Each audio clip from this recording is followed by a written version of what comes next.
The story begins with the fact that 3 years ago, the Earth has already entered the era of the revival of spiritual energy, and greedy people began to study everything. As a result, some awakened super talents and became heroes, and they protected people from monstrous creatures, and everyone believed in heroes. Shinji Fuji asked Lin why this is happening, and he didn't understand anything, and wants to understand the essence, and the actions are amazing, and this is a strange thing. But suddenly at that moment, Lin stabbed Shinji Fuji with a knife, and she realized that Shinji is persistent. And why is he still alive? And that's the problem. Yudo asked Lin if the games were over, and she was happy to meet Yudo, and she was already bored and didn't know what to do, and Shinji Fuji didn't bother her. Yudo asked Shinji Fuji if he knew that he had killed all his friends and he was next, and what he wanted to say before he died, and they were interested. Yudo put his foot on the enemy's head, and Shinji told Fuji that Yudo is a scum, and he will never forgive him for what he did and will punish them in the future. Yudo smiled, and it doesn't matter if Shinji Fuji forgives him or not, and no one cares about the loser's opinion, and he shouldn't have trusted Lin Yi. He was wrong. Yudo kicked Shinji Fuji in the face, and he will die today and no one will save him from the monsters, and why did he stand in his way? And he will teach the impudent man a lesson for everything. Shinji Fuji has started falling towards the monsters, and he is in a critical situation and doesn't know how to escape and seems to be doomed, and didn't have time to complete everything. Shinji Fuji thinks it's his fault, and his comrades were killed because of him. And he didn't save any of his colleagues, and they shouldn't have trusted the loser. Shinji Fuji thinks about Lin, and if he is reborn, Shinji will never forgive her, and she betrayed him. And he didn't expect that from cute Lin.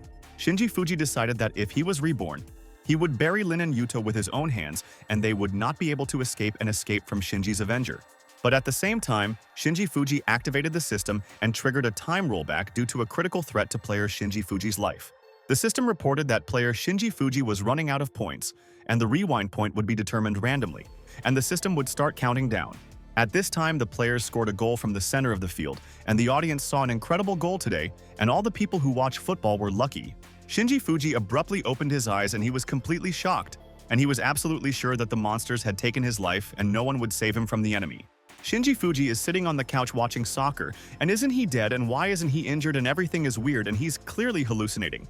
Shinji Fuji took out his phone from his pocket and wants to check important information and find out where he is and what happened to Yudo and Lin, and it's intriguing. But Shinji Fuji got scared when the system already appeared in front of him and loaded Shinji's player information and asked him to choose an attribute. Shinji Fuji thought, and did he come back from the dead and get the legendary system, and Shinji didn't think it was possible. Shinji Fuji immediately remembered about Yudo and Lin, and this time he won't let them go, and he guarantees that he will take revenge on the two of them for their despicable actions. Shinji Fuji realized, and it seems that he had already returned a month before the explosion of spiritual energy and remembers how everything was under control in the world back then. No one in this world has noticed yet, but the spiritual energy has already started to accumulate, and when it accumulates, it will cause mutations, and that's true. The spiritual energy caused mutations in humans, animals, and plants, and anyone could only get super talents by eating unique fruits. Rainbow pillars, similar to the northern lights, will already appear in the sky, and Shinji Fuji will use this chance and become stronger than before. Shinji Fuji decided that a month will be enough to become strong, and Shinji Fuji is not a person who is afraid of difficulties, and he is ready to strain himself. Shinji Fuji wants to find out what features the system has as soon as possible, and he will give it his all and not miss the chance to succeed.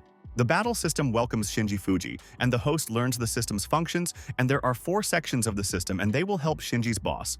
Shinji Fuji wants to choose a fire attribute first, and in the future he will try out attribute development point, exchange, and daily missions. The system has started preparing the fire attribute and asks the Fuji boss to wait a bit, and in a couple of minutes the boss will receive a special attribute. The system informed Shinji Fuji that he had obtained the fire attribute skill Fire Crystal of Raj Brahma, and received 5 points from the attribute. Shinji Fuji is happy with the purple crystal, and in his previous life even blue caused excitement, and purple is the best, and this is delight.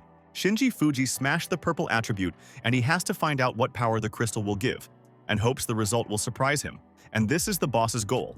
At the same time, Shinji Fuji felt a surge of strength and energy in his body, and found out what the power of the fire attribute was, and he had long dreamed of it. This time Shinji Fuji wants to become the strongest, and no one is a match, and he has a secret, and the battle system will give anything for her master. But at the same time, someone called Shinji Fuji, and distracted him from developing and training his skills, and Master Fuji won't repeat past mistakes. Shinji Fuji found out that Tamura Lin was calling him, and at that time he believed her and did not think that in the future she would betray him and he would die because of Lin's foolishness. Shinji Fuji almost forgot about Tamura Lin and wants to express his feelings to her, and he remembered the setup and Tamura Lin's sworn enemy. Tamura Lin said to Shinji Fuji, she wants the bag but she is 200,000 yen short, and can the cute boyfriend transfer the money to her? Shinji Fuji furiously asked Tamura Lin if she was stupid and told her to ask Yuto for 200,000 yen and never call him again. Tamura Lin is completely shocked by Shinji Fuji's words and doesn't know what's going on with him, or how he dared to communicate with her like that and lost her fear. Yuto asked Tamura Lin what it was, and it seems to have angered the suitor, but Tamura doesn't understand what Shinji Fuji wants to do, and is definitely an idiot. Yuto asked Tamura Lin, shouldn't she treat Shinji Fuji well, but she only wants to please Yuto, and he's the best guy. At this time, Shinji Fuji came to the hospital, and he has an important and special case that he must make sure and check one detail. Shinji Fuji is depressed, and if he had been reborn a couple of days earlier, he would have been able to ask which hospital she is in, and he has visited 3 hospitals. A friend told Shinji Fuji she used to think she was sick, but her father made her eat a strange, healthy food that killed the spiritual core. Shinji Fuji will not forget about Mika, and this time he will protect not only her, but also her spiritual energy and must hurry. And it is important to find Mika. Meanwhile, at the hospital, my father asked the doctors what was going on, and he can't be in the dark and he wants to know everything that's going on with Mika. The doctors told my father all of Mika's indicators are normal, but her body temperature is not rising, and they are trying their best and want to help her. The father begs Dr. Lee to help his daughter, and Dr. Lee agrees, and he is obliged to check her pulse and immediately find out the condition of the patient Mick. Dr. Lee checked Mick's pulse and asked Mr. Matsumoto where his daughter Mika had been recently, and if her father remembered where Mika had gone. Mr. Matsumoto told Dr. Lee they went to Iceland last month to celebrate Mick's university entrance. Dr. Lee said there is too much yin energy in Mick's body, and they should have replaced it with yang energy by now, and Dr. Lee will prescribe medicine for her. Mr. Matsumoto said thank you to Dr. Lee, and the doctor exhaled and he's doing his job, but the treatment depends on her, and that's the facts. But when no one expected, Shinji Fuji ran into the operating room and asked the doctors to wait and not rush to treat Lady Mika Matsumoto. Mr. Matsumoto asked Shinji Fuji who he was, and the doctors thought he was Dr. Lee's graduate student, but Dr. Lee said he clearly didn't have any graduate students. The doctor started pushing and kicking Shinji Fuji out of the operating room, and didn't he see the sign at the entrance, "Don't enter," and why bother the doctors? Shinji Fuji told Mr. Matsumoto his daughter isn't sick, and Mika has awakened a very rare ice spirit attribute, and he's not lying to them. Shinji told Fuji that if they weren't careful they could hurt Mika and take away his future, and then Dr. Lee asks the doctors to wait. Dr. Lee asked Shinji Fuji how he found out about the ice attribute, and he is interested to hear an explanation, and no one will interfere with Shinji. Mr. Matsumoto gave Shinji Fuji a thumbs up, and the friend is glad that Dr. Lee is willing to listen to him, and they can't throw out their defense attorney. Shinji Fuji told Dr. Lee, it doesn't matter who he is or what else is important, and he wants to wake up Mika Matsumoto, and he cares about her, and she's a friend. Dr. Lee told Shinji Fuji if he's telling them, then he has a solution to Lady Mika Matsumoto's problem, and asks them to tell the doctors. Shinji Fuji asks Dr. Lee to give Mika Matsumoto 2 grams of ginger, 2 grams of wrestler, 5 grams of cinnamon, and it will help the lady. The doctors are surprised, and this is all that Dr. Lee has previously prescribed. And does Shinji Fuji really know Eastern medicine or overheard their conversations? Dr. Lee said to Shinji Fuji, his recommendations are identical to his, and is that enough to make Lady Matsumoto recover and want to know? But Shinji Fuji said he wasn't finished yet, and Dr. Lee missed something important. And if you don't prescribe it, Lady Matsumoto won't get better. Shinji Fuji recommends that Dr. Lee prescribe a Stardew flower for Lady Matsumoto, and he guarantees the treatment 100%. Dr. Lee told Shinji Fuji that if they prescribed the Stardew flower, Lady Matsumoto would indeed wake up, but the flower couldn't be found. The doctors are completely shocked, and isn't Shinji Fuji's words nonsense? And how does he know the secrets of medicine? And even Dr. Lee appreciated the recommendation. Mr. Matsumoto asked how much the flower was worth, and he would give them billions. But Dr. Lee said the Stardew flower is no longer to be found. The Stardew flower is shaped like a star. And in the night, the flower glows, and the flower extract is full of healing properties and reduces pain and wounds. Dr. Lee had only read about the Stardew flower in ancient texts, and this flower existed when the earth was full of spiritual energy. Mr. Matsumoto asked if his daughter Mika will always be like this, but Shinji Fuji promises to save Mika and not leave a scar. Dr. Lee is at a loss and asks Shinji Fuji, it looks like he said that he has a Stardew flower, and Shinji told them all right. The doctors told Shinji Fuji, it's impossible. And it looks like he was standing there outside the door and overheard Dr. Lee's recommendations and is blatantly lying to everyone. Dr. Lee asked the assistant how he would explain all of Shinji Fuji's knowledge of the Stardew flower. But the doctor thinks Shinji made it up. Shinji Fuji asks the system to open the points exchange screen, and the system asked Master Shinji what item he wants to exchange sooner. Shinji Fuji glanced at the system shop and said he needs a Stardew flower, and the system gave Master Shinji a flower for 5 points. And at that moment, Shinji Fuji took out a Stardew flower and wants to show the doctors the real things, and he's tired of the chatter, and he's tired. Dr. Lee is convinced, and it's a Stardew flower. But where did Shinji Fuji get the legendary spirit medicine from? And the doctor is waiting for an answer. Shinji Fuji asks the doctors if they believe that a friend could cure Mika, and Dr. Lee apologizes for the bias and is ready to help. Shinji Fuji approached Mika, and he remembers how in his previous life, he was unable to save her, and Mika lost her spiritual energy due to a mistake. Shinji Fuji promises Mika that in this life he will not let anyone harm her and will protect her from any diseases and enemies, and a friend will be there for her. Shinji Fuji took the Stardew flower and uses the technique, and for him, the most important task is to save Mika and not let her lose her talent. Shinji Fuji started treating Lady Mika Matsumoto, and he made it in time and found out which hospital she was in and wouldn't leave until he saved Mika. The doctors noticed that Lady Matsumoto's temperature has increased, and the device is working, and her condition is already stabilizing, and Shinji is doing a miracle. Lady Matsumoto has regained consciousness, and so wants to discuss everything with Shinji Fuji, and a friend did not leave her in the lurch and immediately found out which hospital she was in. Shinji Fuji asks Mika Matsumoto to rest first, and they will soon meet again and discuss important nuances, and asks not to be nervous. Shinji Fuji told Mr. Matsumoto that his daughter Mika has recovered, and that he wants to take care of her so that she can regain her strength and energy as soon as possible. Dr. Lee asked Master Shinji Fuji if he would like to have some tea, but Shinji apologizes to his colleagues, and he is in a hurry and has plans. Dr. Lee asks the master to at least give his name in this case, and they must know the heroes who modestly save people's lives. The master told the doctors his name is Shinji Fuji, and it is not necessary to mention him, and he only wanted to help Lady Mika Matsumoto, and it is an honor for a friend. Shinji Fuji has returned home and wants to check the information, and he hasn't forgotten anything from his past life and has to check a lot of facts. If Shinji Fuji remembers correctly in his past life, there was a website that explained cultivation levels, and he searches for the necessary documents on the site. Shinji Fuji has found a website where there is a lot of information about cultivations and will learn special cultivations that will help the master become stronger. Shinji Fuji remembers in his previous life, there was a war for spiritual energy, and he was only at the 3rd level when he was killed by traitors.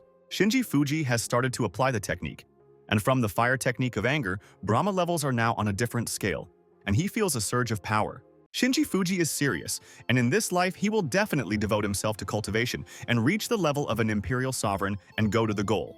At this time, Dr. Lee decided to discuss Shinji Fuji's actions, and they would find a compromise, and no one expected Lady Matsumoto's friend to be smart. Chairman Liu asked Dr. Lee, "Is it true that he has already met the Stardew flower guy and has spiritual energy?" Dr. Lee said to Chairman Liu, "This young man must have the gift of cultivating spiritual energy, and becoming strong will change the future." Mr. Liu gave the photo of Shinji Fuji to Yu's assistant and asks her to go and assess the guy's strength, and he is 100% confident in her strength and skills. Mr. Liu told Dr. Lee if the words are true, this is an incredible discovery, and they must find Shinji Fuji and discover his potential. Shinji Fuji at this time continues to train, and cultivation should develop skills, and he will fight back against enemies, and he will defeat anyone. Shinji Fuji expected this from the purple level technique, and he has already reached the 2nd level after the 1st cultivation, and he is satisfied with himself. Shinji Fuji noticed why he was so dirty, even though he hadn't bathed in a day, and felt how hungry he was, and he needed to have dinner soon. Shinji Fuji went outside and thinks the convenience store will suit him, and he is terribly hungry and ready to eat anything, and exhausted. Shinji Fuji walks on the street singing, but Mr. Liu's assistant does not stop following the target, and no one managed to escape her surveillance. Assistant Yu looked at the photo and realized she found the target, and luckily he went outside by himself and she would complete the mission. And please, Mr. Yu's assistant threw her monster towards Shinji Fuji, and she asks her colleague not to disappoint her, and she believes they will capture Shinji. At the same time, Shinji Fuji heard a rumble behind him, but he was already alert and had learned the mistakes of his past life and was ready to fight back against his enemies. Shinji Fuji turned around and noticed a dangerous and ferocious monster, and he will not be able to hide from the opponent anywhere, and he must take action. Shinji Fuji found out that the mutations have already started, and it is interesting for him to find out how much he has improved in battle and train his weaknesses. Shinji Fuji turned around and stood up to the monster face to face, and he is no longer afraid of enemies, and in his previous life, he used to fight monsters everywhere. Shinji Fuji is sure this monster won't do anything to him, but it really stinks and confuses him, and he loses concentration during the fight. But at the same time, the monster began to run quickly towards Shinji Fuji, and there is no place in this territory where Shinji can hide in battle. The monster tried to bite Shinji Fuji, but the fighter managed to dodge and immediately moved to a safe distance from the enemy, and the monster did not bite the fighter. The monster continues to attack Shinji Fuji and waved its tail, and the opponent doesn't have much time to make a decision, and it's without tactics. Shinji Fuji is alarmed and in danger and did not think that the monster has surprises for the opponent, and the enemy deftly controls the tail in battle. At the same time, the monster's tail hit Shinji Fuji's shoulder, and he didn't expect the monster to fight so well, and Fuji couldn't defend himself. Shinji Fuji is furious at the monster's dastardly strike, and he will take revenge on the reptile for everything, and in vain, the monster underestimated the combat skills and potential of the fighter. Shinji Fuji moved away from the monster and came up with a plan to defeat the enemy. And one monster is not a threat, and he has changed and wants to fight the monster. Shinji Fuji started using the technique and said to the monster, "Fry it with fire, and no one dares to stand in its way and interfere, and this is the rule." Shinji Fuji hit the monster with all his strength and is already using the Flame Emperor Fist technique, and he has caused serious injuries to the opponent. The monster is very hurt from Shinji Fuji's punch and didn't think that the enemy is so strong and the host should personally take action and punish Shinji. Assistant Yu is completely shocked and didn't know that Shinji Fuji is so strong and knows many rare techniques, and it's not for nothing that Mr. Liu gave her this task. Shinji Fuji threw a powerful punch to destroy the monster, and he doesn't want the enemy to attack from behind and is used to eliminating monsters. Shinji Fuji told the monster it was weak and it wasn't worth attacking it, and the enemy was absolutely ready to defend and attack the weak monster. But because of this, Shinji Fuji is even more hungry and needs to have dinner soon. Otherwise, there will be problems with the body, and this is dangerous. Assistant Yu thought this can't be happening, and Shinji Fuji smashed the mutant monster with one punch. And who is he, and why didn't she know about him? Assistant Yu recalled Mr. Yu's words about how Shinji Fuji had previously awakened the fire attribute with the strongest attack, and that's not a myth. Assistant Yu quickly went to the side of the mutant monster and would rather test one hypothesis there and find out if she was right, and she was so interested. Assistant Yu is surprised, and is the mutant monster's tail broken, and how to explain the fracture, and it looks like they attacked an unusual opponent. Yu's assistant understood, and that sound was the mutant monster's tail, breaking not its opponent Shinji Fuji's, and her beast was hurt by hitting the enemy. Assistant Yu won't understand how hard Shinji Fuji's body is, and she needs to report the information to her superiors immediately, and she's amazed.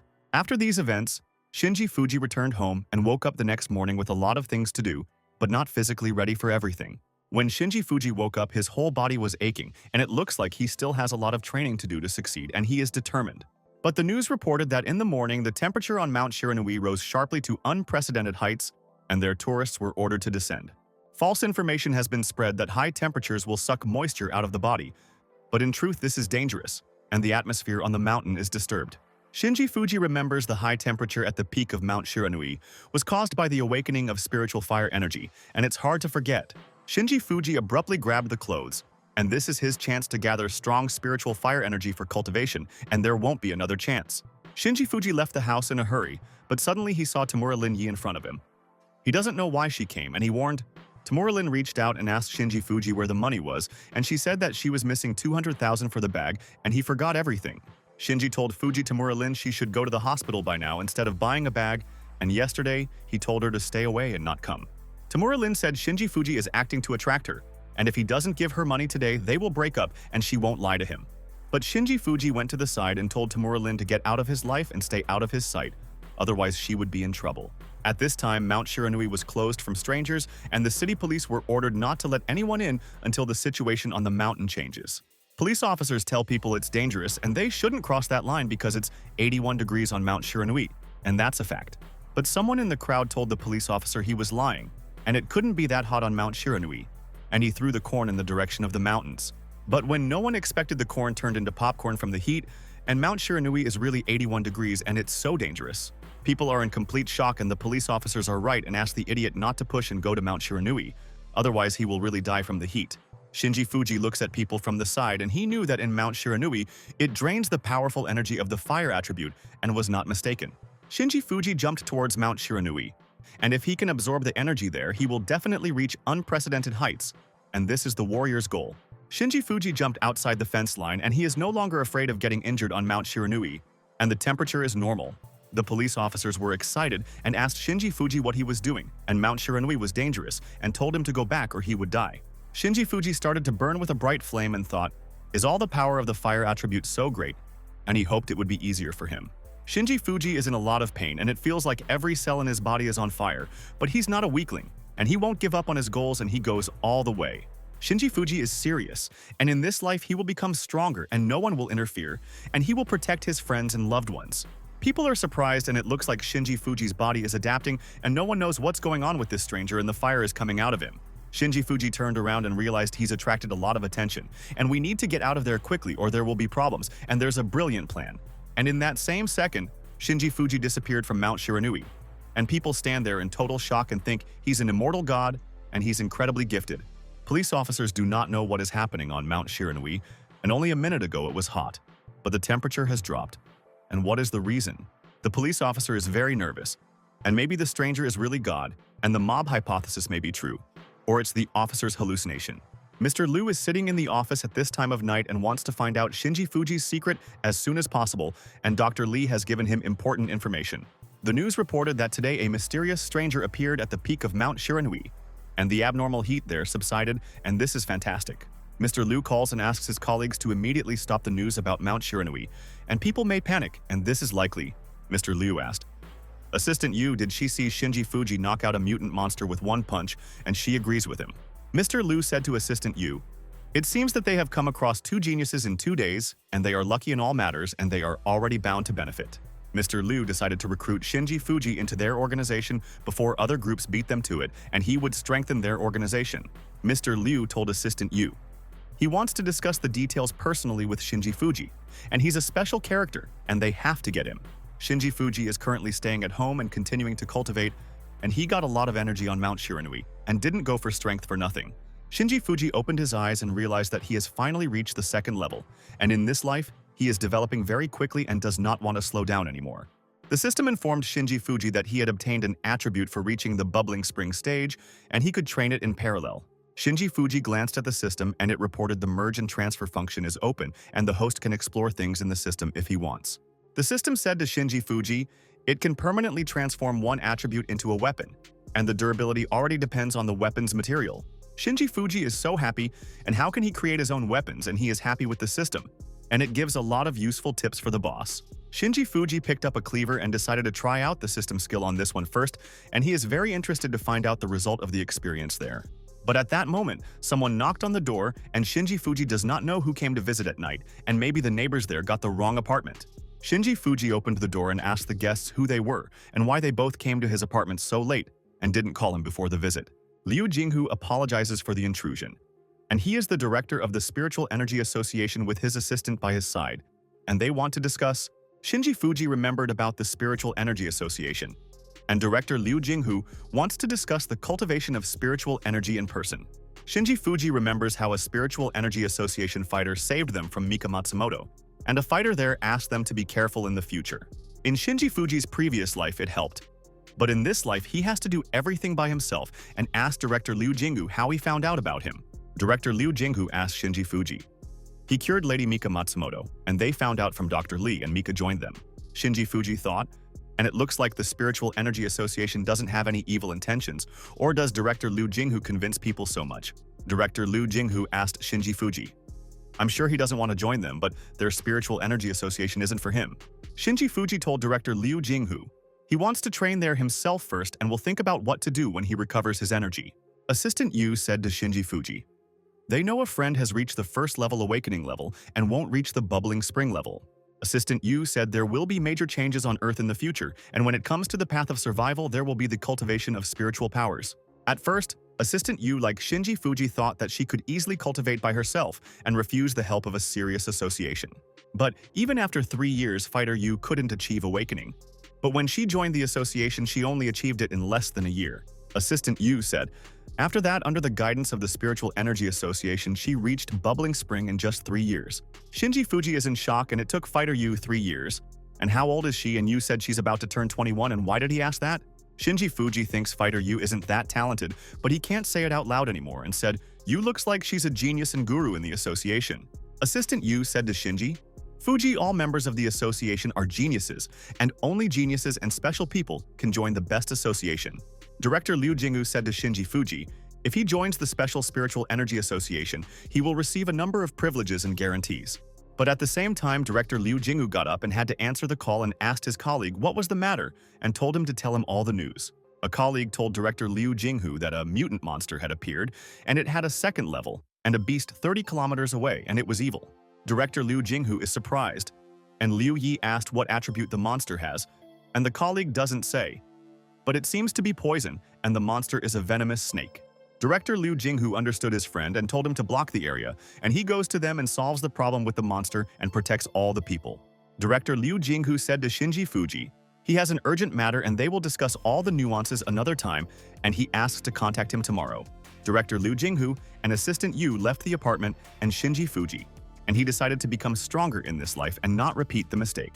Shinji Fuji is aware of his skills at the initial level of the bubbling spring, but it looks like raising the level will be difficult and likely. Shinji Fuji has opened the navigator and is wondering where to find fire spirit attributes, and he doesn't want to waste time in life. But at that moment, Shinji Fuji got a call from his friend Kotoge, and Shinji was horrified and asked his friend why call at night when all the people are asleep. Kotoge asks Shinji Fuji to help and something is wrong with his house, and he asks Kotoge to explain clearly what he means and did not understand anything. Kotoge said there was thunder in the mountains behind his house all day, but no rain, and Shinji Fuji thought maybe it was a rare attribute. Shinji Fuji asks his friend Kotoge to tell him more information about this thunder, and maybe he came across a rare thunder attribute near the house. Kotoge said to Shinji Fuji, the sky is black and the lightning doesn't stop, and a friend is begging Shinji Fuji to help him and he doesn't know how to escape. Shinji Fuji already has no doubts, and it is a lightning spiritual attribute, and there are 3 levels of spiritual attributes and Shinji Fuji knows all about them. The usual attributes are water, fire, wind, earth, and they help special cultivators achieve success in some skill, but not so much. There are rare attributes, ice, light, dark, and lightning, and they also help cultivators so much, and many practitioners want to get the attribute. And there are legendary void attributes, and all cultivators dream of such an attribute. But such attributes are very hard to find. And people know. Shinji Fuji realized that he has a free slot, and this is definitely his chance to get the lightning attribute, and asks Kotoge to wait for him and watch out there. Shinji Fuji asks his friend to make sure that no one comes to his house, but Kotoge asks his friend who can come to his house. Miss Kaori at this time approached the 2 fighters and asked them to get ready as soon as possible, and they have their first mission and they were waiting for their moment. The fighter asked Miss Kaori where they were going and what the rush was for, and it seems that they found something important and a powerful lightning attribute was awakened in the mountains. Miss Kaori told the fighters the 3 of them will go there to collect a rare powerful attribute before the item's spiritual energy dissipates. Shinji Fuji quickly arrived at the place where his friend Kotoge called him, and he is used to helping friends in difficult moments and helping out anywhere. Shinji Fuji saw the lightning strike and he was lucky that he did not sleep at night, and his friend Kotoge made him happy, and Shinji will not be left in debt. Shinji Fuji realized this is really a spiritual attribute of lightning, and Kotoge has nothing to worry about, and his friend is a master and will solve any issues there. Shinji Fuji logged in and decided to level up the lightning, and he wouldn't miss the chance to take the lightning's special spiritual attribute for himself. The system reported that the attribute is rare, so it will take twice as much spiritual energy to upgrade, and Shinji Fuji agrees to the conditions. The system has started preparing the lightning attribute technique, and asks boss Shinji Fuji to wait, and the system is preparing a rare lightning attribute. And a minute later, the system said to Shinji Fuji boss received the blue lightning attribute technique, Lightning Flash, and she congratulated the master. Shinji Fuji expected this from a rare attribute, and already even a blue level technique conceals tremendous power, and now it's already his attribute. Meanwhile, the people from the organization along with Miss Kaori have come to this place and want to take away a special rare lightning attribute right away. The fighters asked Miss Kaori if they could actually collect an attribute, and if such a powerful item would fit in a container, and it's so interesting. Miss Kaori took the container out of the fighters' hands and told them to shut up and be ready, and they'll start the mission in a second. And where's their fighting spirit? Miss Kaori sighed. And why are her fighters weak? And they don't know how lucky they are, and it's not every day that people find a rare lightning attribute. And at the same time, Miss Kaori began to collect the rare lightning attribute in a container, and they can never doubt their skills and power. Miss Kaori, the fighters are thrilled, and Miss Kaori is incredible and they need to learn from her. And she knows a lot of cool techniques and will give a masterclass to any fighters. But when Miss Kaori didn't expect it, the spirit collector in her hand started to crack and she realized what was wrong, and Kaori made a mistake. Miss Kaori is in shock, and it can't be. And the spiritual collector is already unable to handle the energy of the rare lightning attribute, and it's so dangerous. And in the same second, an explosion occurred, and the fighter saved Miss Kaori and asked to be careful, and the spiritual collector exploded from the energy inside. But the lightning continues to strike in different directions, and even Miss Kaori was unable to subdue the rare attribute of lightning, and she will tell the news to the fighters. Miss Kaori ordered the fighters to get out of there, and the spiritual energy got out of control, and it's very dangerous and she doesn't mess with her friends. But the fighters from the organization heard the rustle of grass and asked Miss Kaori what that sound was, and they should check if there was a beast lurking there. But suddenly, at that moment, Miss Kari noticed Shinji Fuji in the grass, and she is at a loss as to what the civilian is doing there. And it is strange for her. Miss Kari is nervous, and she doesn't know what the stranger is doing there, but she told him to get out of there immediately and he can't go around there. But Shinji Fuji ignores Kaori's warnings and is so happy, and finally Shinji has found a rare spiritual attribute of lightning.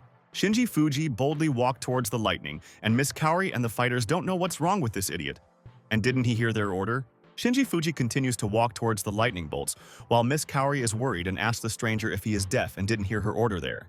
And at the same moment, Shinji Fuji stood up under the lightning, and he feels great, and in the body is clearly a surge of strength and energy, and he made it in time. The fighters of the organization are in complete shock, and Shinji Fuji is superhuman strong, and maybe their hypothesis is correct and the stranger is not a person but a unique one. Miss Kaori asks the fighters not to tell her that the stranger is standing under the lightning bolts and awakens a very rare lightning spiritual attribute there. Shinji Fuji asked people, do they really think they can beat him without a chance? And they are wrong, and you can't underestimate your opponent.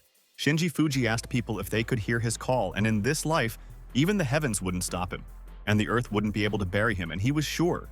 Shinji Fuji will already make his name fly around the world, and even the gods and Buddha will not stand in his way, and he will become the strongest in the world. Shinji Fuji shouts and asks everyone to take his words seriously.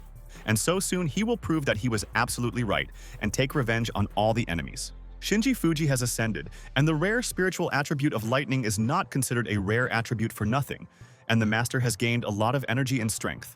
Shinji Fuji has a great sense, and the system informed the master that he activated 2 types of spiritual energy, fire and lightning, in one go. The system asked Shinji Fuji if he wanted to combine spiritual energies and take the legendary Thunderflame attribute, and he agreed. Shinji Fuji has learned what a legendary attribute is, and the master feels an incredible power that he has never felt before, and thank you, Kotoge. At this time, director Liu Yu and assistant Yu came to a dangerous territory in which a mutant monster and so want to investigate the situation. A Spirit Energy Association fighter said to colleague Yu, "There's only one mutant monster in this territory right now, and that's a giant snake, and it's there." Assistant Yu found out all the information about the mutant monster, and she didn't often see the poison attribute, and it looks like it's serious, and the fighters will find out. Assistant Yu said to the fighters, "If there is any danger, let everyone break the jade stones and create a light attribute barrier." Assistant Yu told the fighters on this mission the main thing is safety, and no mindless tricks otherwise. After the mission, she will punish everyone. Assistant Yu made sure that all the fighters understood the rules, and they were ready to start the mission and wished them good luck, and they were obligated to protect each other. Members of the Spiritual Energy Association have entered a dark barn and want to find a mutant monster, and the venomous snake will not hide from the fighters anywhere. Assistant Yu noticed the silhouette and glowing bloodthirsty eyes in the dark, and it is important for all fighters not to lose concentration during the fight. Assistant Yu turned around and wants to warn her colleagues, and they are in danger, but no one seems to have seen the evil enemy lurking in the corner. And at the same time, the monster started attacking the association fighters, but Yu was not afraid, and pushed one of the colleagues and saved his life and protected him. A mutant monster. A huge snake wants to harm the fighters, and in vain they all came to his territory, and no one will leave alive, and he will kill the enemies. The Spiritual Energy Association's fighters aren't idle, and all attack the mutant monster in return. And they won't let their colleague Yutam get hurt. But a Spirit Energy Association fighter froze a venomous snake, and he learned a lesson for himself, and it's important to catch the enemy off guard. The Spirit Energy Association fighter is so happy, and he was able to stop the mutant monster, venomous snake, by himself, and there is a reward waiting for him, and he was confident. But Assistant Yu told her colleagues things are bad, and they should run away quickly, and they are still in danger, and the venomous snake is not so weak. And at that moment, a mutant monster broke out of the ice and released poison on the Spiritual Energy Association's fighters, and they shouldn't have underestimated the enemy. The Spiritual Energy Association's fighters started to lose consciousness, and the enemy was much stronger than they expected and lured them into a trap. Assistant Yu had radioed the association's headquarters and wanted to report that the venomous snake had defeated their squad in battle. But in the same second, Assistant Yu lost consciousness, and Yu was unable to call for help in hopes someone from the association will come to the rescue. A mutant monster. A venomous snake has surrounded Assistant Yu, and all the fighters are in a critical situation, and they believe in a miracle and someone will lead them out of hell. Director Liu Yu met with Shinji Fuji at this time, and the boss told his friend that something had happened and his intuition told him something was wrong. Director Liu Yu told Shinji Fuji, he is the only one he can trust in this matter, and the boss believes that he will help their squad. Director Liu Yu showed Shinji Fuji important information, and all the documents about the poison zine and the poison attribute is rare, and it's so cool. Shinji Fuji thought if he had an empty slot, he would definitely want to get the poison attribute. But the situation has changed in these couple of days.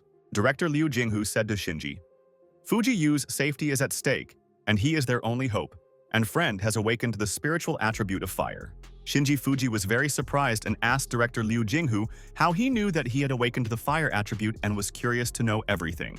Director Liu Jinghu told Shinji Fuji when he asked girlfriend Yu to keep an eye on him, found out how he defeated the mutant monster without any problems. Shinji Fuji understood, and that mutant monster was sent by the Spiritual Energy Association. But back then he didn't know anything about the Special Association. Shinji Fuji asked, Director Liu Jinghu, did they follow him and why did they do this and didn't warn him and he is so angry?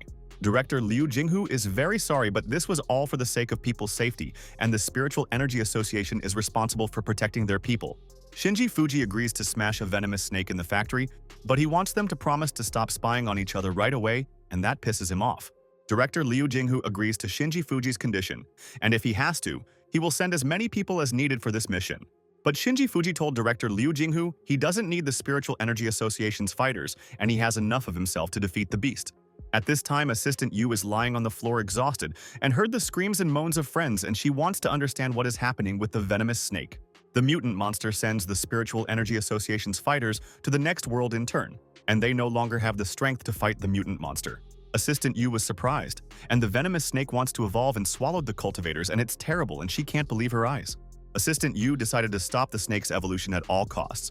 Otherwise, there will be a catastrophe that will affect the entire district in the city. The mutant monster Venomous Snake has noticed Assistant Yu, and he has removed all the other Spiritual Energy Association fighters from the path, and the snake is coming towards her. And at that moment, a mutant monster, a venomous snake, began to attack Yu, and no one deserved mercy, and they themselves entered the factory at night. But Assistant Yu does not lose concentration and told the mutant monster to come to her, and she is ready to fight to the death and is not afraid of stupid animals. Assistant Yu started applying the technique and created a crystal in her hand, and will pierce the mutant monster with a weapon and hope to break through the enemy's armor. But Assistant Yu's crystal couldn't withstand the mutant monster's armor, and her crystal shattered from the strong skin of the venomous snake, and that's a problem. Assistant Yu is completely shocked and why she didn't break through the enemy's skin, and she had studied the information about the snake before the mission, and knew all the weaknesses. A mutant monster. A venomous snake attacked Yu's assistant, and the fighter fell to the floor, and she thought she had come up with a brilliant plan, but Yu was wrong. Assistant Yu thought it's impossible, and the mutant monster, the venomous snake, has already evolved and it didn't have time to kill the mutant monster. But Shinji Fuji said it's a coincidence, and this is the factory he worked at when he graduated from high school, and the evil boss owed him a month's salary. Assistant Yu was surprised to see Shinji Fuji at the factory, and why did he come to the Spiritual Energy Association mission? Or was she delusional? Shinji Fuji told Assistant Yu that Director Liu Jinghu had told him to save her. And where were the other members of the association, and where did they all disappear to? Yu's assistant told Shinji Fuji to get out of there quickly, and he wouldn't kill the monster, and the dangerous snake evolved to the 3rd level.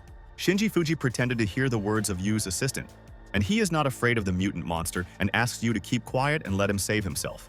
Shinji Fuji faced a mutant monster, and now they will find out what she is capable of, and hope the venomous snake will not disappoint the fighter. The mutant monster Venomous Snake immediately rushed towards the enemy, and in vain, Shinji Fuji did not listen to the request of Assistant Yu and did not escape.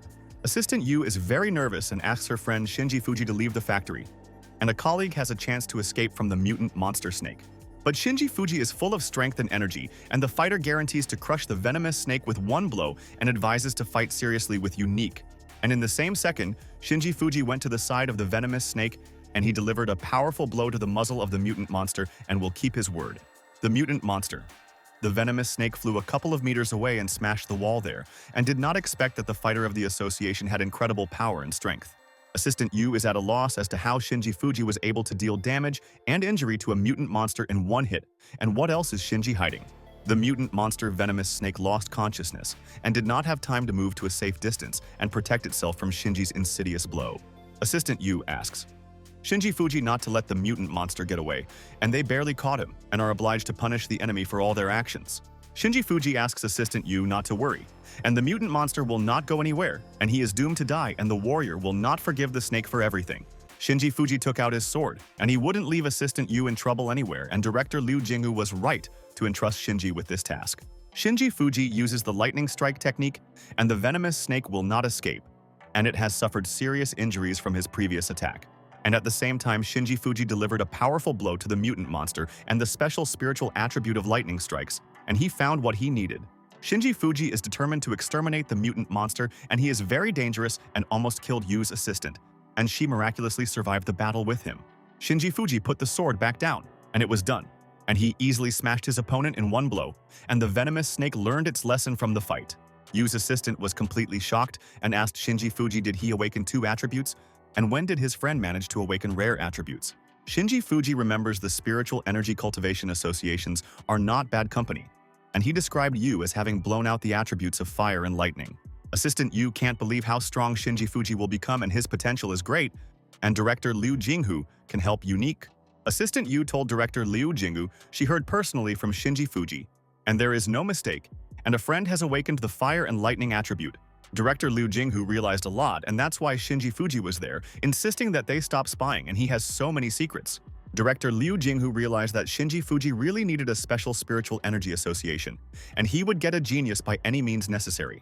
Assistant Yu asked director Liu Jinghu if it was necessary to stop spying on Shinji Fuji from now on, and she is curious to know.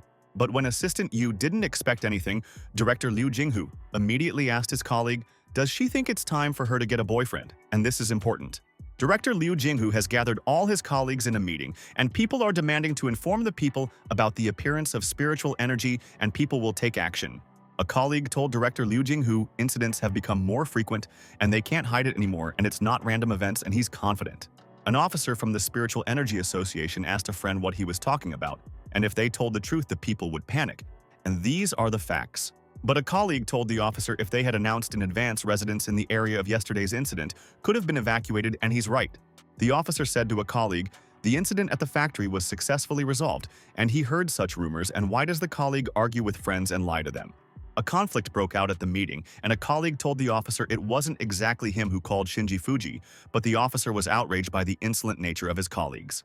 Director Liu Jinghu told the people from the Spiritual Energy Association to keep quiet, and he can't hear his thoughts, and why are they arguing like idiots? All the members of the Spiritual Energy Association agree with director Liu Jinghu, and he knows how to clean up the mess and made everyone silent for a moment.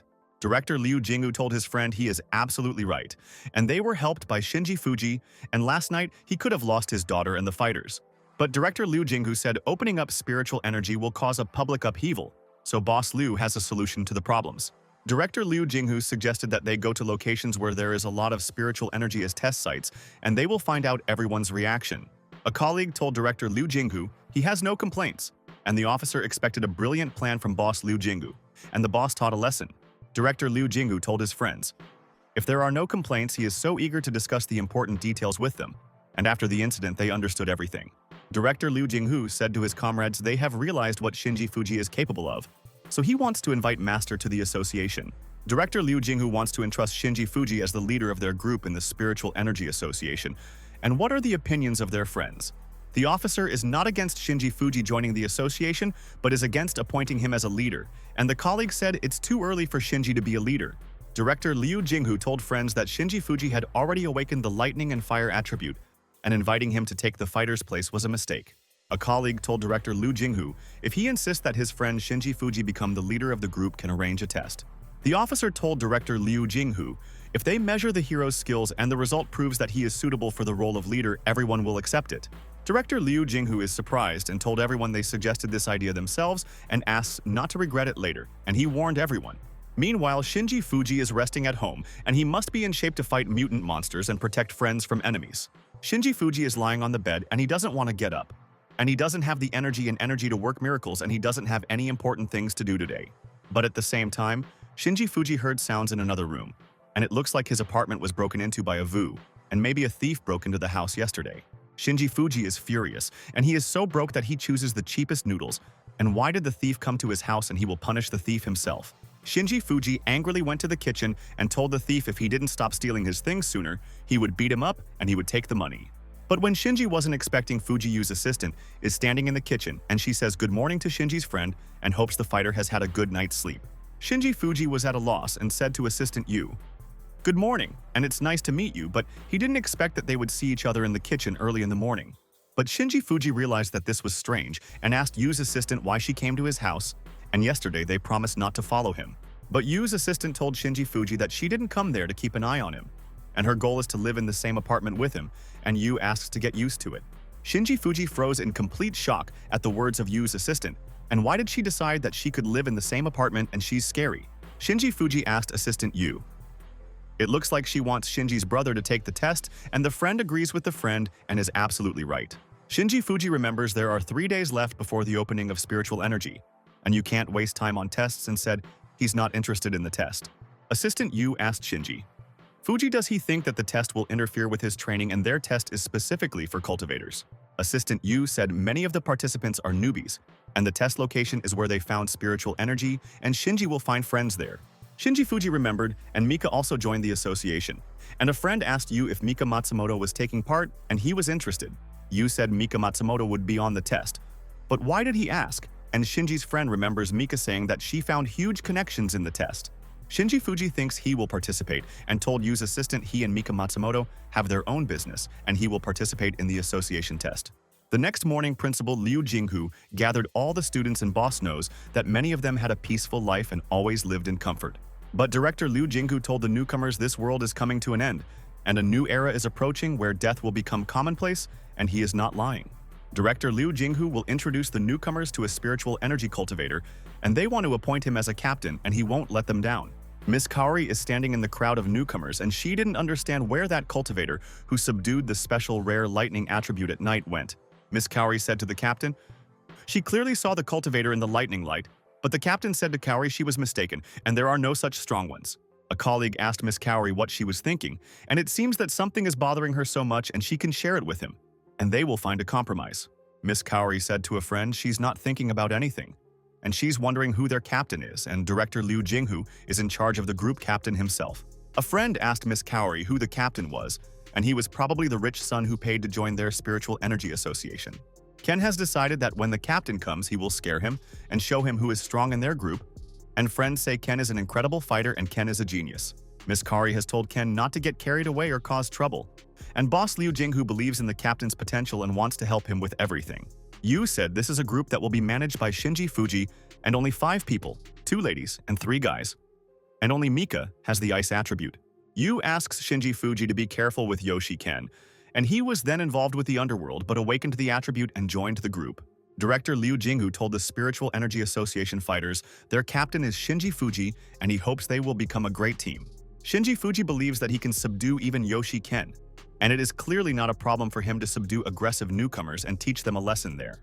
Mika Matsumoto thought maybe Shinji Fuji was the one who helped her according to her father, and Miss Kaori realized that Shinji was in the mountains that day. Director Liu Jinghu told the fighters this is Shinji Fuji, and from now on he is their captain. But Yoshi Ken asks Director Liu Jinghu to wait. Director Liu Jinghu asked Yoshi Ken what the problem was, and Fighter Ken asked the boss if he was confident in Captain Shinji Fuji's skills. Yoshi Ken asked Director Liu Jinghu if Shinji Fuji would burden them during missions, otherwise no one would listen to the chapter. Shinji Fuji asked Yoshi Ken if he really wants to test him, and the captain is ready to dispel the fighters' doubts and surprise them with strength and power. Yoshi Ken is serious, and he will not back down and prove that Captain Shinji Fuji is weak and in the Spiritual Energy Association just by accident. Shinji Fuji asked Yoshi Ken. It looks like a trash of the Seething Spring level, thinks he can beat him in a fight, and Weakling Ken was wrong. Yoshi Ken is furious at Captain Shinji Fuji's words and asks the reptile what he said and maybe he wants to die, and he will teach a lesson and get revenge. Yoshi Ken jumped to the side of Captain Shinji Fuji and started using the technique brazenly and without warning, and the idiot shouldn't have underestimated him. But Shinji Fuji did not move and asked, Yoshi Ken, is this really all he can do, and thought that the fighter has a unique attribute.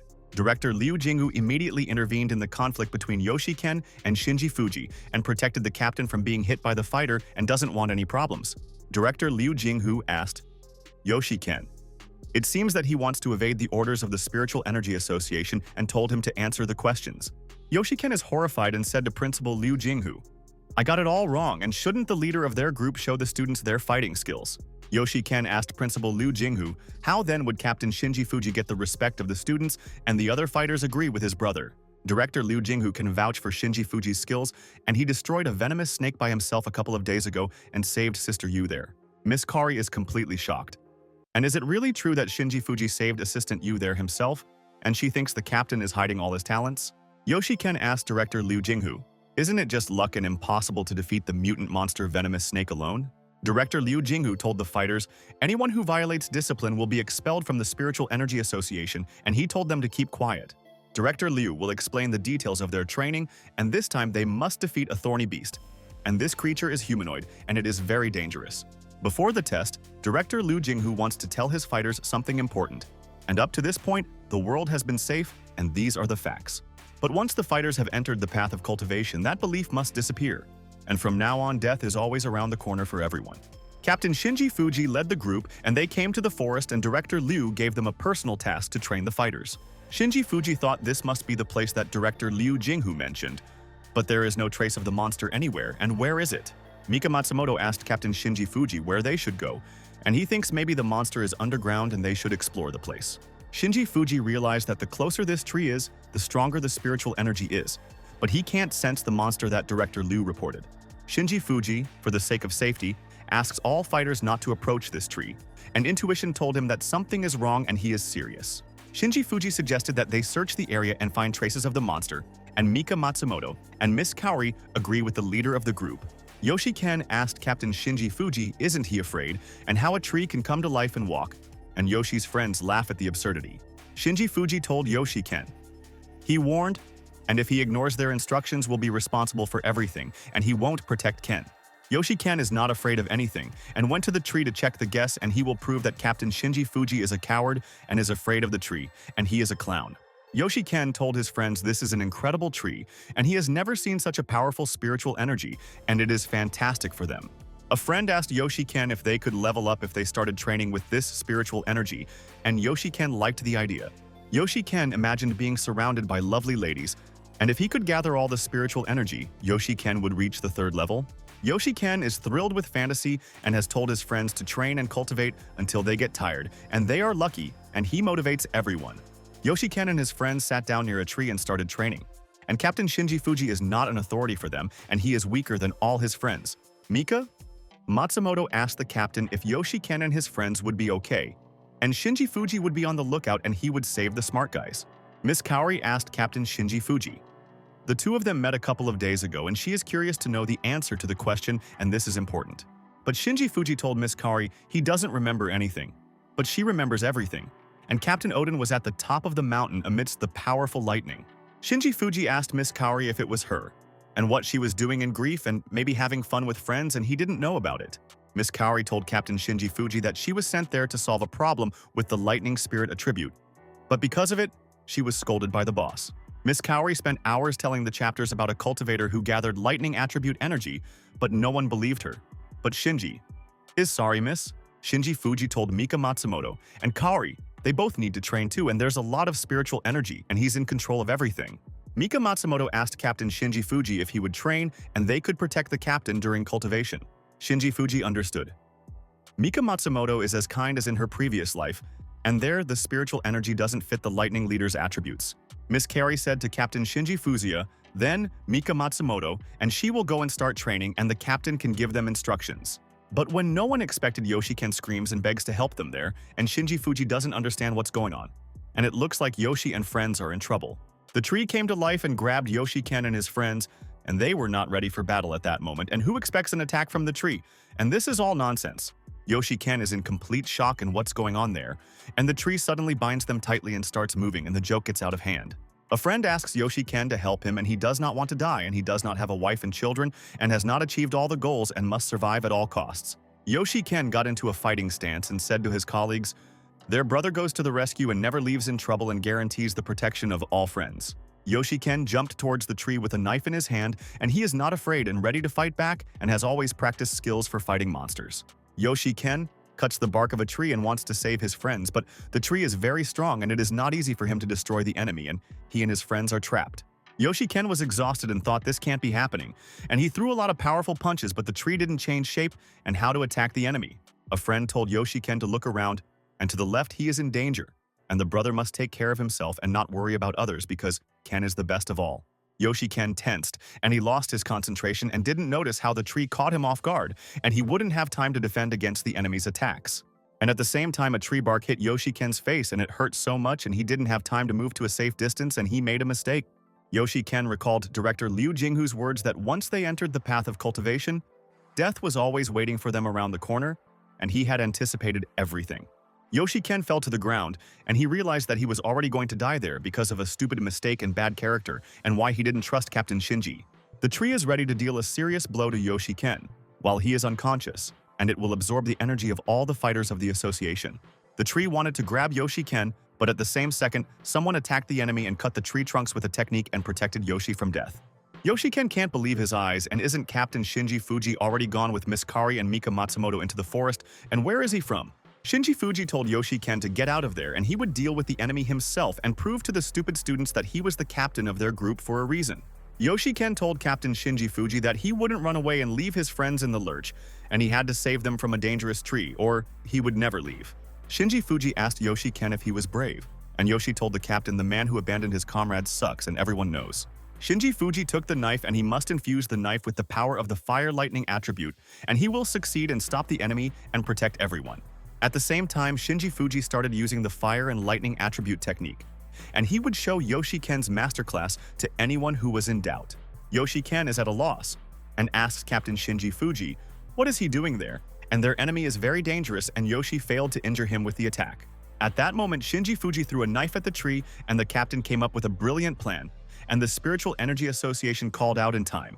The association fighter freed himself from the tree's grip and said, "Thank you to Yoshi Ken and Captain Shinji Fuji for saving his life from the enemy." The tree is making loud noises, and Captain Shinji Fuji has wounded the enemy, and he knows the weak point of mutant monsters and won't let himself get hurt.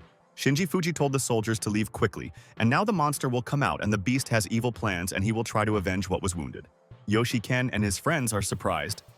And what is going on there? And did the earthquake start, and ask Captain Shinji Fuji to answer the question.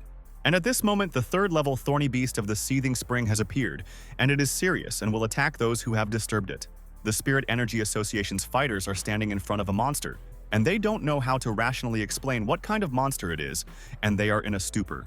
Yoshi Ken asked Captain Shinji Fuji what this monster is, and he has never seen such dangerous monsters in his life, and he is very scared. Shinji Fuji asked the fighters. It seems that they have forgotten the words of director Liu Jinghu, and already the path of a cultivator always involves the risk of death. Captain Shinji Fuji told the fighters, if they are afraid of dying, the head asks them to immediately quit cultivation and take up another hobby. The spiky monster has swung and wants to smash the association fighters, and it is different from other monsters and can think and move just like them. Shinji Fuji deftly dodged the monster's strike, and he managed to move to a safe distance and defend himself, but he must be alert in battle. The spiky monster tried to immobilize the opponent and hit the captain on the leg, but Shinji Fuji jumped, and his reaction and reflexes are so developed. The spiky monster continues to attack the opponent, and in vain the captain fights with him one-on-one, and Shinji Fuji made a clear mistake. The thorny monster has sent a lot of branches towards Shinji Fuji. And it's not that simple, and the Spiritual Energy Association doesn't know the monster's data. But Shinji Fuji is not nervous, and is ready to defend against any attacks and sneaky techniques of the monster, and wants to test his skills and techniques. At the same time, Shinji Fuji started using the fire technique and burned the monster's branches, and its lightning and fire attribute would smash a lot of their enemies. The spiky monster is at a loss as to why the opponent has so many powerful and dangerous techniques and attributes, and the monster is fighting a genius for the first time. Shinji Fuji uses the Fist of Fire Lightning technique, and the enemy is not on the same level as him, and the fighter will make the opponent beg for mercy. The thorny monster is not afraid of obstacles, and he wants to exterminate all the fighters of the Spiritual Energy Association, and they brazenly came to his territory. But at the same time, Shinji Fuji threw a fierce punch and used his special technique to destroy the monster and take revenge.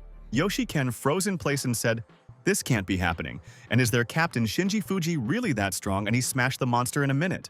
Miss Kari understood the power of the lightning attribute. And Shinji Fuji is not like other cultivators, and it was not for nothing that director Liu vouched for him. Mika Matsumoto is completely shocked by the action of Captain Shinji Fuji, and the characters in novels should be like the captain, and he is perfect. Shinji Fuji strives to become stronger in this life than in the past, and he has corrected his mistakes and trains without rest and boldly goes to the goal. The people from the Spiritual Energy Association didn't think that the new captain of Shinji Fuji hides an incredible power, and he is stronger than them. Director Liu Jinghu asked his colleagues if there were any complaints against Shinji Fuji's appointment as group captain, but all the people understood. Assistant Yu informed the boss about the spiritual energy, but Director Liu Jinghu knows and can no longer hide the obvious things. Director Liu Jinghu said to Assistant Yu, The Earth's spiritual energy is 100% restored and the world will already be turned upside down. Shinji Fuji is currently studying information and data about the monster and so hopes to find the right attribute in the body of the spiny monster. Shinji Fuji remembers Mika Matsumoto in a previous life saying she has a connection to a place, but she has an ice attribute and a beast has a tree attribute. At that moment, the monster's spiritual energy was released, and Shinji Fuji is absolutely sure that he will solve the secret of Mika Matsumoto. Shinji Fuji understood a lot and Mika Matsumoto in her previous life, so wanted to warn Shinji about important information but she didn't have time. Shinji Fuji thought, is it possible that after all the spiritual energy of the earth is 100% restored, the powerful energy of ice has receded? Shinji Fuji will never forget how Mika Matsumoto from his previous life told him that she didn't have enough strength to gather spiritual energy there. Mika Matsumoto said to Captain Shinji Fuziya, "This is amazing," and Master Fuziya caused the spiritual energy to explode in one hit. Shinji Fuji asks Mika Matsumoto to collect the spiritual attribute coming from the pit, and it will definitely make her stronger, and she has already agreed. Shinji Fuji wants him and Mika Matsumoto to both become stronger in this life and take revenge on those who killed them, and he is determined to take revenge on the enemy. Shinji Fuji said the powerful spiritual attribute coming from there is an ice attribute. Mika Matsumoto also has an ice attribute, and she is training. After the mission, Captain Shinji Fuji brought the group to a restaurant, and he ordered a lot of delicious dishes and the fighters deserved dinner, and he is satisfied. Shinji Fuji made a toast to Mika Matsumoto, and she raised the level of the bubbling spring from first to third in one go, and she's strong.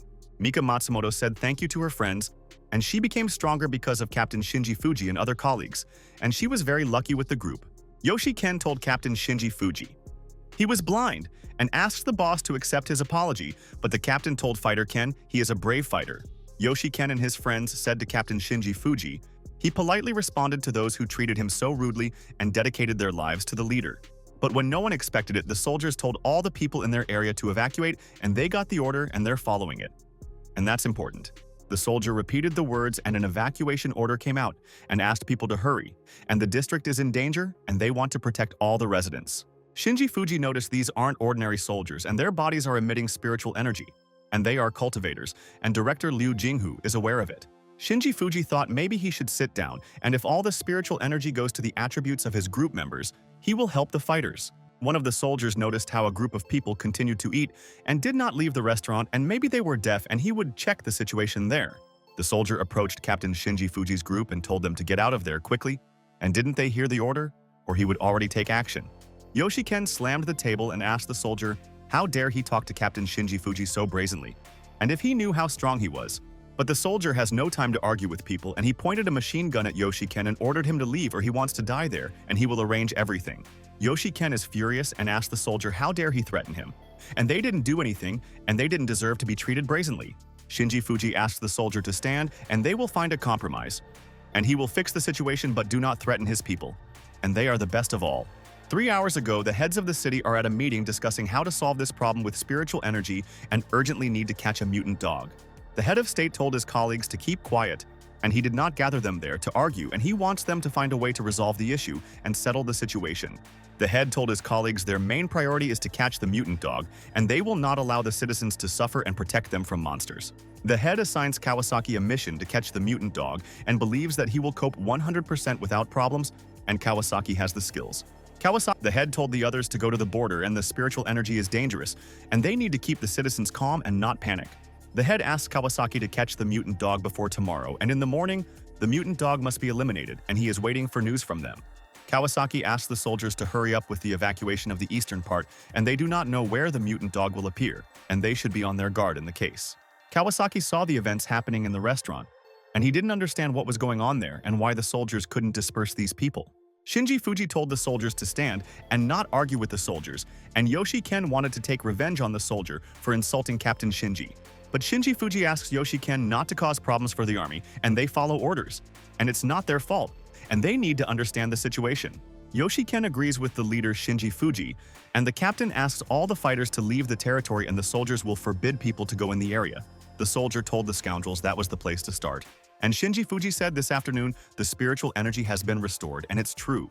Shinji Fuji said from now on they live in a dangerous world, and he asks Mika Matsumoto not to be lazy in training and continue. Shinji Fuji wanted to leave the restaurant, but suddenly someone started calling him, and the captain doesn't know which of the soldiers is familiar with him.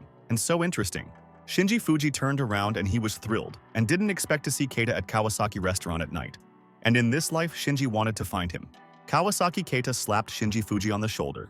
And it's true that he and Shinji's brother have not changed in this time, and fate has brought the two together. Mika Matsumoto asked the captain. It seems to be an acquaintance of hers, and the boss said this is Kawasaki Keita, his high school classmate and friend. Kawasaki Keita hugged Shinji Fuji and asked, isn't he the eldest and friend required to call him brother? But Shinji is outraged by the impudent man. Miss Kaori told Captain Shinji Fuzia, their group will go and he has a lot to discuss with Kawasaki Keita and Yoshi. Ken will leave with the group. Shinji Fuji told Kawasaki Keita. He's incredible, and Keita's brother was promoted to squad leader, and he never doubted him. Kawasaki Keita told his brother, something happened today, but Shinji Fuji knows that the spiritual energy has been restored and everyone discussed it. Kawasaki Keita told his brother he cleared the area because the mutant dog had escaped and was hiding there, so they were sent to protect the humans. Shinji Fuji understood, and this is the mutant dog that Assistant Yu specially released on him and tested his potential and skills there.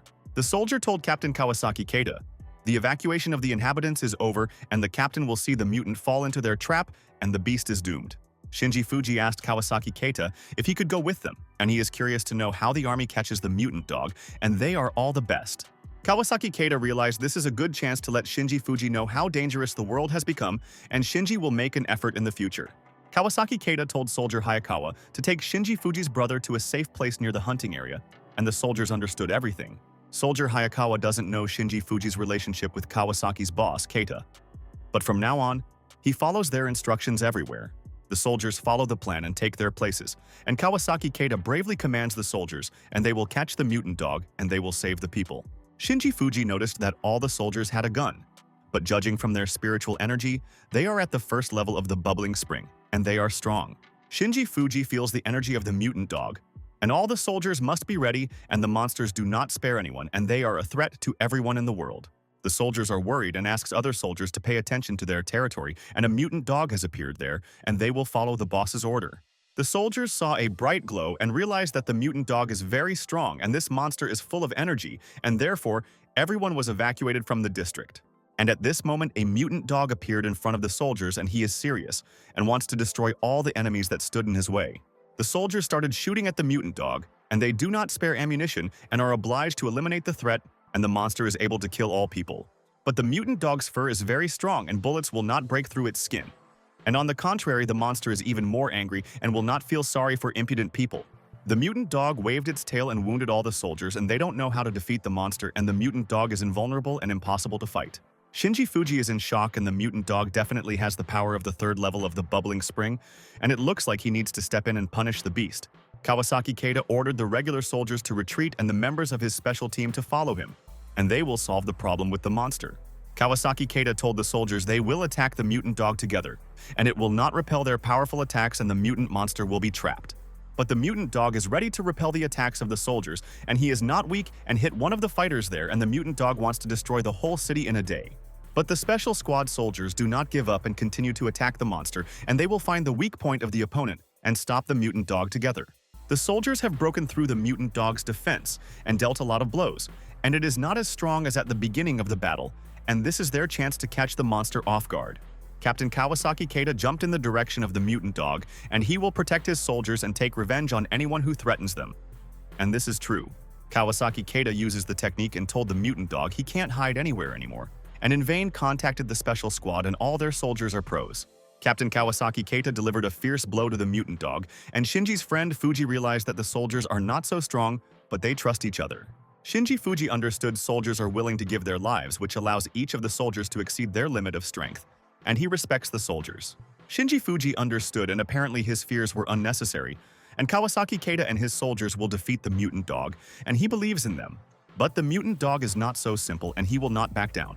And Kawasaki Keita did not take into account the fact that a special mutant is fighting with him, and the beast has surprises.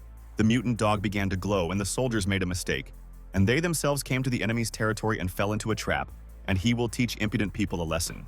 Shinji Fuji was surprised, and it seems he underestimated the mutant dog, and Kawasaki's friend Keita and his soldiers should be careful, and the enemy is strong.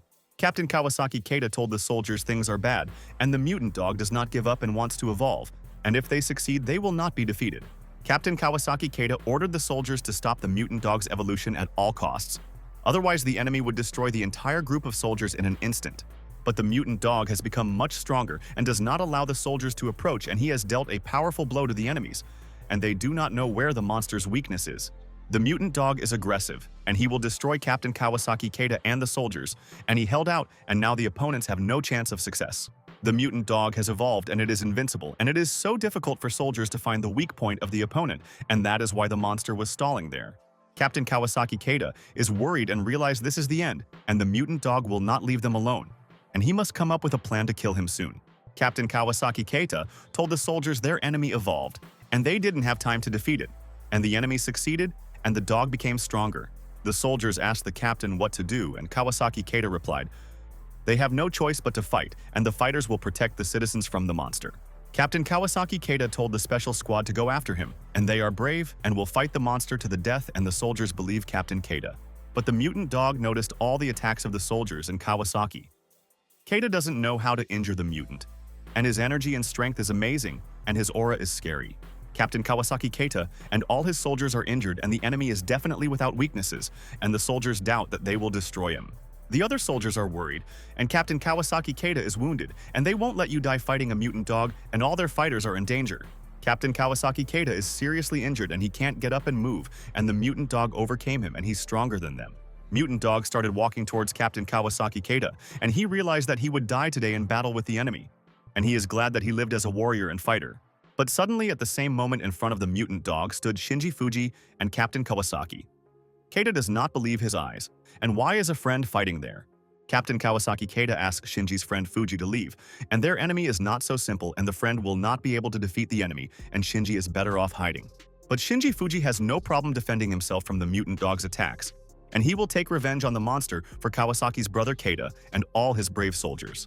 Shinji Fuji used the technique and hit the mutant dog with lightning, and he will not forgive the opponent, and the enemy injured his brother Kawasaki Keita. The mutant dog has moved aside, and he is afraid to attack Kawasaki Keita because he is protected by a very strong fighter, and it is so difficult to fight with him. Captain Kawasaki Keita is completely shocked, and he asks Shinji Fuji if he is also a cultivator, and a friend was able to repel the mutant dog's attack. Shinji Fuji suggested that Kawasaki Keita discuss everything later when he dealt with the mutant dog, and most importantly protect the citizens from the enemy. The soldiers are amazed by the power of the cultivator Shinji Fuji, and there he dealt damage to a level 4 mutant dog in one hit, and it's incredible. Shinji Fuji told the mutant dog, "It's time to punish the enemy, and he must answer for his sins and why he attacked good people." Shinji Fuji uses the lightning technique and attribute to help in battle, and the mutant dog is not so mobile and will not have time to defend against a formidable attack. Shinji Fuji started walking towards the mutant dog, and the monster is running away from the opponent, and the cultivator is dangerous and the fighter has so many powerful techniques. Shinji Fuji told the mutant dog he wouldn't let the monster escape, and they would find out which one was stronger, and told them to defend against the fighter's attack. At the same time, Shinji Fuji delivered a fierce blow to the mutant dog, and the lightning attribute is perfect for fighting the enemy, and he is satisfied. The mutant dog is screaming in pain, and Shinji Fuji's cultivator is incredible, and he didn't expect Kawasaki Keita to call for help, and he surprised the enemy. Captain Kawasaki Keita didn't think that Shinji Fuji's friend wasn't a simple person, and that Shinji was a powerful cultivator with the lightning attribute. The mutant dog was seriously injured, and the enemy's lightning attribute does not give rest, and Shinji Fuji does not allow him to hide, and is unnerving.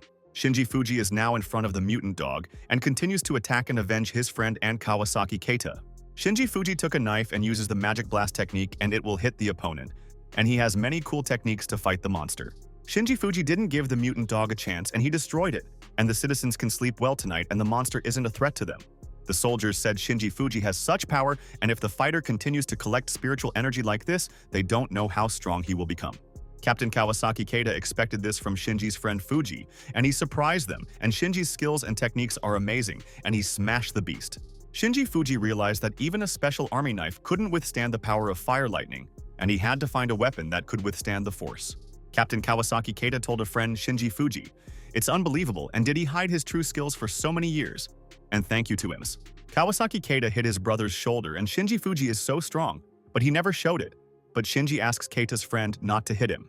Kawasaki Keita hugged Shinji Fuji's friend and told the soldiers that the boss would leave the cleaning to them, and he had something to discuss with Shinji Fuji. After a while, Captain Kawasaki Keita returned to headquarters, and he is required to report on the whole situation, and the chief wants to know what is going on there. The bosses are watching a fragment of the video where Shinji Fuji destroyed the mutant dog without any problems, and they didn't know that there was such a strong warrior. The lady asked the captain, is this really his friend? And Kawasaki.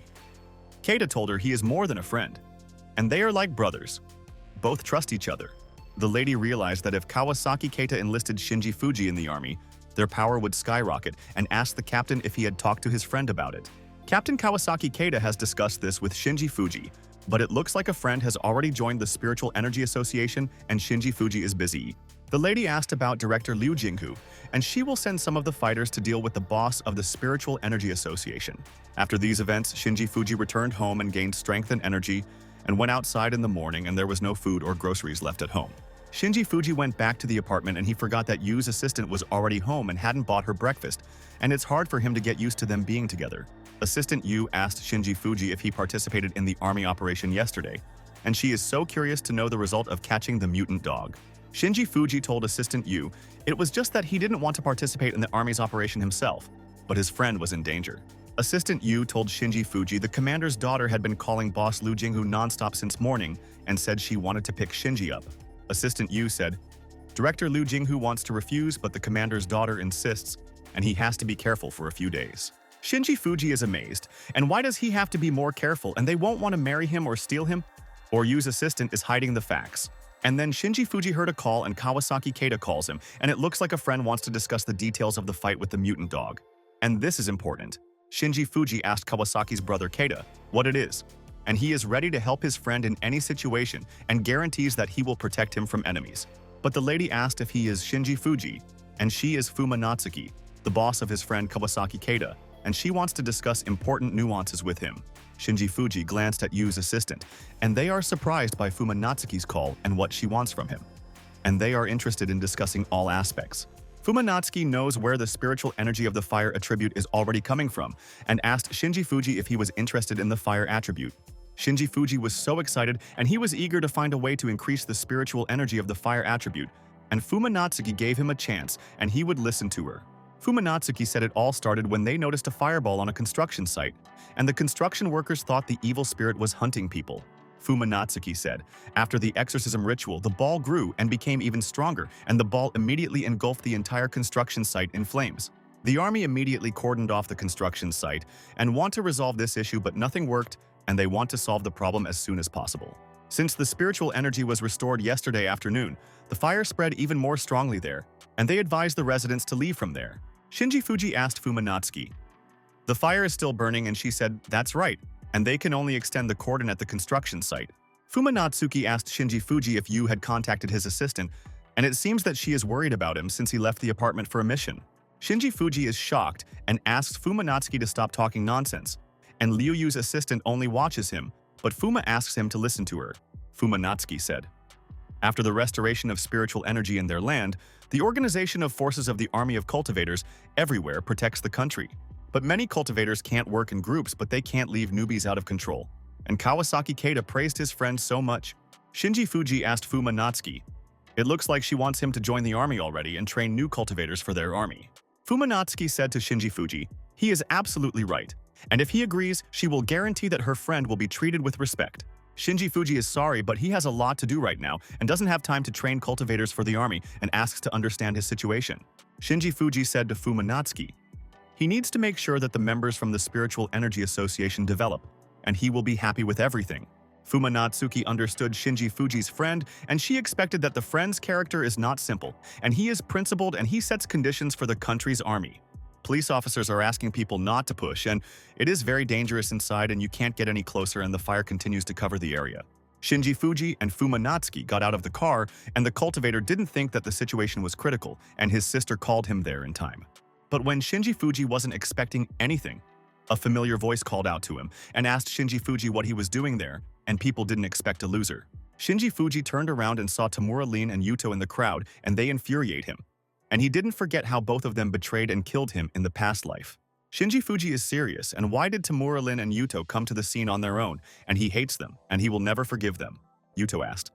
Tamura-rin, is it really Shinji Fuji, and he's a sucker, and he has a funny face, and Honey is absolutely right that her ex is stupid.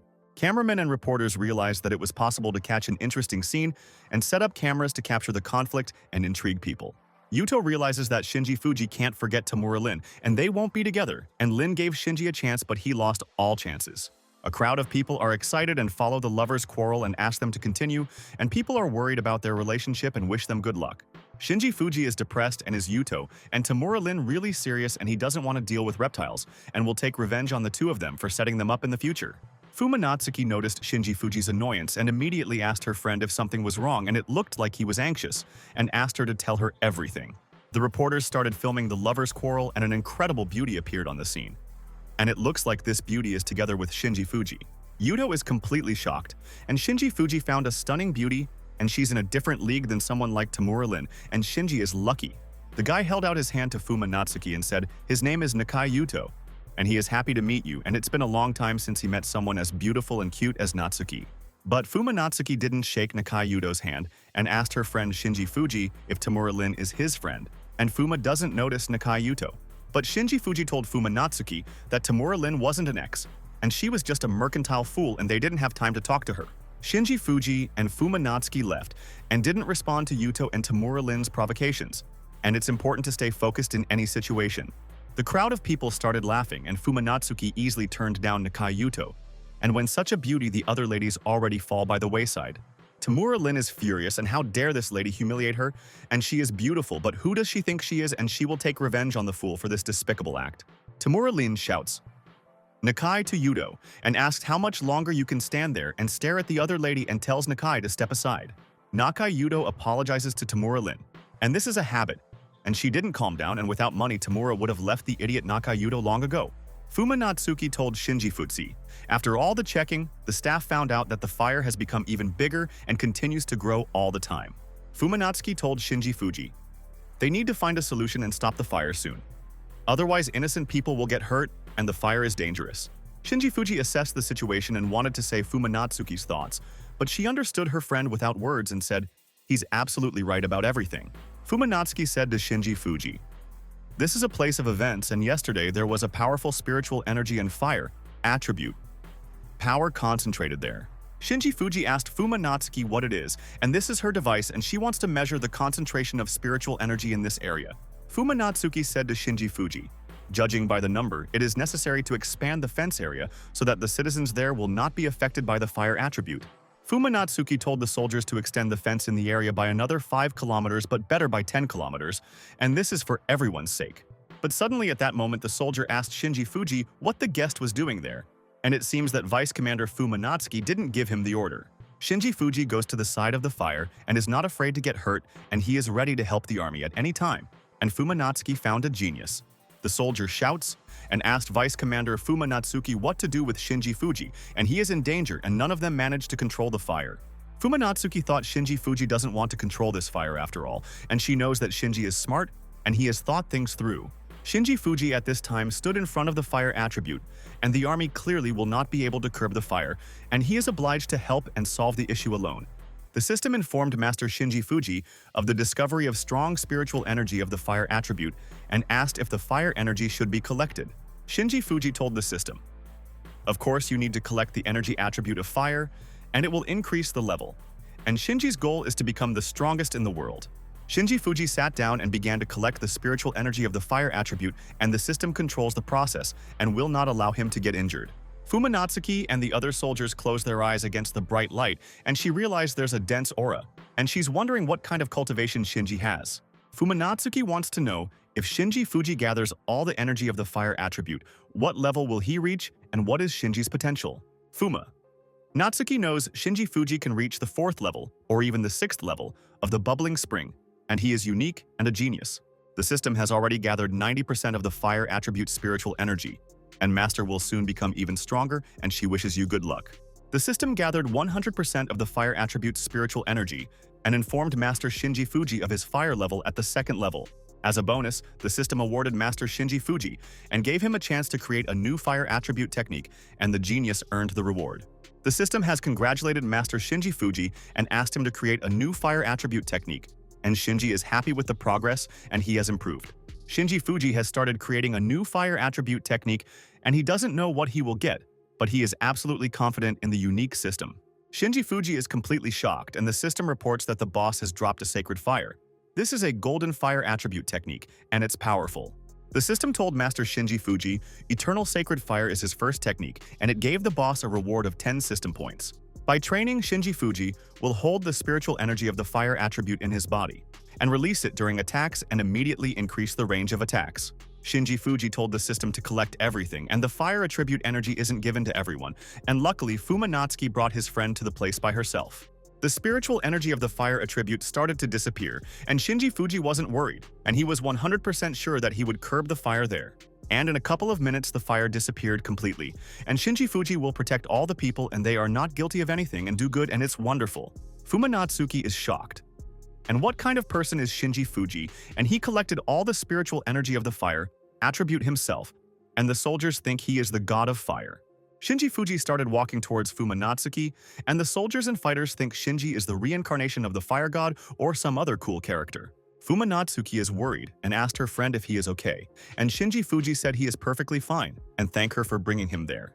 Fumatsuki took out an instrument, a spiritual energy meter, and the instrument makes sounds and she has to check what's wrong, and it's so strange.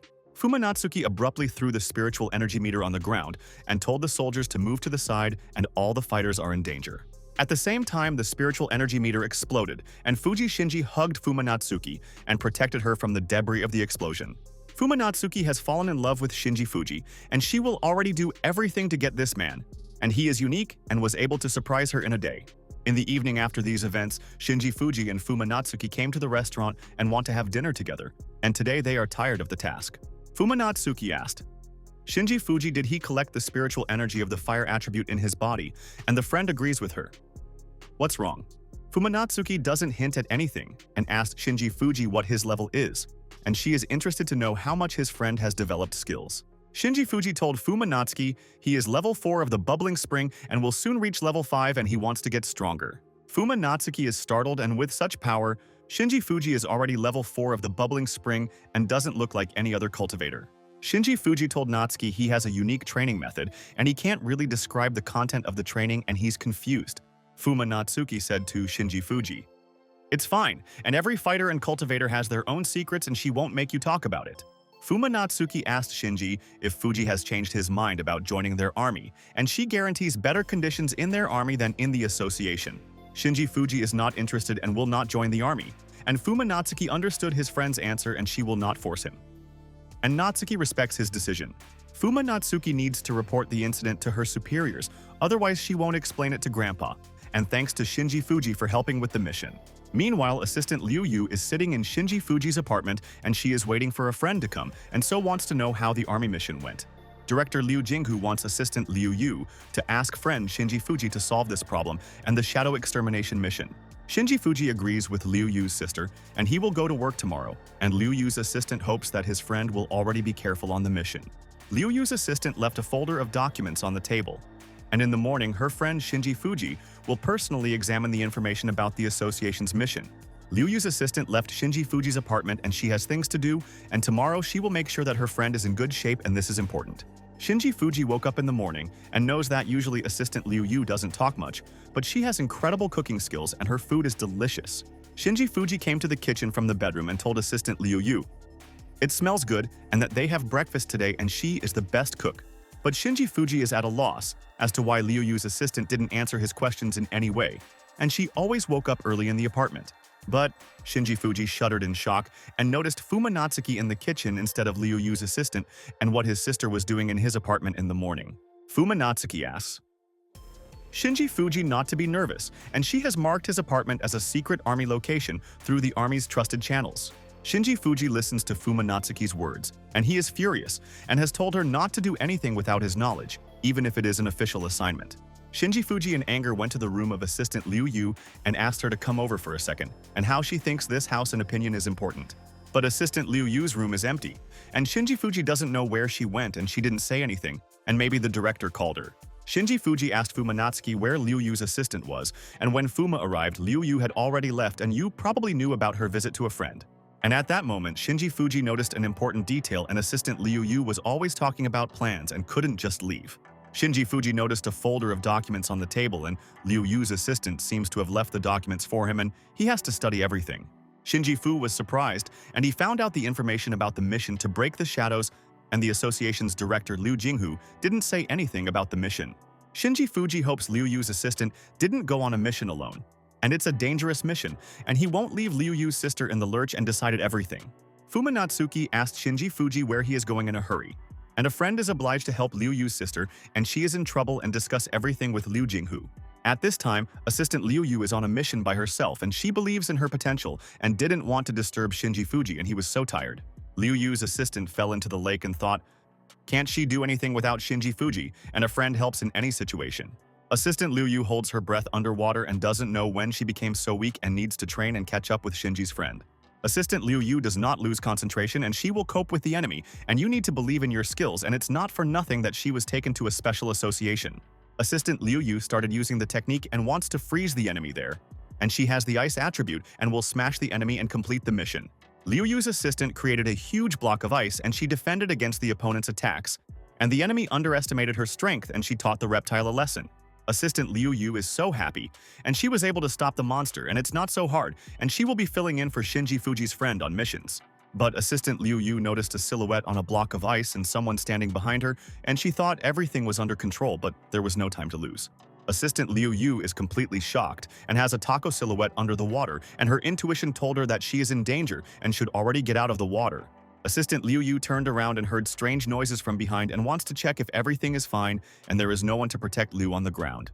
And at that moment, Liu Yu's assistant suddenly noticed the monster, and it wants to eat her, and we need to take action quickly, otherwise the monster will hurt her. But Liu Yu's assistant is not afraid and began to use a technique against the monster and sent a stream of ice in its direction, and Yu fights back. Liu Yu's assistant was hit by an attack on the monster, and it didn't have time to move to a safe distance and defend against her attack. And she believes in success.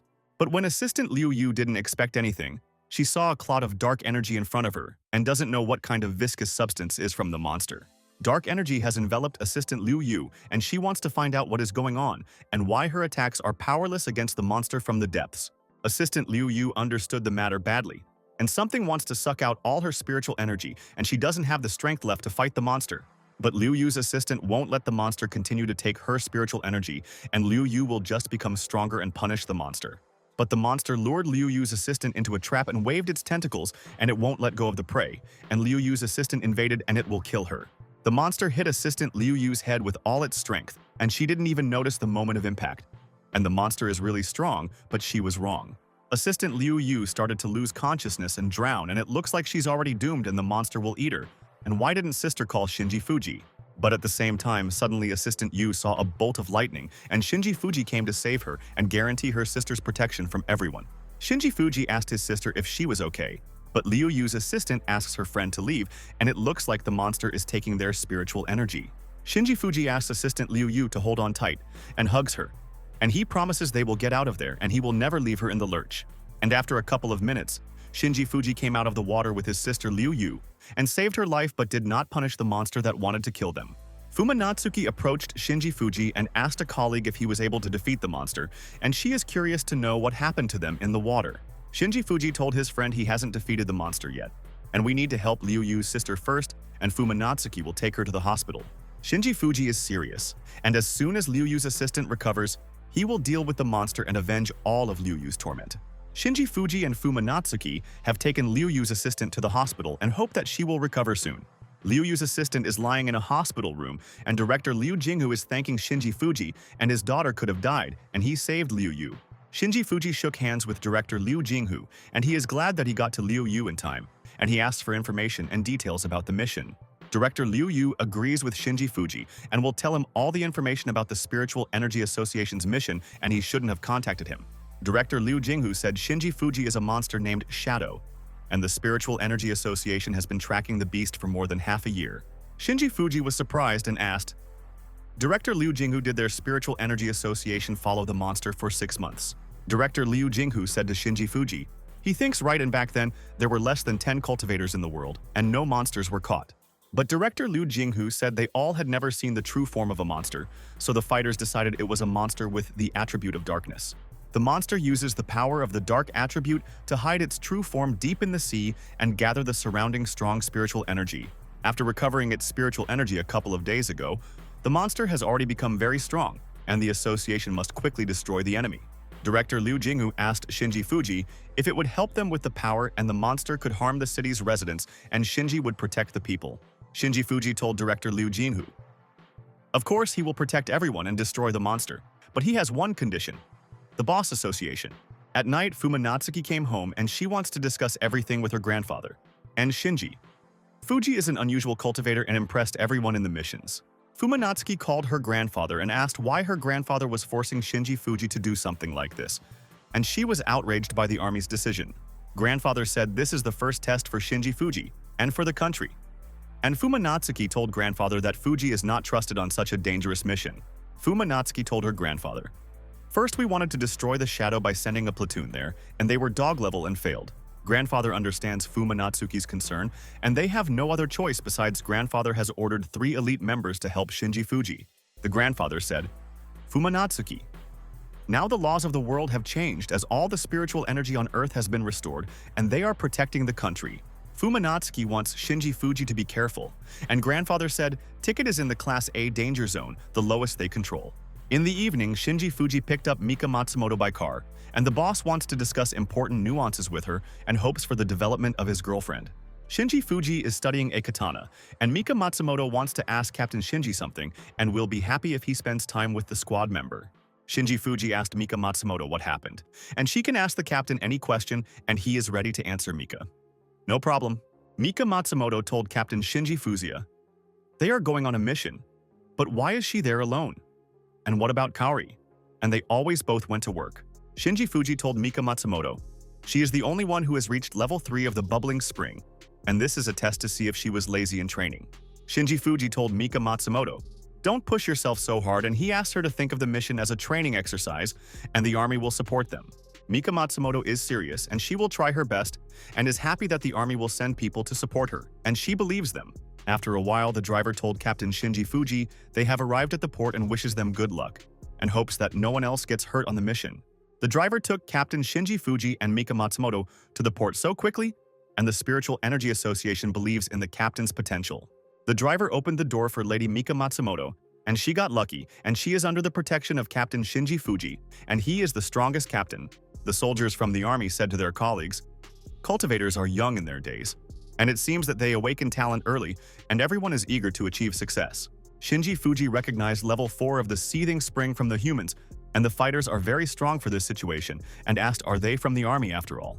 A man from the army told Shinji Fuji his name is Kuraki, and he asks the fighter not to let them down on missions, and not to make mistakes in simple situations. Mika Matsumoto is furious at Kuraki's words and asks what he means. And they don't even know Captain Shinji Fuji's skills, but they are already making him angry. A lady from the army asks Mika Matsumoto not to fight, and Kuraki has a sharp tongue and don't take offense at him and they need to work together today. An army soldier told his colleagues, if everything has arrived they can go and he doesn't want to delay their mission, and they need to get busy and not talk.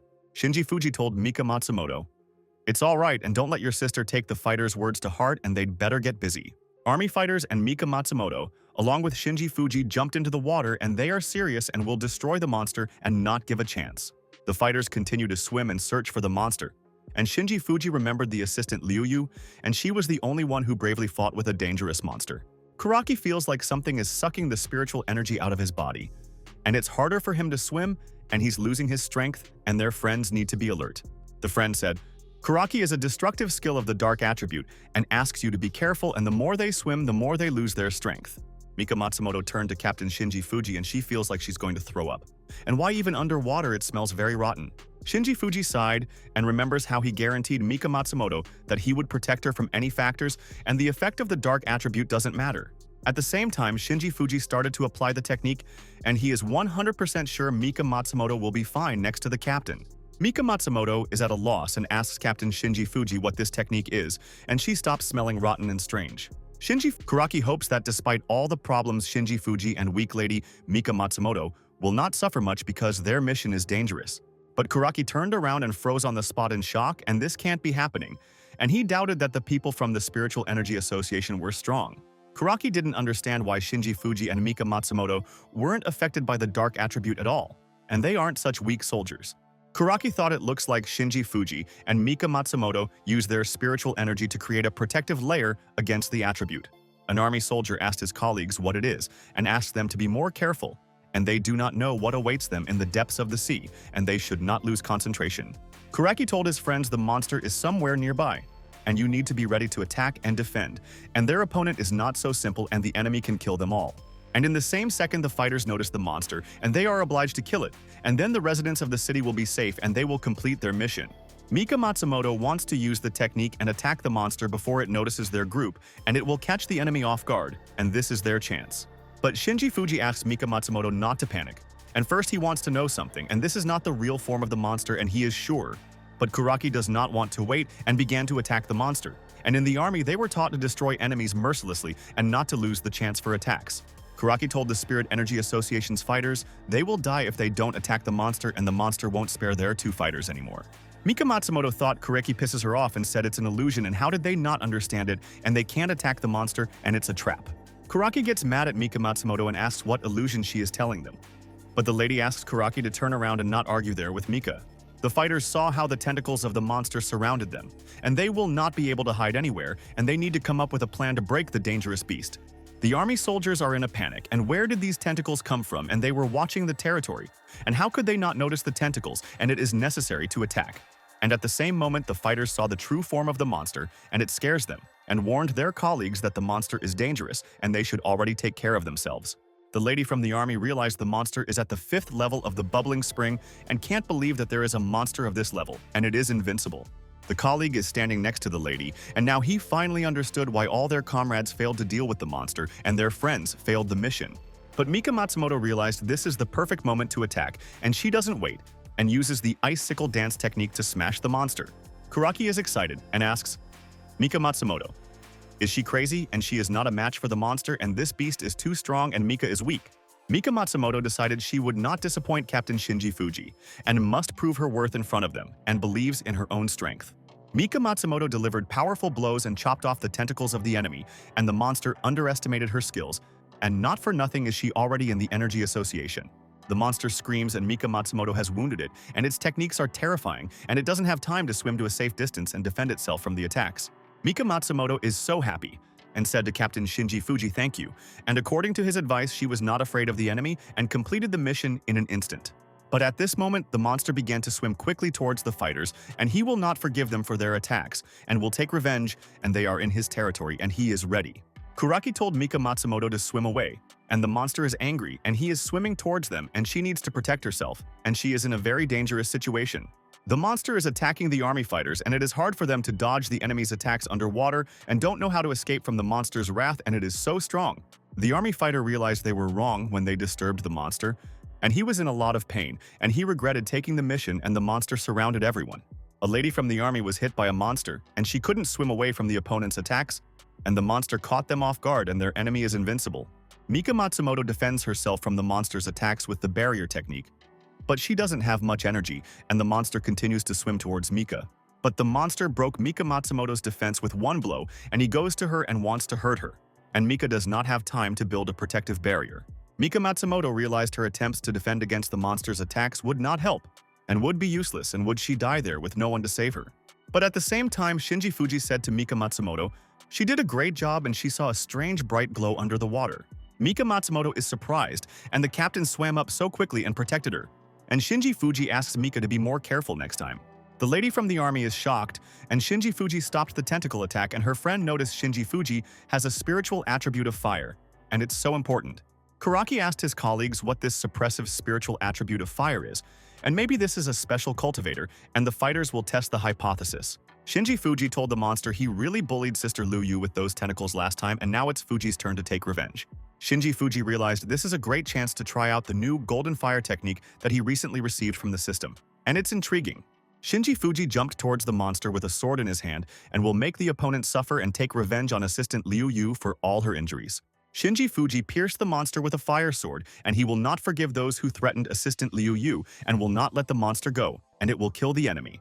Kuraki asked Shinji Fuji if he was crazy, and his punch wouldn't deal damage to the level 5 monster of the bubbling stream, and that was true. But Shinji Fuji has started using the eternal sacred fire technique, and the soldiers in the army don't know his skills and he will make them respect him. At the same time, Shinji Fuji's sword caught fire, and not for nothing did the fighter strike with his sword, and Shinji knows that the opponent on the 5th level is a bubbling stream. The monster is burning and doesn't know where to go, and the opponent was caught off guard, and he didn't think that the Spirit Energy Association fighter had the fire attribute. The monster realized he was doomed, and Shinji Fuji came to the defense and did not let the monster kill Mika Matsumoto, and answered for his words and did not let him down. And there was an explosion, and none of the fighters except Shinji Fuji. Don't know what happened there, but the monster stopped attacking the fighters. Kuriki asked his colleagues what was going on there, and asked them to explain. And he didn't see anything, and it seems that Shinji Fuji has hidden potential and talent. The soldiers from the army are looking at Shinji Fuji, and what an incredible power and Spirit Energy Association fighter crushed the monster with a single blow. Kuraki realized that what the commander was saying was true, and he asked the commander before the mission, why did the boss treat the cultivator so special? The commander told Kuraki he understands his feelings, but they all can't ignore Shinji Fuji's skills, and he has a special potential. The commander said, compared to Shinji Fuji, the other cultivators are children, and they must transfer him to their side at all costs. Kuraki wondered if Shinji was a Fuji person, and with his talent, his growth and development would be incredible, and he didn't go through army training. Kuraki thought of Mika Matsumoto, and she is Shinji Fuji's student. And in times of danger, she is calm, and Matsumoto has great potential. Kuraki is disheartened, and compared to Shinji Fuji, he is nothing. And why did he train and do military service for so many years if he is weak? Colleagues asked Kuraki if he was okay, and why he abruptly stopped swimming, and it seems that his brother was thinking about something. And thoughts are disturbing Kuraki. Kuraki apologizes to his friends, but his colleagues say it's okay, and Kuraki should treat them to dinner, and they will be even and respect him. Kuraki told a friend he was absolutely right, and suggested that they apologize to Shinji Fuji and Mika Matsumoto and invite them to dinner with them. Kuraki swam up to Shinji Fuji, and thanks to him, everyone is saved, and he is ashamed of his actions and asks for forgiveness for being rude, and he was wrong. But Shinji Fuji told Captain Kuraki he was just worried about everyone, and there's no need to apologize, but Kuraki says he owes Fuji a favor. Mika Matsumoto asks Captain Shinji Fuji and Kuraki to get out of the depths of the sea as soon as possible, and the smell kills her. And the captain said the student is right. All the fighters started swimming back except Shinji Fuji, and he noticed something in the depths and wants to personally check and make sure of the judgment. Mika Matsumoto asked Captain Shinji Fuji if something is wrong, but he asks the fighters to continue swimming.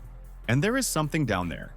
Shinji Fuji swims alone into the depths and hopes he's not left for nothing, and he's not afraid of monsters and he's ready to fight until he passes out. Shinji Fuji saw a bright light in the depths of the sea, and it seems that his intuition did not fail him, and he will not leave until he checks one piece of information himself. Shinji Fuji froze in shock and realized he was lucky he wouldn't have been able to find a rare treasure in other places, and he had been looking for this flower for a long time. Shinji Fuji saw 2 Stardew flowers in the depths of the sea, and he is thrilled, and the fighter remembers buying a Stardew flower in the system. Shinji Fuji guarantees, and thanks to the Stardew flower, Mika Matsumoto and assistant Liu Yu will improve their skills, and he will not abandon them. After a while, Shinji Fuji came out on dry land and wants to make sure that all the soldiers from the army and Mika Matsumoto are friends and do not conflict. Shinji Fuji is looking for friends and won't understand where they disappeared to and asks them to wait. And Mika Matsumoto always followed orders, and this is strange. And then someone asked the stranger he is Shinji Fuji, and he wants to discuss important aspects with him and find a compromise in their common cause. Shinji Fuji sees a stranger behind him and wants to know what he wants from him, and if the man is involved in the disappearance of all his friends. Shinji Fuji was surprised and when the stranger was there and he didn't feel it, so Shinji asked the person who he was and why he came. The stranger shook Shinji Fuji's hand and said he's Tokido Light and he serves as the young lady's security guard, and he handed Master Shinji a business card. Tokido Light told Shinji Fuziya, the young lady has been on a mission for a couple of days, and if she causes any problems in the future asks you to call him. Shinji Fuji asked Tokido Light, who he calls the young lady. And the guard is talking about Commander Fuma's cute granddaughter, Lady Fumatsuki. Shinji Fuji understood that this is Fumatsuki, and she is the only person he knows who can have a security guard, and he met Tokido. Shinji Fuji can't determine the strength of Tokido Light and whether he could have already reached the level of Iron Meridians, and Fuji is interested to know everything. Shinji Fuji asked where his friends were, and Tokido Light had already sent Mika Matsumoto home by car and Kuraki by military vehicle. Tokido Light was waiting for Shinji Fuji there, because Commander Fuma already wants to meet him and discuss important matters, and he sent him. Shinji Fuji is shocked. And is he really talking about the main commander of the army? And Tokido Light said Shinji is right, and does. The friend have any complaints? Security guard Tokito Light asks Mr. Shinji Fuji to pass, and he will close the car door behind him and is glad that Mr. is going to the commander. Shinji Fuji saw the man in the car and asked it. Looks like he is the army's top commander, Mr. Fuma, and he is flattered to meet them. The chief commander of the army. Mr. Fuma told a friend it looks like he's the Shinji Fuji, and she's heard a lot of stories about him from her granddaughter. The commander of the Fuma army heard from his granddaughter Fumatsuki that her friend Shinji Fuji can create a special power of fire in his body. Shinji Fuji told Commander Fuma, it's true, and he can actually already create a special firepower in his body. And the granddaughter didn't lie to Mr. The commander of the Fuma army expected this from a world where spiritual energy was restored, and he is no longer surprised by anything in their world. Army Commander Fuma said it's lucky that such a strong personality emerged without the help of the army. But Shinji thinks Mr. was exaggerating. Army Commander Fuma said, Shinji Fuji is neither too humble nor arrogant, and he is a smart person, and his granddaughter clearly wasn't mistaken. Army Commander Fuma told Shinji Fuji the world is already passing a time of change when the abnormal has become normal and people are having such a hard time. Shinji Fuji asked the commander of the Fuma army not to worry, and if something happens to ordinary people, he will never leave them in the lurch. Army Commander Fuma doesn't say this to Shinji Fuji to push and just wants him to level up sooner, and that's important for everyone. Army Commander Fuma said among all the attributes, the dark attribute is the most problematic, and it will tell all the information that a friend needs. The attribute of darkness subdues all living creatures, turning them into crazy monsters, and Shinji Fuji managed to fight such monsters in the water.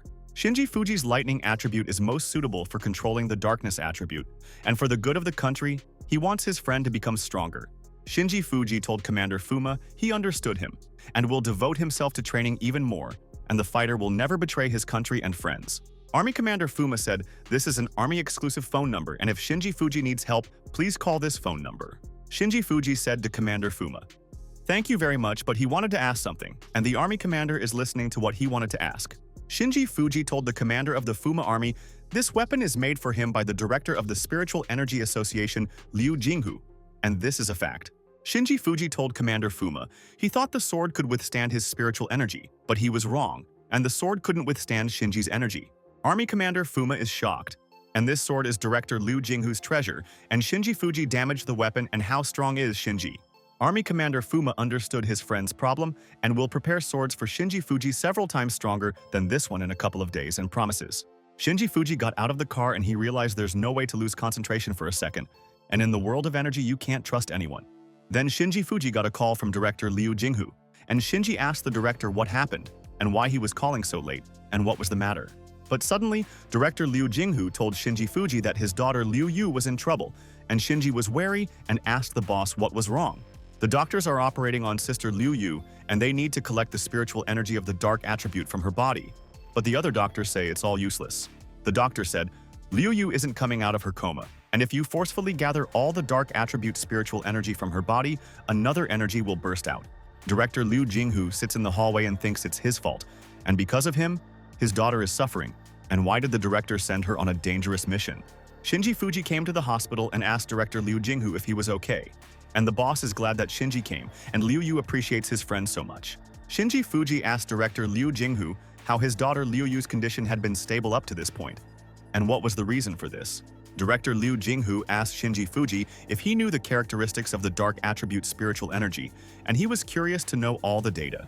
Shinji Fuji told Director Liu Yu, the dark attribute makes people lose their minds and doesn't want Sister Liu Yu to experience it. Director Liu Yu said Liu Yu was strong, but after Shinji Fuji saved her, she started to doubt herself and went alone. Director Liu Yu said to Shinji Fuji, if he had known about Liu Yu's thoughts, he would have given the mission to the two of them. But past mistakes can't be corrected. Shinji Fuji asked the system if there is a way to save Liu Yu, and it asked the host to touch Liu Yu for 3 minutes to analyze her body.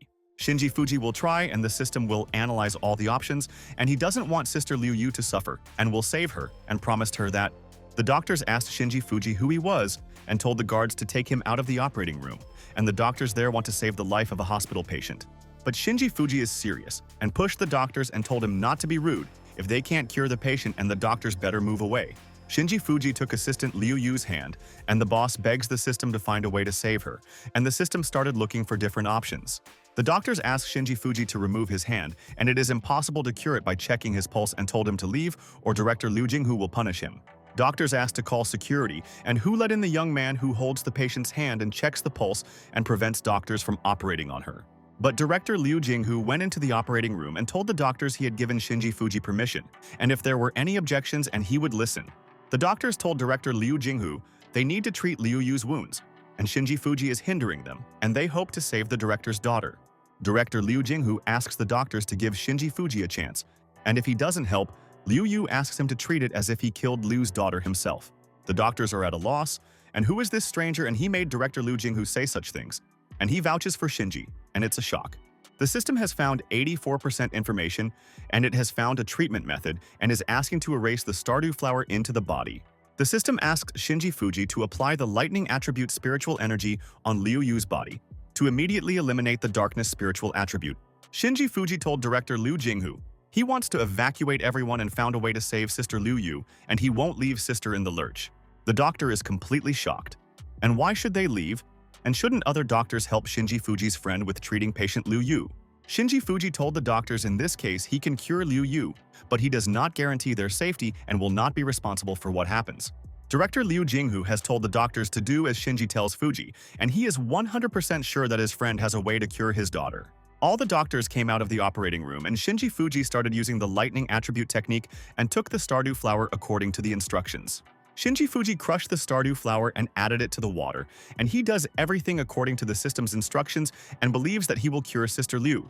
Shinji Fuji gave water to Liu Yu's assistant, and he knows that his sister is very strong and will withstand any strain and get rid of the disease in a moment.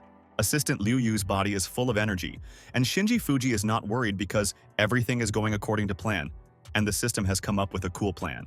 Shinji Fuji told assistant Liu Yu everything is fine, and he promises that he will bring her back to life, and in future missions they will always be together. The next morning, Liu Yu's assistant opened her eyes and she recovered from her coma, and her friends were worried that Yu's friend might die.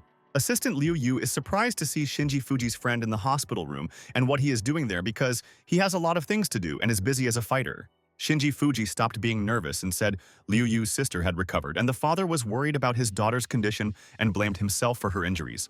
Shinji Fuji asks assistant Liu Yu not to be so brave, and they have no doubt that she is strong and it is not worth proving anything to a friend. Liu Yu's assistant didn't understand and asked Shinji Fuji's friend did he save her, and asked her to explain the situation, and she can't remember anything anymore. Shinji Fuji told Liu Yu's assistant he's really glad that he found 2 Stardew flowers at the bottom of the sea, and without them he wouldn't have saved Liu Yu. Liu Yu's assistant is dejected and asks her friend if he thinks she's a burden. But Shinji Fuji is surprised by his sister's words and why he thinks so. Shinji Fuji said to Liu Yu, she is an incredible level 3 bubbling spring cultivator, and there is no one stronger than Liu Yu at this level. Shinji Fuji asks, Sister Liu Yu not to be so stubborn, and she is not weak, and he is too strong, and no one can compare to him in the world. Liu Yu realized that Shinji Fuji was absolutely right, and before meeting him she thought that she would surpass even their director Liu Jinghu in 5 years. Shinji Fuji said to Liu Yu's sister she is now under protection, and they will see each other in the forest at the edge of the forest early in the morning the day after tomorrow, and asks her to go. 2 days later in the forest, the mutant monster started walking towards the fighter Liu Yu, and Captain Shinji Fuji specially organized these training sessions. Liu Yu's assistant hit the mutant monster with all her might, and Shinji Fuji forced her to get up and go to practice despite her injuries. Shinji Fuji asked his assistant Liu Yu if she understood the truth, and he always told her that she had incredible fighting skills, and the captain appreciated her. Shinji Fuji said this mutant monster is at the peak of level 3, but she smashed it with a single blow, and now Liu Yi's strength is level 4. Liu Yu's assistant is outraged and asks Captain Shinji Fuji to stop flattering her already, and Liu Yu knows his skills and potential better. Shinji Fuji's captain agrees with Liu Yu, and soon she will restore her body to 100% and defeat any enemy, and he believes in her strength. At the same time, Shinji Fuji and assistant Liu Yu heard a crash, and a strange smoke can be seen in the distance, and the captain wants to find out everything quickly. Liu Yu's assistant told Shinji Fuji that something had exploded there, and they should check if everything was all right and immediately investigate the situation together. The system has discovered a strong spiritual attribute of darkness and asks boss Shinji Fuji to be careful, and the enemy is strong and should not be underestimated. Shinji Fuji said to assistant Liu Yu, this is unlike an ordinary explosion, and he can sense the frenzy of the dark spirit attribute in the forest. Meanwhile, Tamura Lin and Nakayuto are relaxing in the forest with friends, and Yuto wants his sweet Lin to forget about the incident with Fumatsuki. Nakayuto hugged Tamura-Lin and said to his beloved he will catch a fish and they will fry it on skewers and both will have fun with their friends. But Tamura-Lin took Nakayuto's hand away and she doesn't want to talk to him anymore and thought her cute boyfriend was acting like a clown in front of a lady. Tamura-Lin told Koyuki's friend that she would help her with the cooking, and the friend asked Nakayuto what was wrong with Tamura and Lin. Nakayuto said, Tamura-Lin has been acting like this ever since she saw an incredibly beautiful lady a couple of days ago. And the friend understood the reason. Nakayuto told a friend the lady was insanely beautiful, and the friend knows that Yuto drooled over the lady and he is intrigued and wants to see her. But when the friends did not expect anything, the lady grabbed Yuto's friend by the ear and she said to the cute one, he will never see that beauty and guarantees. Koyuki asks the guy to better help her with the tent, and the boyfriend asks her to stop pulling his ears and she doesn't know how much she loves her. Nakayuto sighed and decided to go and gather some branches first, and his friends were gone and he had nothing to do in the forest alone, and his friend was clearly going to be punished. Nakayuto went to the forest and started collecting branches and making a fire with his friends, and Tamura-Lin was offended for nothing, and he didn't control himself. But suddenly at this moment, Nakayuto noticed something strange in the forest, and intuition did not fail. And fortunately, Nakai went to collect branches. Nakayuto noticed the spiritual attribute and remembers being on the news all day talking about forbidden energy. And Nakayuto didn't understand what was going on. The World Association officially announced at the conference that their land has entered the era of spiritual energy restoration. And this is a fact. According to spiritual energy experts all over the world, there are so many chances to come into contact with the energy. And this is an interesting detail. Nakayuto looks at the attribute on Earth and he is not afraid of missions and is ready to hit Captain Fumatsuki, and all these days he will never forget her. Nakayuto realized this is the power that will make him king. This is a chance sent by heaven, and no one will stop him, and he is smarter than everyone else. Nakayuto is serious and he guarantees that he will make Shinji Fuji regret what he did and never forgive the bastard for all his sins. Nakayuto has eaten the spiritual attribute and knows that in the future Shinji Fuji will be on his knees in front of Fumatsuki, and the relationship is similar as with Lin.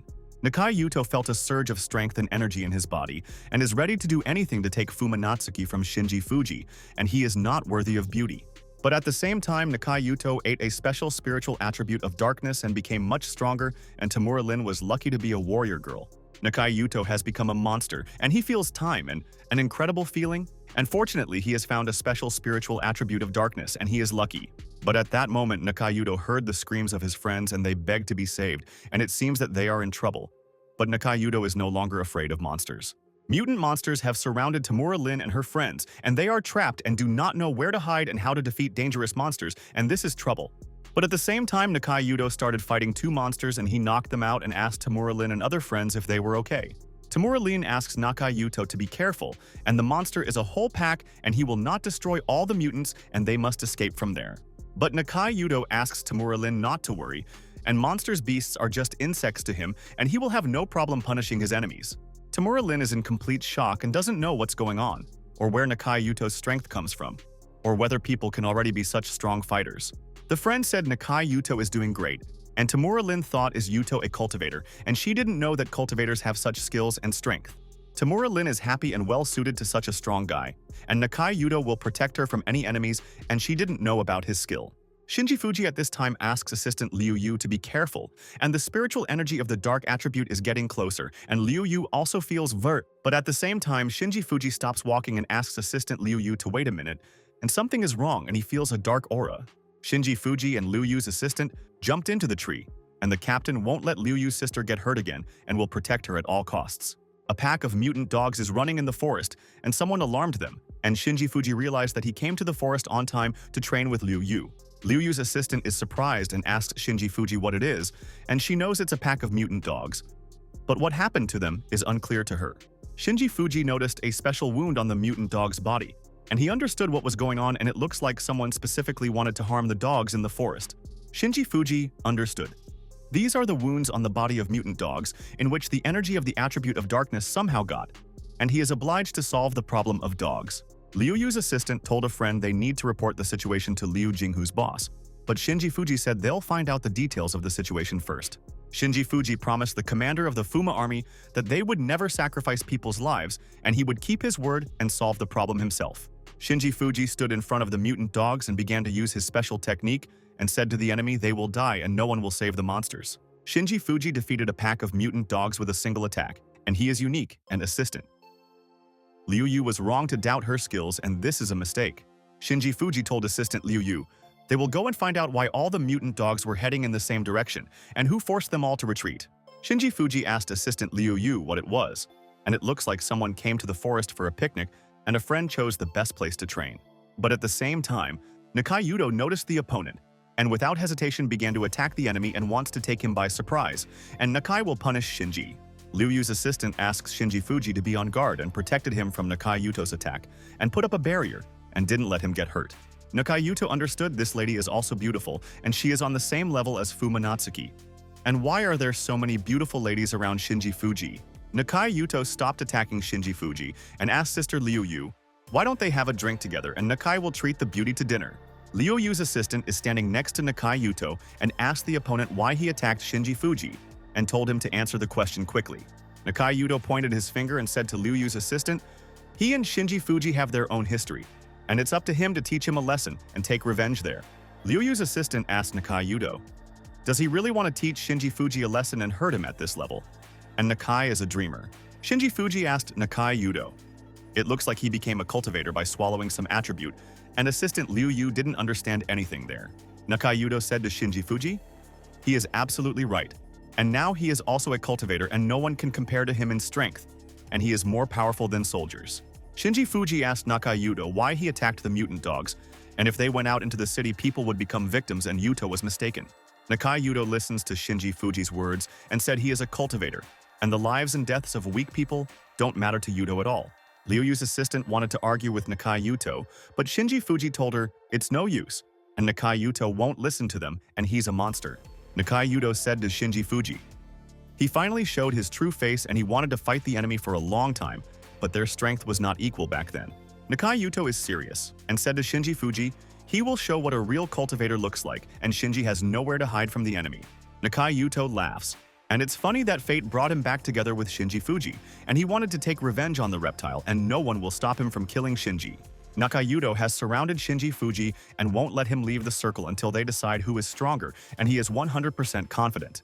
Shinji Fuji realized that Nakayuto was now at the second level, and he would never imagine that a single fruit caused a powerful evolution in Yuto's body. Nakayuto jumped from Shinji Fuji's back and wants to catch the enemy there by surprise, and he knows the opponent's strengths and will destroy the loser. But Shinji Fuji is ready for a serious battle, and by putting up a block he easily defended against Nakayuto's attack, and the captain will protect assistant Liu Yu. Shinji Fuji said, Nakayuto has already clearly exaggerated his greatness and asked is this really all he can do, and his opponent is not surprised. Nakayuto is enraged by Shinji Fuji's words and tells the reptile he will die and don't underestimate the opponent and he won't defend against attacks forever. Nakayuto continues to beat his opponent, but Shinji Fuji defends without problems, and in his previous life he knew all the techniques of Nakayuto's friend. Nakayuto is startled and said, Shinji Fuji deflected all of his attacks and how he determined the trajectory of the strikes, and it looks like he's not a simple fighter. Shinji Fuji told Nakayuto that he was too weak to challenge him for nothing, and that he would guarantee that Nakai wouldn't teach him a lesson or cause any injuries. Shinji Fuji said to Nakayuto, if he is not a cultivator, he is very strong, and an ordinary person with such strength can be considered the strongest. But at that moment, Shinji Fuji punched Nakayuto in the face, and if he's a cultivator, he's too weak to blatantly threaten Captain Shinji. Nakayuto was seriously injured and already fell to the ground from the opponent's punch. And that can't be the case, and Shinji Fuji is on another level. Tamura Lin and other friends asked Nakayuto's brother if he was okay, and he bravely fought his opponent and they respect him for his character. Tamura Lin is at a loss, and when Shinji Fuji became so strong and he defeated Nakayuto in a fight, and the fighter didn't allow any attacks. Tamura Lin thought if she had known earlier that Shinji Fuji was so strong, she wouldn't have broken up with him, and Tamura was so wrong. Shinji Fuji asks Liu Yu to capture these people, and after interrogating them to find out if there are still others like Nakayuto, and Liu Yu has already contacted Liu's boss. Nakayuto is mentally broken, and did he lose to Shinji Fuji? And it's impossible because he gained incredible strength and believed in success. But when Nakayuto did not expect it, a voice asked the fighter if he wanted to get strength and not miss the chance to take revenge on the enemy. The creature is sitting on the throne and asked Nakayuto if the fighter wants to be strong, and Nakai is at a loss as to where he ended up, and this strange place. The creature is waiting for an answer to its question, and it will help Nakayuto. And in this situation, the fighter has no other choice and is mentally broken.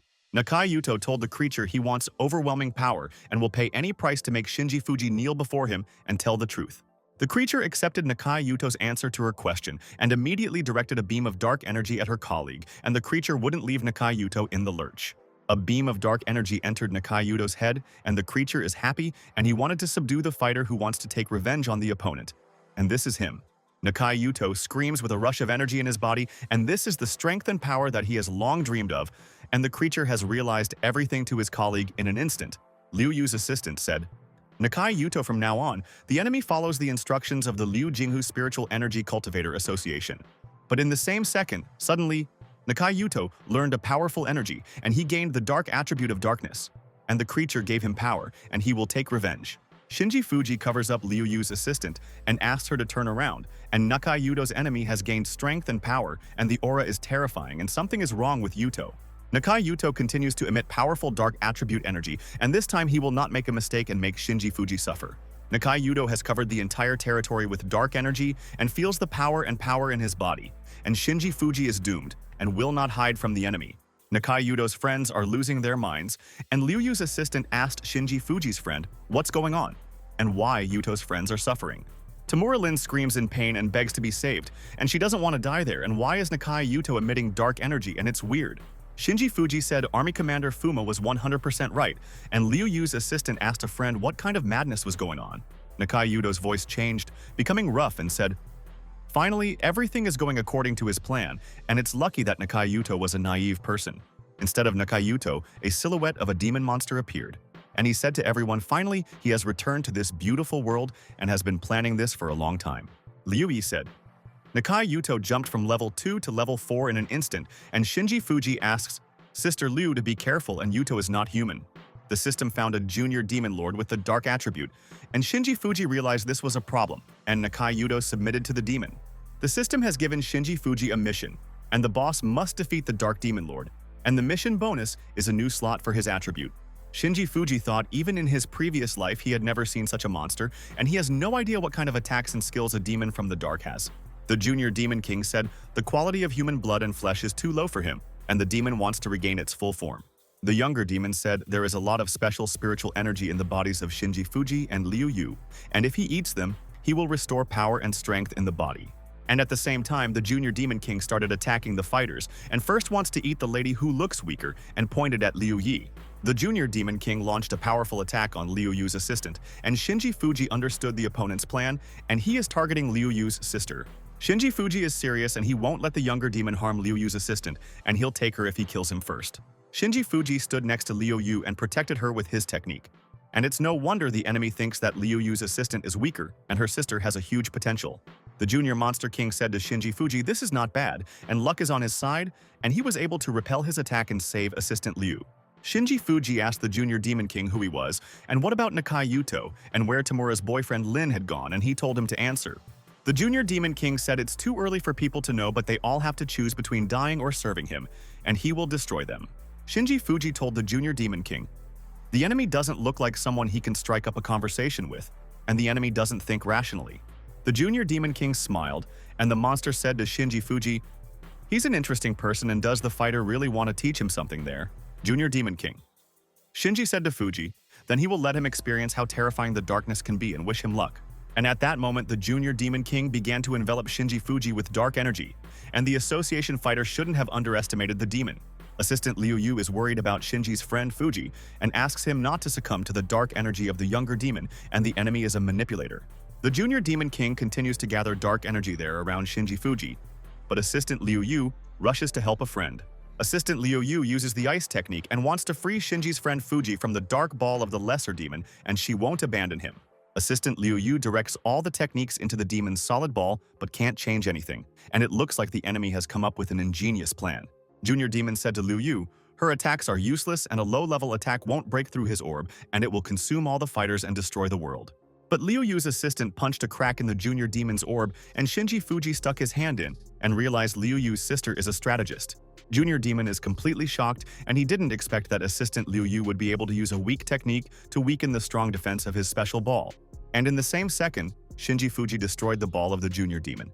And he asked the opponent, is it really serious? All his strength, and he is so weak? The younger demon asked the stupid fighter Shinji Fuji, does he really think that by destroying the Dark Territory Gate, he can fight him? Liu Yu's assistant told Shinji Fuji that she would help him defeat and punish the junior demon for all his actions, and he wanted to kill them all. But Shinji Fuji asks assistant Liu Yu to stay there, and he just wants to test what he can do and use his full strength in battle. Liu Yu's assistant was perplexed and asked Shinji Fuji's friend what does it mean to use full force and did he fight half-heartedly before. And at that moment, Shinji Fuji began to glow with the power in his body and said to assistant Liu Yu, this is what he meant, and he will take revenge on the enemy. Shinji Fuji quickly went towards the junior demon and would attack the opponent when he wasn't expecting an attack, and he lost his concentration. Shinji Fuji reached out his hand to the younger demon's face and will apply the technique on it and learn the limit of strength and potential. And this intrigues everyone. Shinji Fuji sent a powerful beam of light into the demon, and no enemy had ever felt the immense power of Shinji Fuji's techniques before.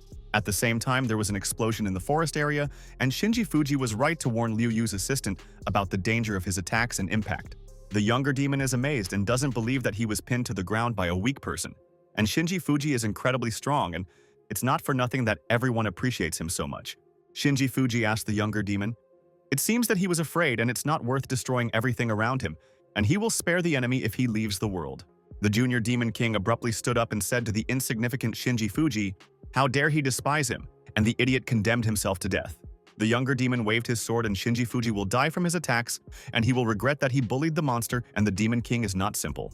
But Shinji Fuji didn't move, and he's 100% confident in his skills, and he doesn't care about the younger demon's attacks, and he's weak. Shinji Fuji responded to the younger demon's attack by using a technique and began to gather the monster's energy in his hand, and he saw through the opponent's plan. The younger demon is completely shocked, and how is this possible? Shinji Fuji repelled his attack and didn't even get a scratch, and where did he get the power from? Shinji Fuji told the younger demon from the look on his face he was afraid and didn't expect the opponent to fight back and fight on equal terms with him. Shinji Fuji told the younger demon it looks like he can't force him to use all his strength, and the demon king disappointed the enemy. The junior demon king realized Shinji Fuji is not an ordinary fighter, and he is stronger than him in his current state, and it is difficult for him to defeat him. But the younger demon decided he couldn't die there, and the demon would devour more people and become stronger before killing Shinji Fuji. Shinji Fuji asked the younger demon who allowed him to leave, and they didn't compromise on their issue, and he wouldn't let him go out of the forest. At the same time, Shinji Fuji directed lightning bolts at his opponent, and the demon screams in pain, and he didn't think that there were any powerful fighters left in their world. The junior demon king can't get out of his opponent's attack, and Shinji Fuji has him under control, and his lightning bolts have pinned down the enemy. The younger demon found a solution to the problem and turned into a bat, and wants to get out of there as soon as possible, and the demon remembered Shinji Fuji. Shinji Fuji told the younger demon he sacrificed most of his body to survive, otherwise he wouldn't have gotten out of the hold. Liu Yu's assistant went to Shinji Fuji and asked if he was okay, and he had survived so many formidable attacks from the junior demon and smashed it. Shinji Fuji told assistant Liu Yu, "He's fine, but part of the dark monster has escaped, and we need to contact director Liu Jinghu immediately." The news reported that due to a cold front, heavy rain is expected in the city this afternoon, and they have declared a red threat level. In the news, people are being asked to stay at home, and something big is going to happen today, and people are at risk, and they should stay at home and relax. In the news, people will be shown how you can immediately get a lightning strike for showing off, and the weather service warned all their residents. The lady is angry, and what is this nonsense? And all because of him, and she cannot find him, and why then called her to the street if he did not come to the meeting? The lady thought they agreed to go for a walk, but why is everything cancelled because of the rain, and she does not believe that her boyfriend easily left her? The lady turned around and froze in place from shock, and she can hear the sounds and didn't take the warning seriously, and she didn't want to stay at home. The lady looked around at the grounds and where she was and where all the people were, and there was no one on the street, and her intuition says she's in danger on the street. But at the same moment, the bat started flying towards the lady, and the younger demon wants to take her energy and gain strength for revenge. The junior demon king attacks the lady, and she is defenseless and will not be able to fend off his attacks, and the demon will suck out the lady's spiritual energy. But at the same time, Shinji Fuji used a lightning move and attacked the demon, and he followed the younger monster and didn't lose track of the monster. Shinji Fuji protected a lady from a minor demon and saved her life, and asked the lady if she hadn't heard the news and was walking alone on the street. Shinji Fuji told the lady to go home, and it's so dangerous outside right now, and asks her not to go out until the weather gets better in the area. The lady fell in love with Shinji Fuji, and this fighter is handsome, and he saved her from a dangerous monster, and she wants to repay him and save her friend from everyone. Shinji Fuji called Liu Yu's assistant and asked how things were going and hoped everything was fine because the enemy had caused problems today.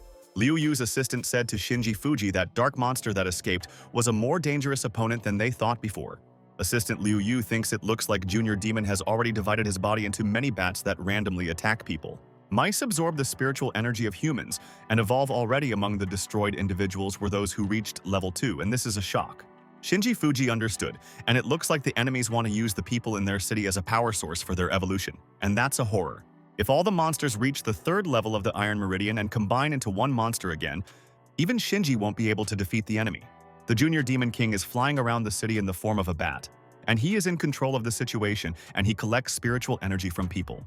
The Junior Demon King realized the city was in chaos, and he had achieved his goal, and the people would start to lose control in a panic, and he would suck out all their energy. The younger demon realized that if he consumed all the residents of the city, he would definitely regain his former strength and take revenge on Shinji Fuji for his rude taunts. The Junior Demon King will make Shinji Fuji suffer and torment him until he wants to die, and for good reason. He is the strongest of all. At this time, army soldiers are rushing to the city, and they will protect the residents and prevent the monsters from breaking through the defenses and exterminate the monsters soon. Army soldiers are ready to fight back the enemy, and it is a difficult time, but they will cope, and are used to fight with mutant monsters all the time. Fumatsuki, at this time, wants to check the comments on the internet, and she was informed that people are panicking and they do not know how not to be nervous. People write comments on the internet and beg to be saved, and bats are hitting the window and people don't know how to protect themselves from monsters. People asked in the comments, "Is this the end of the world?" and they saw a man turn into a dried-up mummy and the monsters mutated. Fumatsuki deletes comments on the internet, and how did she get sick of people who can't stay at home and spread panic among other people? Fumatsuki does not understand. Do people want the monsters of darkness to become even stronger and provoke the enemy by leaving apartments and houses? Fumatsuki is furious. And maybe they will turn off people's internet, and how their thousands of soldiers can delete millions of comments, and this is nonsense.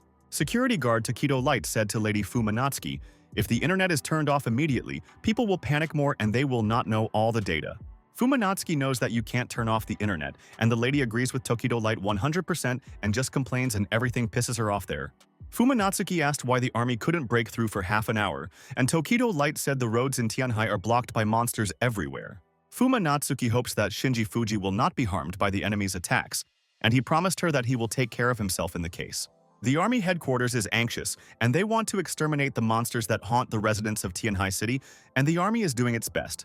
At that moment, Shinji Fuji and Liu Yu came to the army headquarters, and their friends wanted to discuss important matters with Fumatsuki's sister. Mika Matsumoto is happy to see Captain Shinji Fuji, and sister Liu Yu and Kuraki told Shinji's brother he has been wanting to discuss everything with him all these days. Shinji Fuji asked the members of the Spiritual Energy Association if everything was fine, and he hoped that none of them were hurt by the monster's attack. Mika Matsumoto and Kaori were training in the courtyard of Kaori's house and realized that a disaster had occurred when Director Jingu called.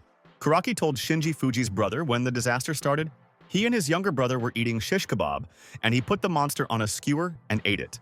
Director Liu Jinghu told Shinji Fukia once he came to the office they can connect to a video conference with the military, and this is important. Director Liu Jinghu told Army Commander Fuma Shen, "They are ready, and they will immediately discuss the plan to save Tianhai, and he will explain all the details." Army Commander Fuma Shen said, "At the moment, the 2 main highways leading to Tianhai City are blocked by monsters. A powerful energy activity is recorded in their central square, and it is assumed that this is the source that controls the monsters." Shinji Fuji realized, and so the Junior Demon King is in the central square and he must find and destroy the opponent. Shinji Fuji drew attention to Miss Kaori, and she behaves somehow strange, and it seems that Kaori is hiding something from the association and friends. Army Commander Fuma Shen plans to break through the Eastern Highway, open a corridor, and organize the evacuation of people from the square. To speed up the evacuation process, the army needs the help of the Spiritual Energy Association, and they need to break through and start the evacuation in advance. According to the Intelligence Department's calculations, the entire operation will be completed in 50 minutes, and if the monster evolves in that time, they won't kill it. Army Commander Fuma Shen asked the Spiritual Energy Association fighters if they had any questions, and the commander was willing to answer the question in person. Kaori asked Army Commander Fuma Shen, "If the army doesn't make it to the square in time, will the airstrike be postponed?" And it's important for her to know. Army Commander Fuma Shen said to Kaori, "Once the time runs out, all fire will be focused on the target and the monster's evolution will be abandoned." Kaori is nervous and asked the Army Commander Fuma Shen, "How is it possible and they want to risk the lives of people in the square and it's terrible?" Army Commander Fuma said, "If the monster evolves, not only those in the square will die, and it will exterminate all of Tianhai and then the country." Army Commander Fuma Shen noticed Kaori's agitation and asked if there was someone important to her in the square, and it looked like her family lived there. Kaori told Army Commander Fuma Shen, Her family lives in an apartment complex near the square, and Kaori is worried about the lives of her loved ones. Shinji Fuji understood why Kaori was nervous, and she doesn't want to lose her family and friends, and he understands her emotions and he feels sorry for Kaori's friend. Mika Matsumoto asks Kaori's sister not to worry and she will save her family, and Captain Shinji Fuji has arranged for her to train and she is stronger. Kuraki told Kaori he would call his younger brother and ask him to come by car, and they wouldn't leave Kaori's family in trouble there. But suddenly the army commander Fuma said to Miss Kaori, in that case they will have to suspend her from the operation, and he made a decision. Kaori is completely shocked by the words of the army commander Fuma and why he removed her from the operation, and she wants to help all her colleagues in battle. Army Commander Fuma told Kaori emotional soldiers inevitably reduce the effectiveness of the mission, and Kaori thinks about family. Army Commander Fuma asks Director Liu Yu to reconsider the team composition and remove Miss Kaori for the sake of the success of the operation. But when none of his colleagues expected it, Shinji Fuji asks the Army Commander to wait and notices a fatal flaw in his plan. Army Commander Fuma is intrigued by Shinji Fuji's words and asked what mistake he made when he came up with the plan, and this is important. Shinji Fuji told Commander Fumatsuki that his bombs will not be able to do any damage to the monster, and he guarantees 100%. Director Liu Yu is surprised. And what is Shinji Fuji talking about? And everyone in the Spiritual Energy Association thought that the commander's plan was brilliant. Army Commander Fuma asked Shinji Fuji how he knew that bombs wouldn't be able to injure a monster and told the fighter to explain the logic. Shinji Fuji said to the Army Commander Fuma because Shinji's fighter recently already cut down the monster, leaving it in a serious state. Shinji Fuji told Army Commander Fuma his plan definitely won't work and asks to study his plan, and the bosses are interested to know the plan. Shinji Fuji looks for something in his pocket and asks the army commander to waste no time in delivering the weapons he asked for back then. Shinji Fuji created a ball of lightning in his hand and said to Commander Fuma he will destroy the monster of darkness himself. And what is this plan for them? After a while, Fumanatsuki came to the tunnel and is waiting for an order from her grandfather, and the army commander Fuma has already changed the plan of attack on the monsters.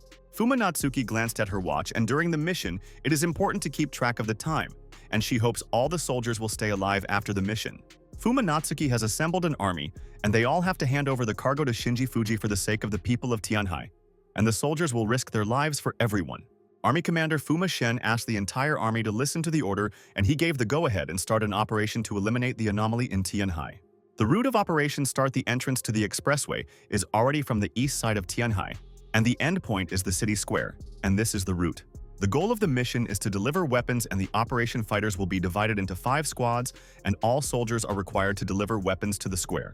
Army Commander Fuma told the soldiers they will complete the mission during the war, and the fighters will exterminate the monsters for the sake of their relatives and friends. The army led by Fumanatsuki bravely went to the highway entrance, and they will fight the monsters with all their might for the sake of the people of Tianhai City. The bats started flying towards the army soldiers, and the demon chief told them to guard the territory from the soldiers and not let them into Tianhai.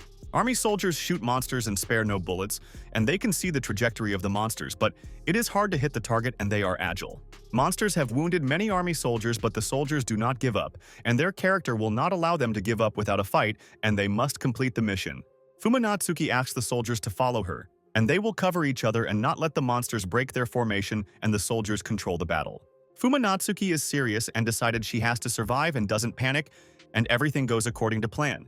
And they believe in Shinji Fuji's friend's plan.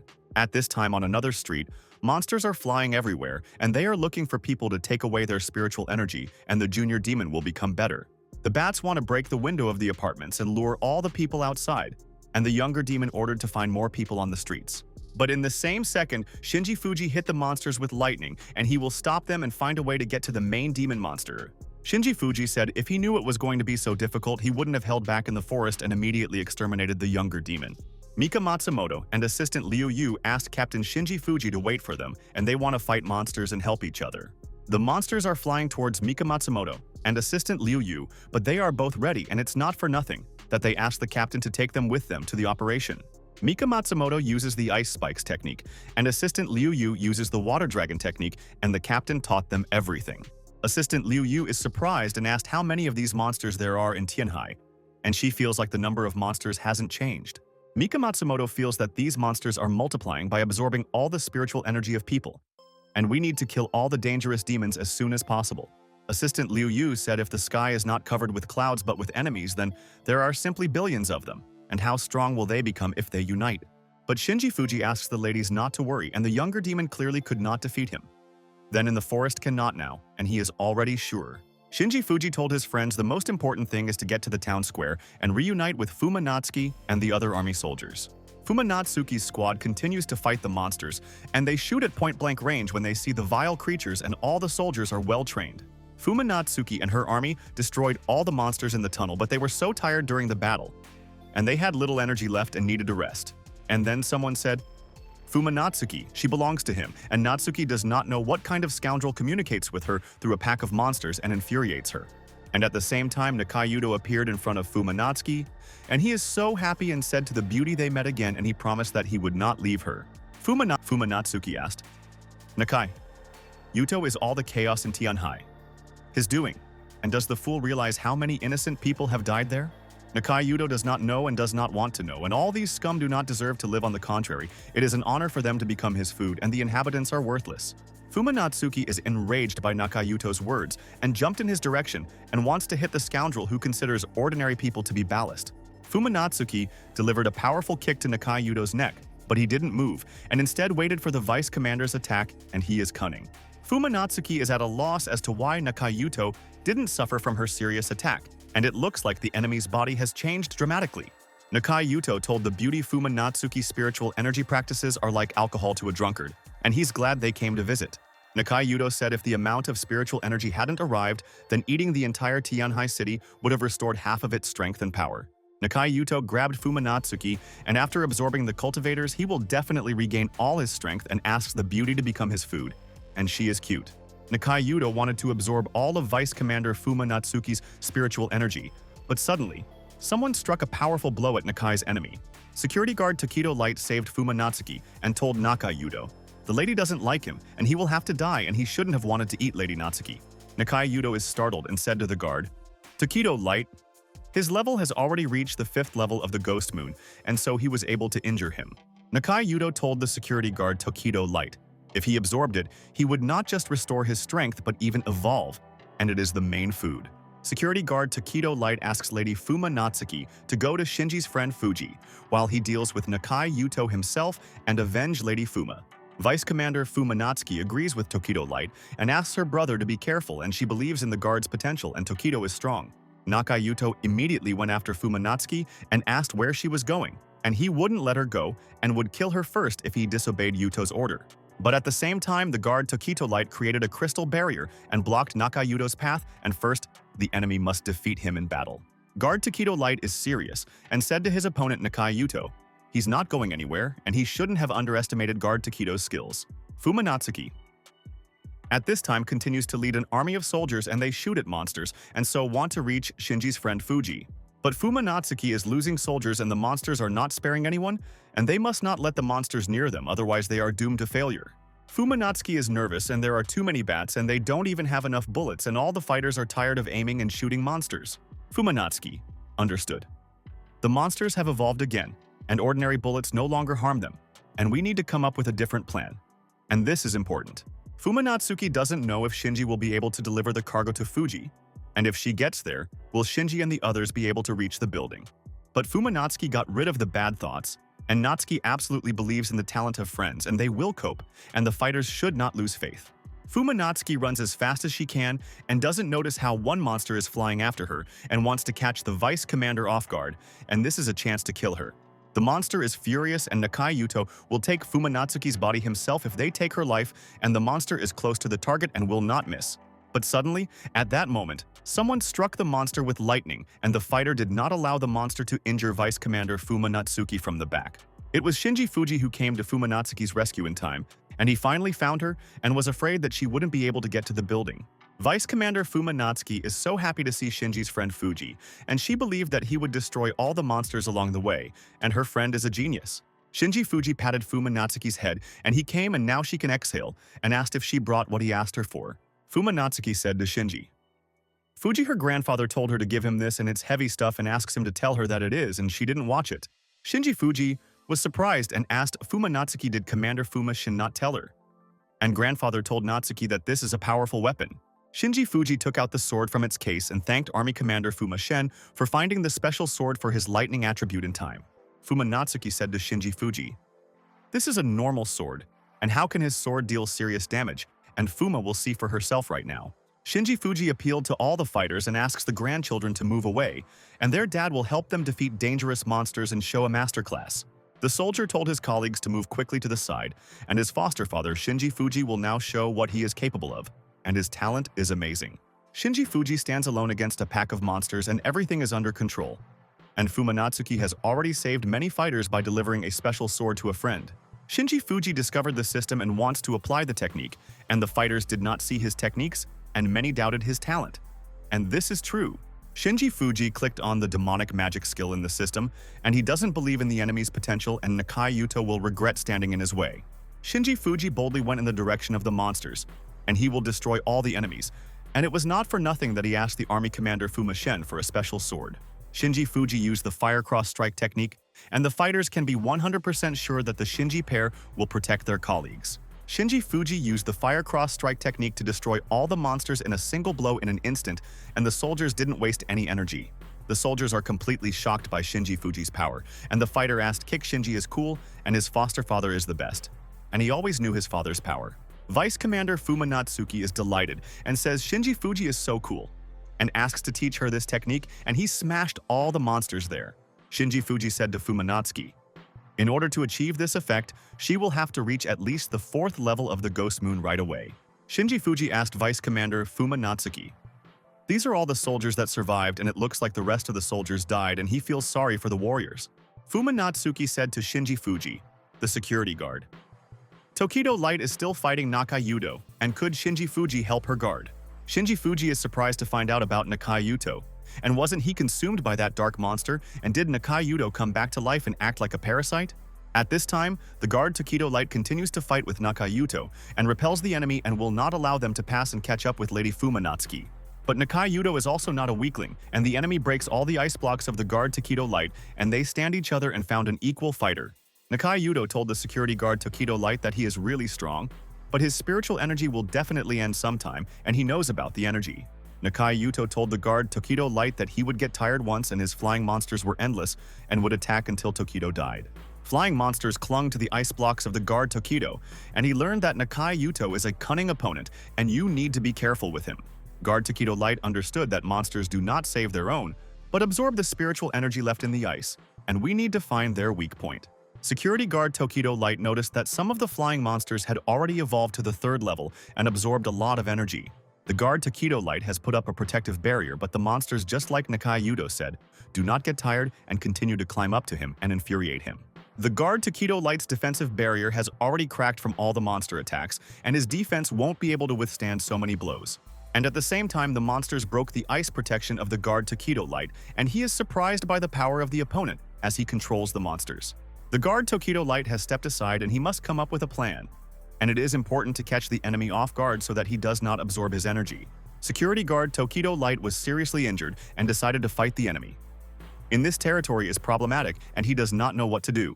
Nakayuto told the guard, Tokido Light. He fights carefully and he keeps a safe distance from him. And is he really afraid of the enemy? Security guard Tokido Light was waiting for Nakayuto to lose his concentration there and started using the ice spear technique, and he attacked. Security guard Tokido Light threw an ice spear straight at his opponent, and he hopes that Nakayuto didn't expect a sly attack and didn't defend there. But Nakayuto laughs, and he is not nervous at all and is ready to fight Tokido Light until morning. But the end of the guard is near, and he is at the limit of his strength. Nakayuto did not move and absorbed the spear of the guard. Tokido Light and the fighters are idiots and did not understand the principle of his fight, and he is smarter than the fighters. Security guard Tokido Light is completely shocked, and why Nakayuto didn't even get hurt by his powerful technique, and their opponent has a lot of surprises. Nakayuto knew that the security guard Tokido Light would go all in a panic and asked not to be offended, but the enemy would accept this powerful spiritual energy. Security guard Tokido Light realized this is trouble, and Nakayuto is using his spiritual energy to evolve. And what is the rascal up to? For the fact that the guard Tokido Light helped Tam Nakayuto reach full strength, he gives the guard an easy death and the fighter deserved it. Nakayuto sent a powerful beam towards the Tokido Light guard and will pierce the opponent, and the guard will not be able to repel his powerful attack. Security guard Tokido Light has accepted death, and he really does not have time to defend himself from the enemy's attack and asks for forgiveness from Lady Natsuki. But when the guard Tokido Light did not expect this, Shinji Fuji appeared in front of him and deftly parried the opponent's attack and protected him. Security guard Takedo Light asked Shinji Fuji to step aside and hit the 4th level at full power, and Shinji will not stand it. But Shinji Fuji easily defended against Nakayuto's blow in an instant, and the guard Takedo Light does not know the limit of his friend's potential and strength. Shinji Fuji swung his opponent's attack and punch in one fell swoop and an explosion occurred, but Shinji and Takedo Light were unharmed. Security guard Takedo Light is completely shocked by Shinji Fuji's strength, but he didn't doubt the cultivator after all. Even Commander Fuma believes in Fuji. Shinji Fuji didn't hear the warning of the guard Takedo Light and asked his brother what he said and was busy repelling the enemy's attack. Security guard Takedo Light asks if Fumatsuki and Shinji are alright there. Fuji asks his brother not to be nervous and Fuma fights with the enemies. Shinji Fuji asks security guard Takedo Light to go quickly to the sister of Liu Yu and Fumatsuki, and he will deal with the enemy and will already approach them. Shinji Fuji told Nakayuto they're standing there face to face again, and before he kills him will the enemy tell you who he is, and it's interesting to know. Nakayuto asked Shinji Fuji what he was talking about, and it's him. Nakayuto, and doesn't the fighter already recognize him? And it's strange that the fighter forgot about the enemy. But Shinji Fuji said to the monster, if he doesn't want to talk, don't talk, and he won't force his opponent to answer questions and will decide everything by himself. Shinji Fuji began to draw his sword and told Nakayuto not to be afraid, and he would finish everything in an instant, and the opponent would not understand what had happened and fall asleep. Nakayuto asked, Shinji Fuji, does he still think that he is the same junior demon who was in the forest, and Shinji was mistaken in his opinion? At the same time, Nakayuto launched a powerful attack at his opponent and told Shinji Fuji to evaluate what their enemy was capable of in his prime. Shinji Fuji asked the younger demon, is this all he's capable of? And just like last time, he's not impressed with his opponent's skills? At the same time, Shinji Fuji smashed Nakayuto's attack with a single swing of his sword, and the younger demon shouldn't think that he was the only one who increased the attacks. The junior demon king is shocked by Shinji Fuji's deflection, and the opponent has directed the sword energy towards him, and Yuto is in danger. And at that moment, the younger demon disappeared from there, and all the flying monsters started flying in different directions, and Shinji Fuji scared them with his power. Shinji Fuji looks up at the sky and knows 100% that the younger demon is not dead, and he is cunning, and in the shadows is preparing a plan for a retaliatory attack. Shinji Fuji decided that next time he would immediately destroy the enemy and not give them a chance to leave the battlefield. Otherwise, the enemies would cause a lot of problems for everyone. Mika Matsumoto saw the chaotic flight of monsters and asked the ladies what was going on, and hoped assistant Liu Yu would explain the situation. Liu Yu's assistant asked Mika Matsumoto if he could feel the energy from that black cloud, and it looks like it's not an easy cloud and they're sure about it. Mika Matsumoto said the mutated flying monsters seem to have immediately received an order and started moving towards the cloud, and she is worried. But Fumatsuki, laughing, asks assistant Liu Yu and Mika Matsumoto not to joke, and there can be no such indicators, and she does not believe in nonsense. Mika Matsumoto asked sister Fumatsuki what happened, and she asks her sister to explain all the information, and they will understand. Fumatsuki told her friends, according to the instrument data, that thing in the sky is probably already a legendary super mutated monster form. The degree of threat and the abnormal level have minimal threat, and they affect the environment and people, and the help of practitioners is not needed. At the level of unrest, anomalies and monsters pose little threat and can cause local unrest or panic, and they are not so strong. Danger-level creatures or events can cause serious damage to the village, and mid-level practitioners will eliminate all problems. The super mutated form is a monster of destruction and can destroy a city, and you already need intermediate and high-level practitioners to fight it. Disaster level. A national disaster can destroy the entire defense of the country, and a general mobilization of forces and all practitioners is needed. The apocalypse level is the highest level of threat, a global danger to the whole world, and a civilization can die, and they are the strongest of all. Vice Commander Fumatsuki thinks Shinji Fuji must survive, and she still survives, and his opponent is very strong and dangerous in battle. Fumatsuki asks Liu Yu to contact Director Jingu urgently and ask for reinforcements, and she will contact her grandfather as soon as possible. Fumatsuki wants to contact the headquarters, and they can't leave Shinji Fuji there alone against such a monster. But there's no connection, and that's a problem. The soldiers said the second group's signal is completely lost, and it looks like the flying monsters are blocking the radio communication and interfering with the army's operation.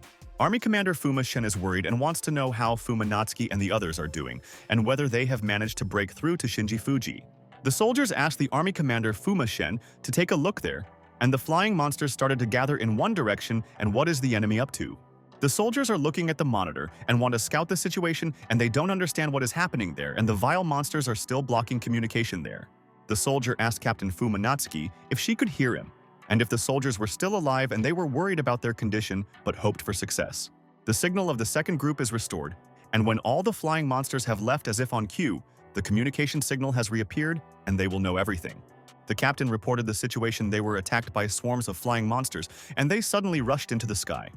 She doesn't like this situation so much. The soldiers told Army Commander Fuma, the situation is similar for the second and third groups, and it looks like the enemy has already planned every move. The commander of the army, Fuma, ordered an immediate calculation of the losses of the fighters, and they took a risk and hopes the risk was justified and believes. The assistant told Army Commander Fuma, Lady Fumatsuki is on the line, and she wants to report the situation to her grandfather personally, and this is so important. The commander of the army, Fuma, asked Fumatsuki what happened to her squad, and hopes that there are not many casualties and the soldiers survive the battle. Suddenly, Fumatsuki told her grandfather about the trouble and a super mutated monster will appear in Tianhai very soon. And Commander Fuma is so surprised. The soldiers froze in complete shock after hearing the information from Fumatsuki, and they didn't expect a monster with this level, and it's a crash.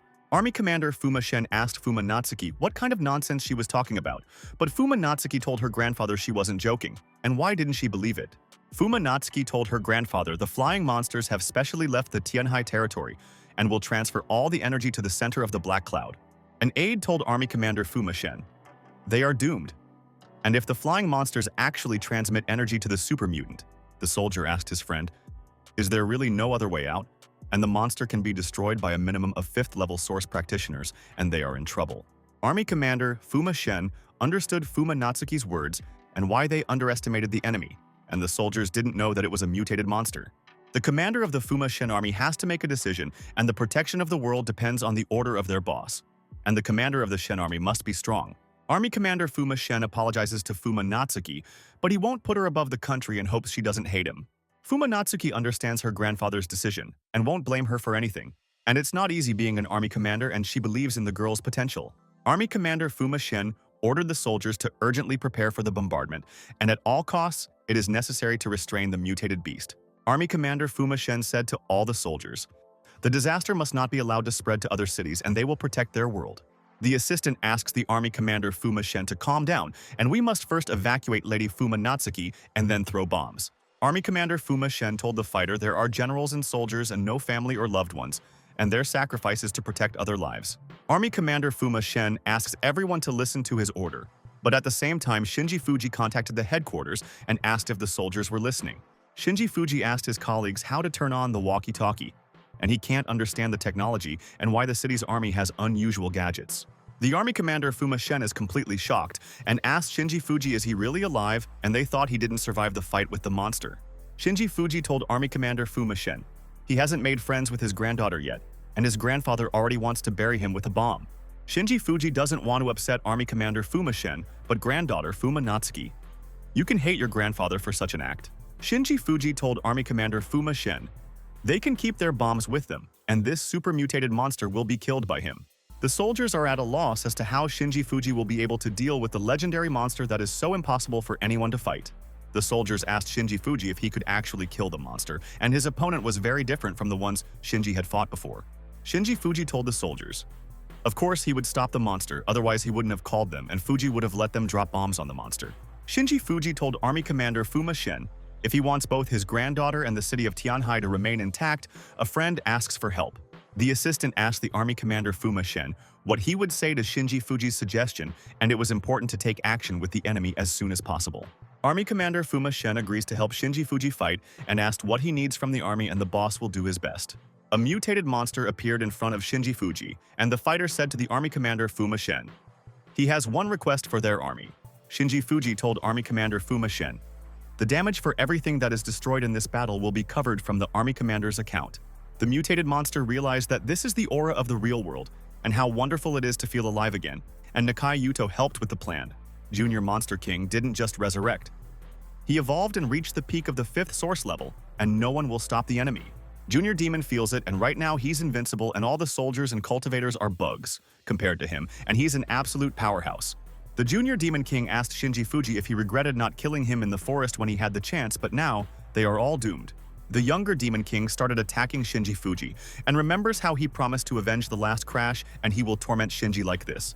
The Junior Demon King is so excited, and soon he will conquer the whole world and exterminate all the inhabitants of the world in a couple of hours, and he will teach a lesson to the weak.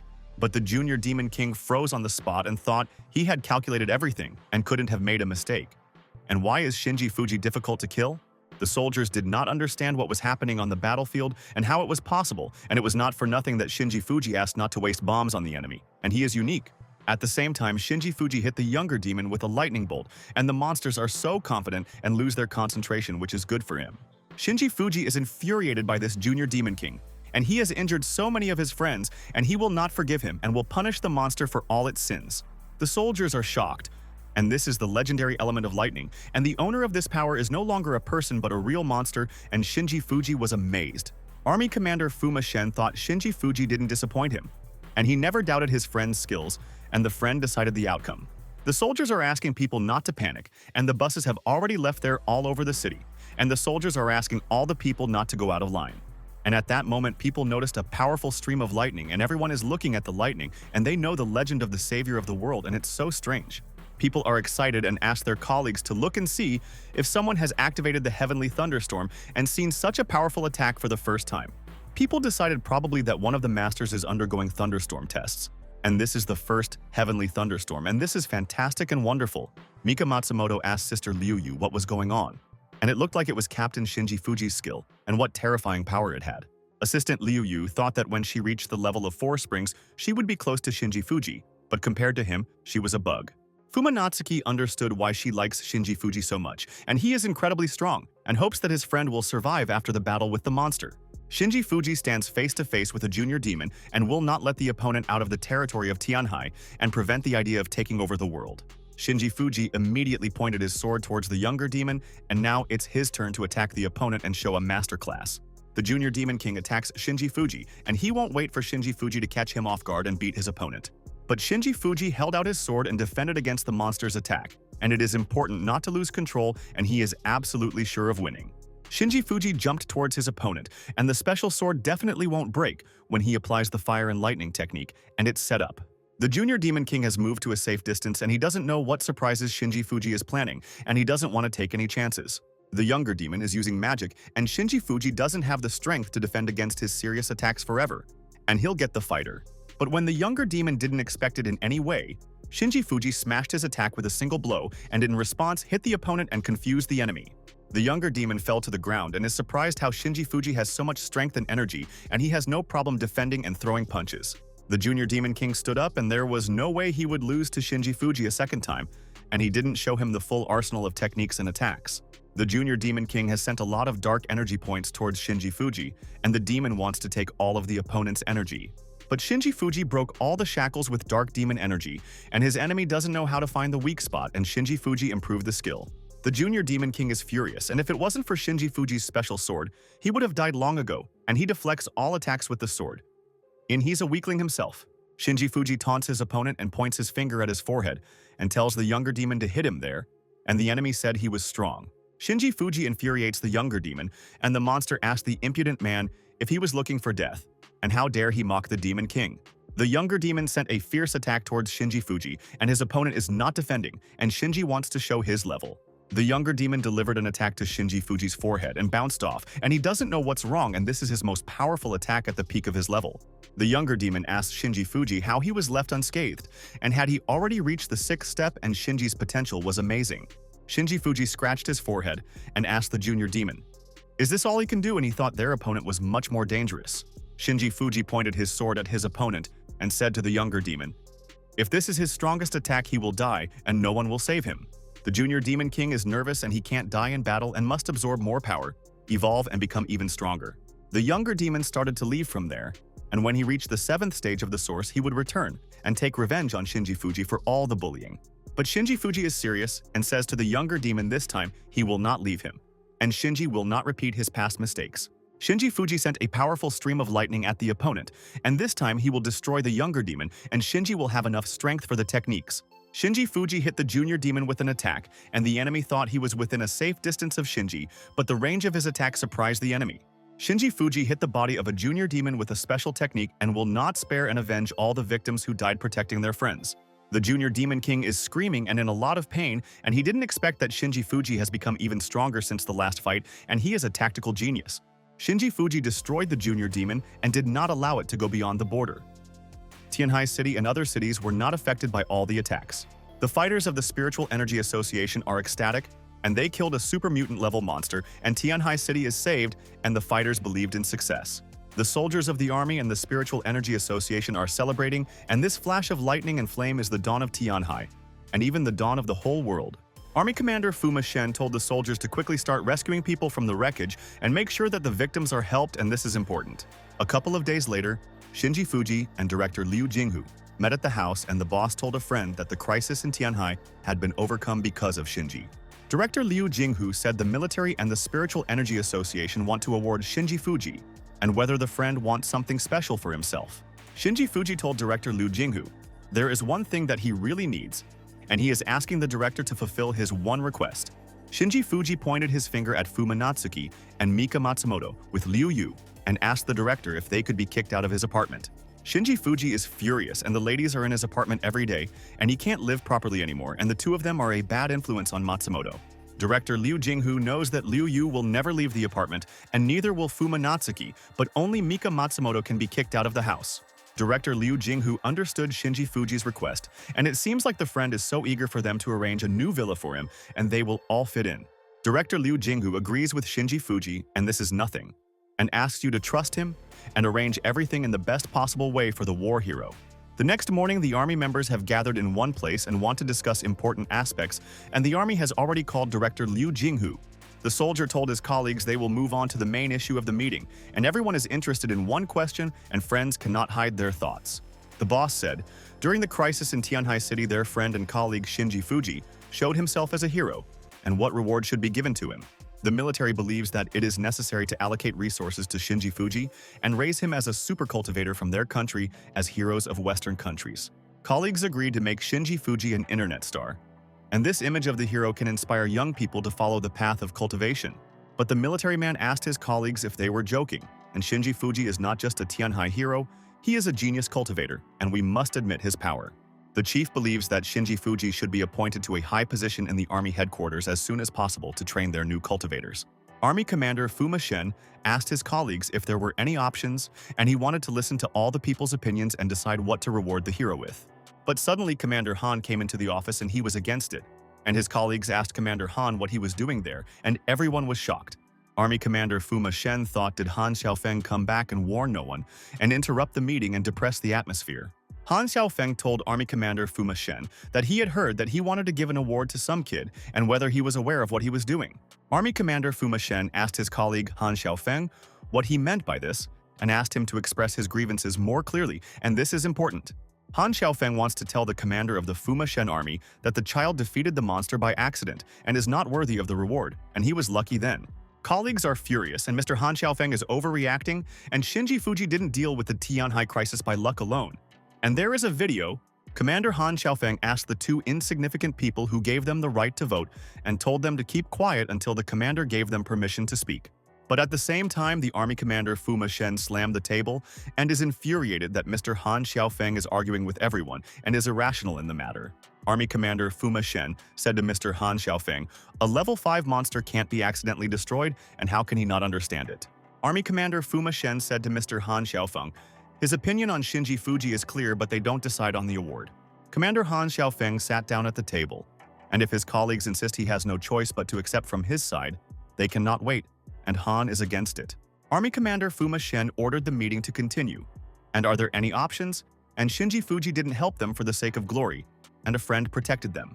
Colleagues look at each other and think what to give Shinji to Fuji, and the Army Commander Fuma Shen is 100% right, and Shinji is a hero. Army Commander Fuma Shen asked Director Liu Jinghu what he thought, and they were curious to know what Liu's friend thought about Shinji's reward. Director Liu Jinghu thought the army doesn't know Shinji Fuji's brother very well, and at times like this, you can only rely on him and the boss knows everything.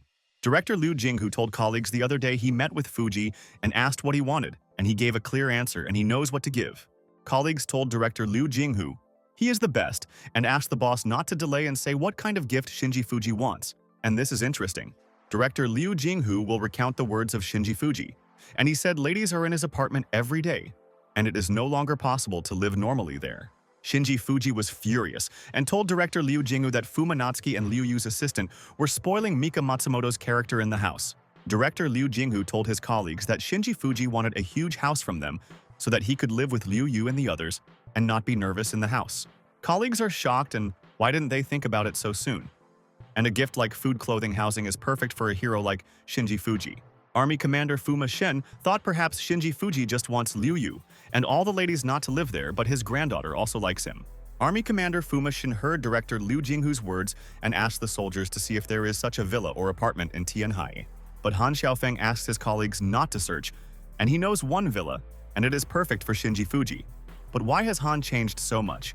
Army Commander Fuma Shen asked Mr. Han Xiaofeng where the villa was, and they would be happy if Brother Han could help them find the villa. Commander Han Xiaofeng said, "The villa is located in Haishan in the Green Lake residential complex on Qiangyi Han Street and guarantees quality." The superiors were completely shocked, and everyone asked, "Commander Han Xiaofeng isn't Haishan district under siege, and no one goes to these places." Director Liu Jinghu said to Han Xiaofeng, "Their spiritual energy association has never harmed him.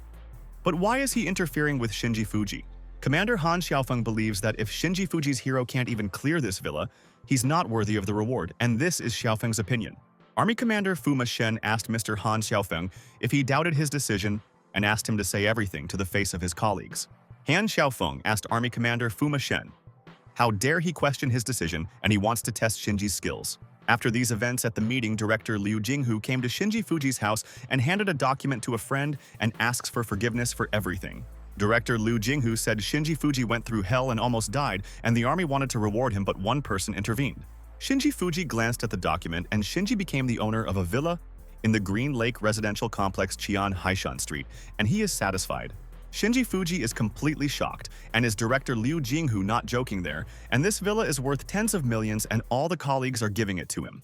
Director Liu Jinghu saw Shinji Fuji's reaction, and if a friend doesn't like it, he will find another villa even at the cost of his life, and promises. Shinji Fuji called director Liu Jinghu a fool. And the question is not whether he likes it or not, but whether he is worthy of an incredible villa. Shinji Fuji took back the document, and he doesn't argue with director Liu Jinghu, and if they decided to give this villa away, he will already accept the villa. Director Liu Jinghu said, "In Haishan a month ago, a level 6 mutant monster appeared and its energy core is right in this villa." Director Liu Jinghu said the headquarters will allocate a special squad to ensure the success of the mission, but Shinji told Liu he can handle it on his own. Director Liu Jinghu asks, Shinji Fuji not to take any chances, and the boss knows that the friend can handle it, but the special squad will protect him in battle. Director Liu Jinghu said to Shinji Fuji, he is still young and he has to be patient and train a little, and in the future he will defeat all the enemies. Shinji Fuji told director Liu Jinghu, he's absolutely right, but he's already reached the 7th level, and Liu Jinghu is completely shocked, and that's cool. At this time, Commander Han Xiaofeng is driving down the road with a colleague, and a friend asked the boss who that guy is and how dare the brat order them around. The soldier said about the Green Lake and their men fighting there for half a month without much progress. And will that Shinji Fuji be able to handle the enemy? Han Xiaofeng wants Shinji Fuji to prove himself and hopes he didn't defeat the monster by luck, otherwise he won't survive in the Green Lake. The soldier said, Commander Han Xiaofeng is right, and Shinji Fuji might just have been lucky enough to fight a mutant monster and not come to headquarters. Commander Han Xiaofeng said to the soldier, young hot fighters like Shinji Fuji sometimes need to be put in their place, and the older ones are in control. The assistant asks Commander Han Xiaofeng not to let his feelings interfere with the special plan, and the Haishan land must be returned at all costs. Commander Han Xiaofeng's car has arrived at Shinji Fuji's house, and they want to discuss important details with the fighter and send him to the villa. The lady shook hands with Master Shinji Fuji, and she is the secretary of the mayor of Haishan City, and she has heard many stories about his brave fights with the monster. The mayor's secretary said to Shinji Fuji, this is Commander Han Xiaofeng and Junior Officer Liu Yu in charge of eliminating mutants in Haishan. Commander Han Xiaofeng asked, Shinji Fuji, did he kill the level 5 monsters in Tianhai by himself? And Shinji Fuji agrees with Han. Commander Han Xiaofeng thought Shinji Fuji would already be like their fighters. A tough guy, but he turned out to be a cute youngster, and that's a fact. Shinji Fuji asked the Commander Han Xiaofeng, it seems that in the commander's opinion, monsters spare healthy fighters, and how does this affect everything? Commander Han Xiaofeng told Shinji Fuji that if he played a joke, he might not get out of the mansion alive, so he told the fighter to keep quiet. Shinji Fuji asks Commander Han Xiaofeng to calm down, and he himself is a practical person, and if it is necessary to solve the problem, he will fight with a fight. The mayor's secretary asks the fighters to calm down and hopes that Shinji Fuji and Han Xiaofeng will come together on at least one issue and the warriors will become friends. The mayor's secretary will explain the essence of the task, and after the awakening of the energy in the Green Lake area, the energy of darkness began to concentrate. The mansion itself was occupied by an unknown creature, and the number of victims has already reached 68, and they managed to localize the mutants. The mayor's secretary told the fighters this is all information, and then it's up to them, and asked the fighters to be extremely careful, and this is important. Shinji Fuji opened the gates of the mansion and he said to Commander Han Xiaofeng, if everything is clear, they are going to punish the monster and he is determined. Junior Officer Lee asked Commander Han Xiaofeng, why is this Shinji Fuji so stupid, and goes to the mansion without making a plan, and he's an idiot. Shinji Fuji continues to boldly go to the mansion and is not afraid of the monster, and he has reached the 7th level and really wants to test his skills in battle. Shinji Fuji opened the system and thought again. There's a monster with a dark attribute, and he's met them 3 times in a couple of days, and it's funny. After the last mission, Shinji Fuji had already obtained a new property cell in the system, and in his previous life, he had not trained many skills. Shinji Fuji wasn't sure what to choose in the dark attribute or light attribute box, and he had to think about what would be best for the fighter. In his previous life, Shinji Fuji didn't even come close to this level, so he didn't understand either light or dark energies. In order to prevent what happened to Sister Liu Yu on the last mission, he will choose light and so hope to get the healing properties. Junior Officer Lee told Shinji Fuji he entered the mansion grounds without a plan and if there was any idea and why he did it. Shinji Fuji told Junior Officer Lee he doesn't have a plan yet, but making a plan without knowing that the mansion is stupid and everything is already under control.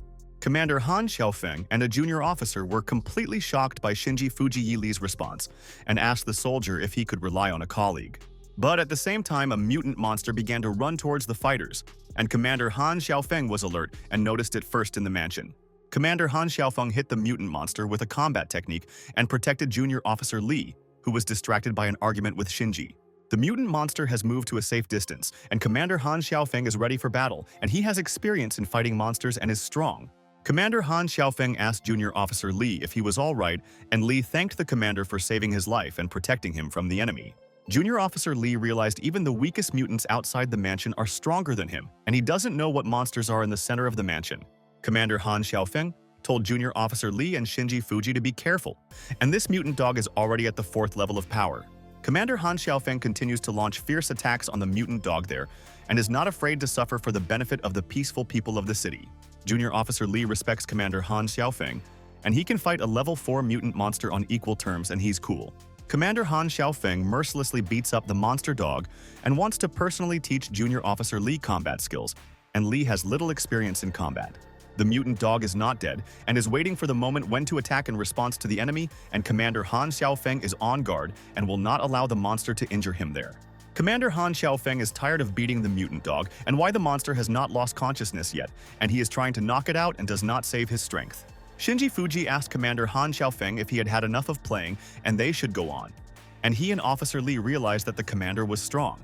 Junior Officer Lee said Shinji Fuji doesn't understand anything, and the mutant dog has already reached the 4th level and it's not easy for the fighters to defeat it.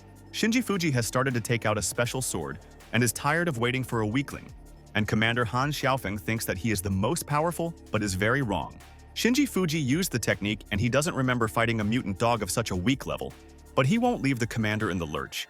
Shinji Fuji destroyed the mutant dog in an instant with an attack, and does not want Commander Han Xiaofeng to waste his strength and energy before entering the mansion. Commander Han Xiaofeng froze in place and was completely shocked by Shinji Fuji's technique and didn't think that the fighter possessed unique techniques. Shinji Fuji told Commander Han Xiaofeng and Junior Officer Lee both of them can have fun there, and he went ahead and waited boringly. Commander Han Xiaofeng thought to Shinji Fuji with a single blow. He even had no problem destroying the mutant dog that Xiaofeng was fighting on equal terms with. Junior Officer Lee asked the commander if they might have hit the wrong person, and Han Xiaofeng told Lee to apologize to Shinji immediately. Shinji Fuji came into the mansion at this time and thought, why didn't the army trust him and send weaklings to help, and they are hindering him? Shinji Fuji looked around the mansion and Chuika says something is wrong and he trusts his intuition and doesn't want to rush into the mansion anymore. Shinji Fuji recalled the words of the mayor's secretary and 68 people died. But why isn't there already a single body inside the mansion? Shinji Fuji told Commander Han Xiaofeng. A colleague wants to ask something, and the commander listens to the words of a friend and asks for questions. Shinji Fuji asked Commander Han Xiaofeng and the junior officer if they had gone to the mansion to take out the bodies and wondered if they had ever been inside. Commander Han Xiaofeng said to Shinji Fuji they didn't go in and only kept the mutants inside the mansion and they couldn't get in. Shinji Fuji told Commander Han Xiaofeng that he believed his words and that he had asked this question for a reason and wanted to verify the hypothesis and thank them. Shinji Fuji told Commander Han Xiaofeng, "Perhaps the mutants in the mansion are stronger than just the 5th level, and the situation is not easy." It was at this moment that Shinji Fuji noticed shining eyes in the mansion, and mutants are dangerous and Commander Han Xiaofeng in the house should be on the lookout. Shinji Fuji and his new friends, Commander Han Xiaofeng and Junior Officer Li, continue to explore the mutant mansion. Commander Han Xiaofeng asked Shinji Fuji what if the monster had already eaten all the bodies, and there was no denying this hypothesis, and the commander was worried. Shinji Fuji told Commander Han Xiaofeng, "All mutants feed on spiritual energy, and they don't need human bodies, and this is a strange thing." Shinji Fuji asked Commander Han Xiaofeng and Junior Officer Li to take care of themselves in any case and not mindlessly attack monsters. Shinji Fuji said to Commander Han Xiaofeng, "They are splitting up and who will go up and they need to explore the entire mansion area as soon as possible." Commander Han Xiaofeng told Shinji Fuji's brother he and Li will obey him, and he can give orders and they will quickly follow through. Shinji Fuji said to Commander Han Xiaofeng, "Then he will go up himself and he and Officer Li will check the basement," and they understood the orders. Shinji Fuji went to the 2nd floor of the mansion, and he is strained by the whole situation and where the bodies of people disappeared, and we need to find answers to questions. Shinji Fuji is checking out the rooms in the mansion, and any detail or clue that will lead to the solution of the strange mission of the army is important. Shinji Fuji keeps checking the rooms and something is wrong there, and if the monster ate the bodies, at least a couple of bones would remain, and they are nowhere to be found. Shinji Fuji got confused and didn't strain his mind and intellect on missions for a long time, and someone took the bodies of people or the monsters hid all the bodies. Shinji Fuji started to glow and will check there. What is the value of this light spiritual energy that he just received from the special system? Shinji Fuji senses the dark energy around him, and it seems that he was right to assume that the monsters are much stronger than they thought. Shinji Fuji is grateful to the system, and he has opened another cell, and in this mission he needs exactly the light spiritual energy to search. Shinji Fuji thought at last he had found what he was looking for, and he should quickly tell Commander Han Xiaofeng and Junior Officer Li about the discovery. Commander Han Xiaofeng and Junior Officer Li are exploring the basement, and Li told the boss he doesn't like this place at all and really wants to leave. Commander Han Xiaofeng asks the junior officer to be careful and be ready to fight the mutants at any moment somewhere. At the same time, a mutant monster appeared in front of Commander Han Xiaofeng and Officer Li so suddenly, and the commander scared off luck with a word. Commander Han Xiaofeng looks at the mutant monster, and did it appear there just after his words to Officer Li, as if he was waiting for the moment. There was a rumble and an explosion, as Commander Han Xiaofeng and Junior Officer Li moved to a safe distance and the blast wave didn't hit them. Commander, the mutant monster is aggressive and he does not want to let people go, and the food itself came to the monster and he will teach a lesson and take their lives. Commander Han Xiaofeng said to Junior Officer Li Zhang, "The two of them will attack the mutant monster together and catch the bastard off guard and punish him." The mutant monster uses the technique, and in vain people invaded the mansion, and 68 victims did not frighten them, and they will add to the collection. The mutant monster sent waves of attacks towards Commander Han Xiaofeng, and no one had yet been able to escape the powerful attacks of the monster in the house. Commander Han Xiaofeng has defended against the mutant monster's attack, and he won't let the opponent injure him and will personally teach Officer Li how to fight. Commander Han Xiaofeng realized that the mutant monster had incredible strength, and it was impossible to delay the battle for long. Otherwise, the monster would have a chance to kill them. Junior Officer Li Zhang noticed the mutant monster attacking the boss.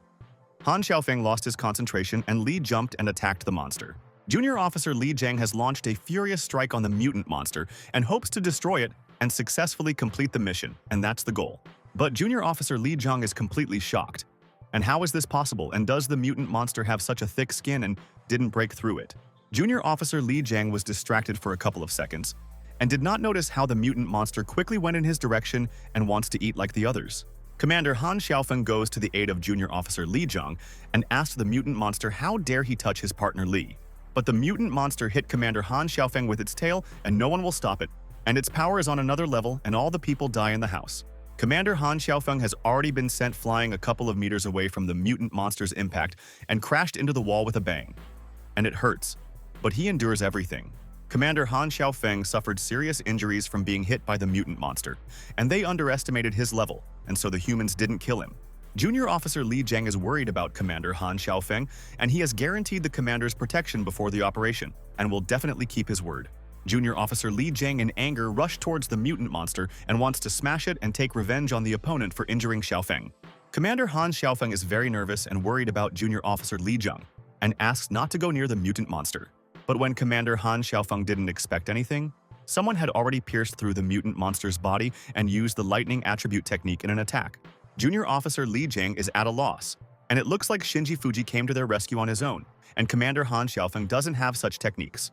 Shinji Fuji asked Commander Han Xiaofeng what he and Li Jiang had done there, and the two of them couldn't even kill a dead mutant monster.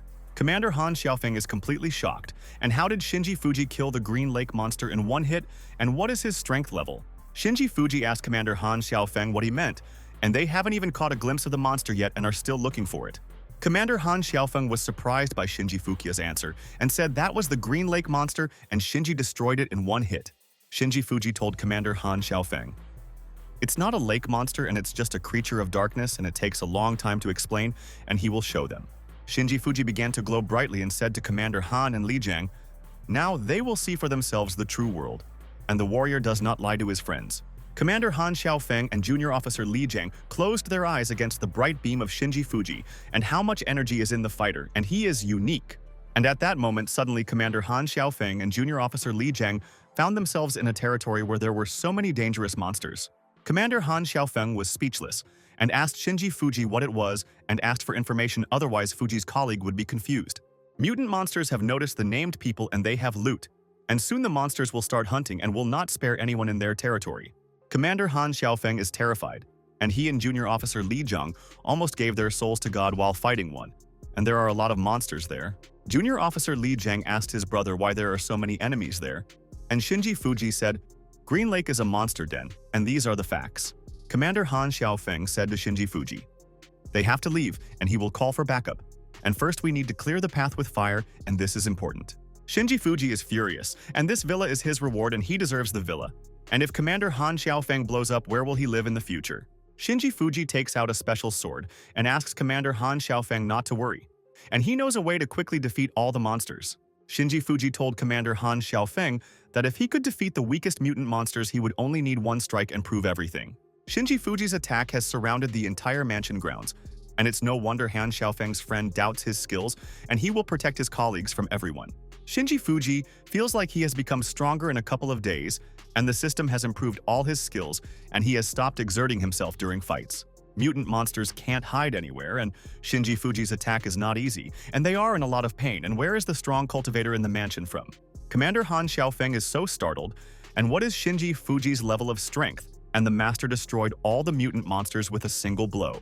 Shinji Fuji easily cleared the territory of the house of dangerous mutant monsters in one blow, and the commander said his friend is incredible.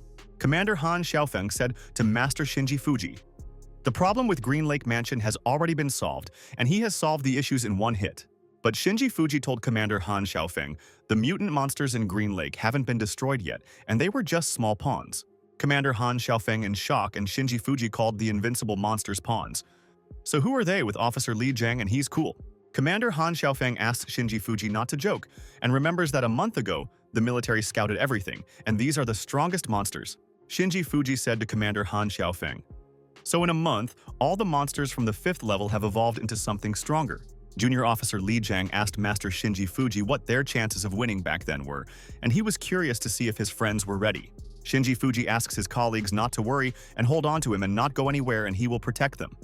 And the friends understood the master's order. Shinji Fuji told his friends to go ahead, and they will enter the mansion and stop the dangerous mutant monsters and already protect the city of Haishan. Shinji Fuji entered the mansion and immediately used a powerful technique and wouldn't let the monsters hurt his colleagues, and he guaranteed their protection. Shinji Fuji had destroyed so many mutant monsters in one attack that his colleagues had stopped doubting his skills and techniques. Commander Han Xiaofeng and Li Jiang both understood the power of a cultivator's spiritual energy, and they are like bots from games that are weaker than players. Commander Han Xiaofeng said to Junior Officer Jiang, "It hasn't even been 10 minutes and Shinji Fuji has already cleared the first floor of monsters." Shinji Fuji continues to beat the enemies, and he is gaining experience in battles and hopes the system will give points and he alone fulfills the mission of their army. And at that moment, Shinji Fuji felt a strange dark aura out there in the backyard and had to go and find out if the monster was lurking and waiting. Shinji Fuji told Commander Han Xiaofeng. He will go and check the backyard, and they should be careful. But friends are coming with brother.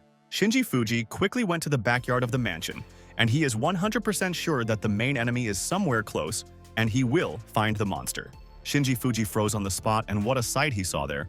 And his intuition and Chuika again did not disappoint, and you cannot rush and you have to wait. Shinji Fuji saw a strange creature in front of him.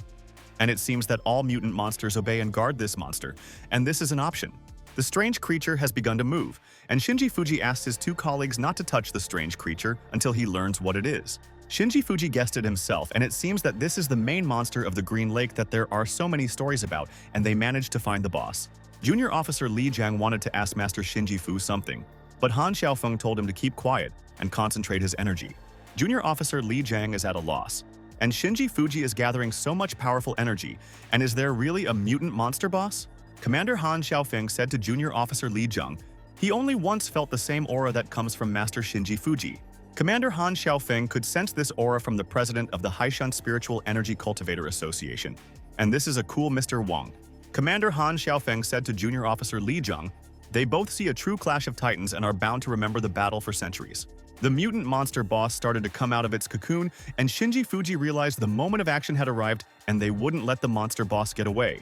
And at the same time, Shinji Fuji sent a powerful stream of lightning, and does not regret that against the boss of mutant monsters, and the boss is stronger than the past ones. But the mutant monster boss easily defeated Shinji Fuji's attack and defended, and he won't die until he carries out the plan and kills everyone there. And at that moment, the boss of the mutant monsters came out of hiding, and Shinji Fuji realized they must not lose concentration, and they must finish off the monster. Commander Han Xiaofeng and Junior Officer Li Jiang both listened to the mutant monster boss roar.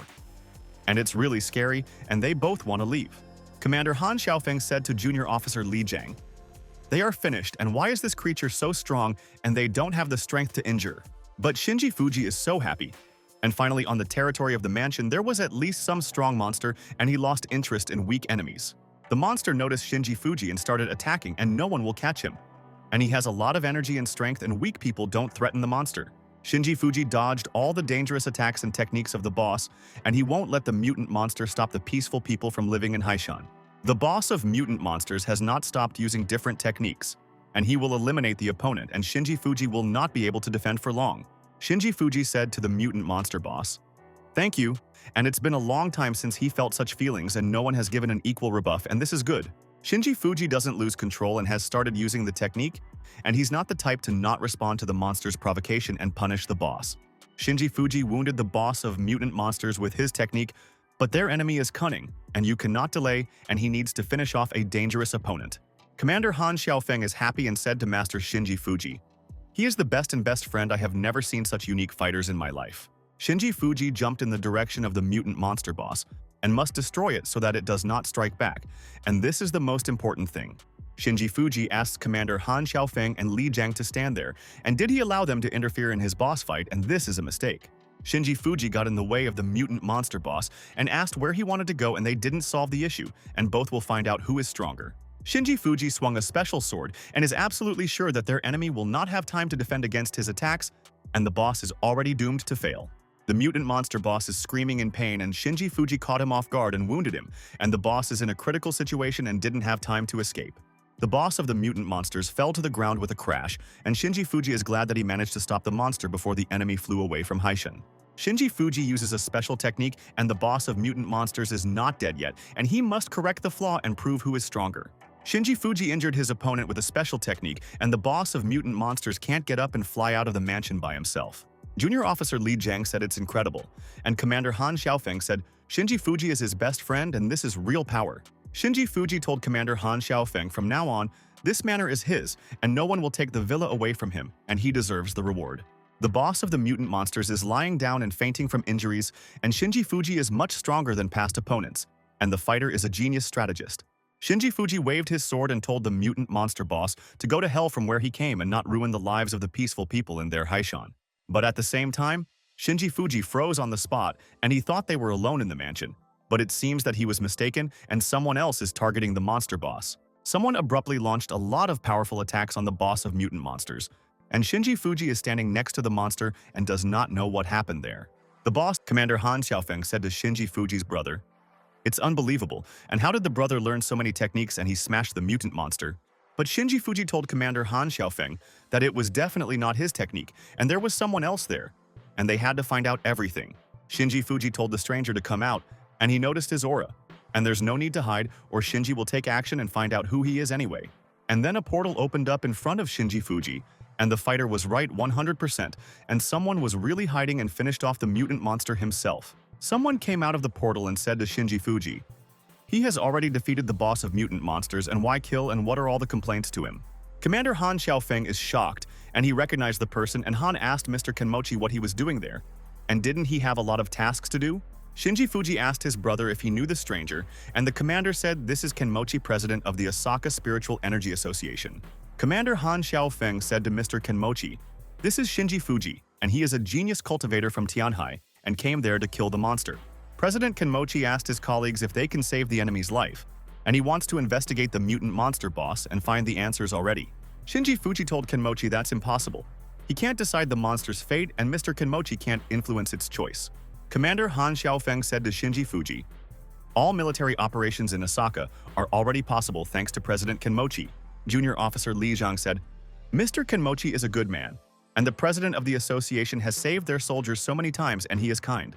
Mr. Kenmochi said Shinji Fuji is right, and this monster has killed so many people, but isn't it better to tame and make the monster a weapon? President Kenmochi said to Shinji Fuji, "Every creature in their world is imbued with spiritual energy, and one must be merciful and kind." Spiritual Energy Association. President Asaka Kenmochi began collecting the energy and powers of the mutant monster boss for his experiments there. But Shinji Fuji will not stand aside and send a stream of lightning at the president of the Kenmochi Association, and this person is infuriating and unnerving. The president of the Kenmochi Association closed his eyes, and is surprised because someone is stopping him from taking the boss of mutant monsters, and he will punish the scoundrel. Shinji Fuji noticed how the president of the Kenmochi Association lost his concentration and attacked from behind, and he doesn't trust, and saw the guts of the reptile. The president of the Kenmochi Association applies technique and defends against the opponent's attacks, and the leader will not allow their association's plans to be thwarted. The president of the Kenmochi Association has put up a protective barrier in front of him, and he is at the 6th level, and it is so difficult to break the president in battle. The president of the Kenmochi Association clenched his fist, and he will take revenge on the reptile for all the blows. And why does the opponent not want to peacefully resolve the issue with the monster? The president of the Kenmochi Association smashed all the attacks of his opponent and realized Shinji Fuji is a strong fighter, but he needs to grow to the level of the president. The president of the Kenmochi Association realized that Shinji Fuji is strong and should not underestimate the opponent, and he can surprise the enemy in battle. The president of the Kenmochi Association asked Shinji Fuji what he was up to and wanted to fight him and become an enemy of the world, and he was wrong. Shinji Fuji told the president of the Kenmochi Association, if he wants to, he will explain what motivates him and why he attacks Kenmochi and hinders him. Shinji Fuji said this mutant monster has taken many lives, and it must pay with its life, and their enemy must not be left alive. Shinji Fuji told the president of the Kenmochi Association he acts according to his will and no one dares to order, not even Mr. Kenmochi. Shinji Fuji pointed a special sword towards President Kenmochi, and as soon as it appeared, the aura of the mutant monster started to go crazy.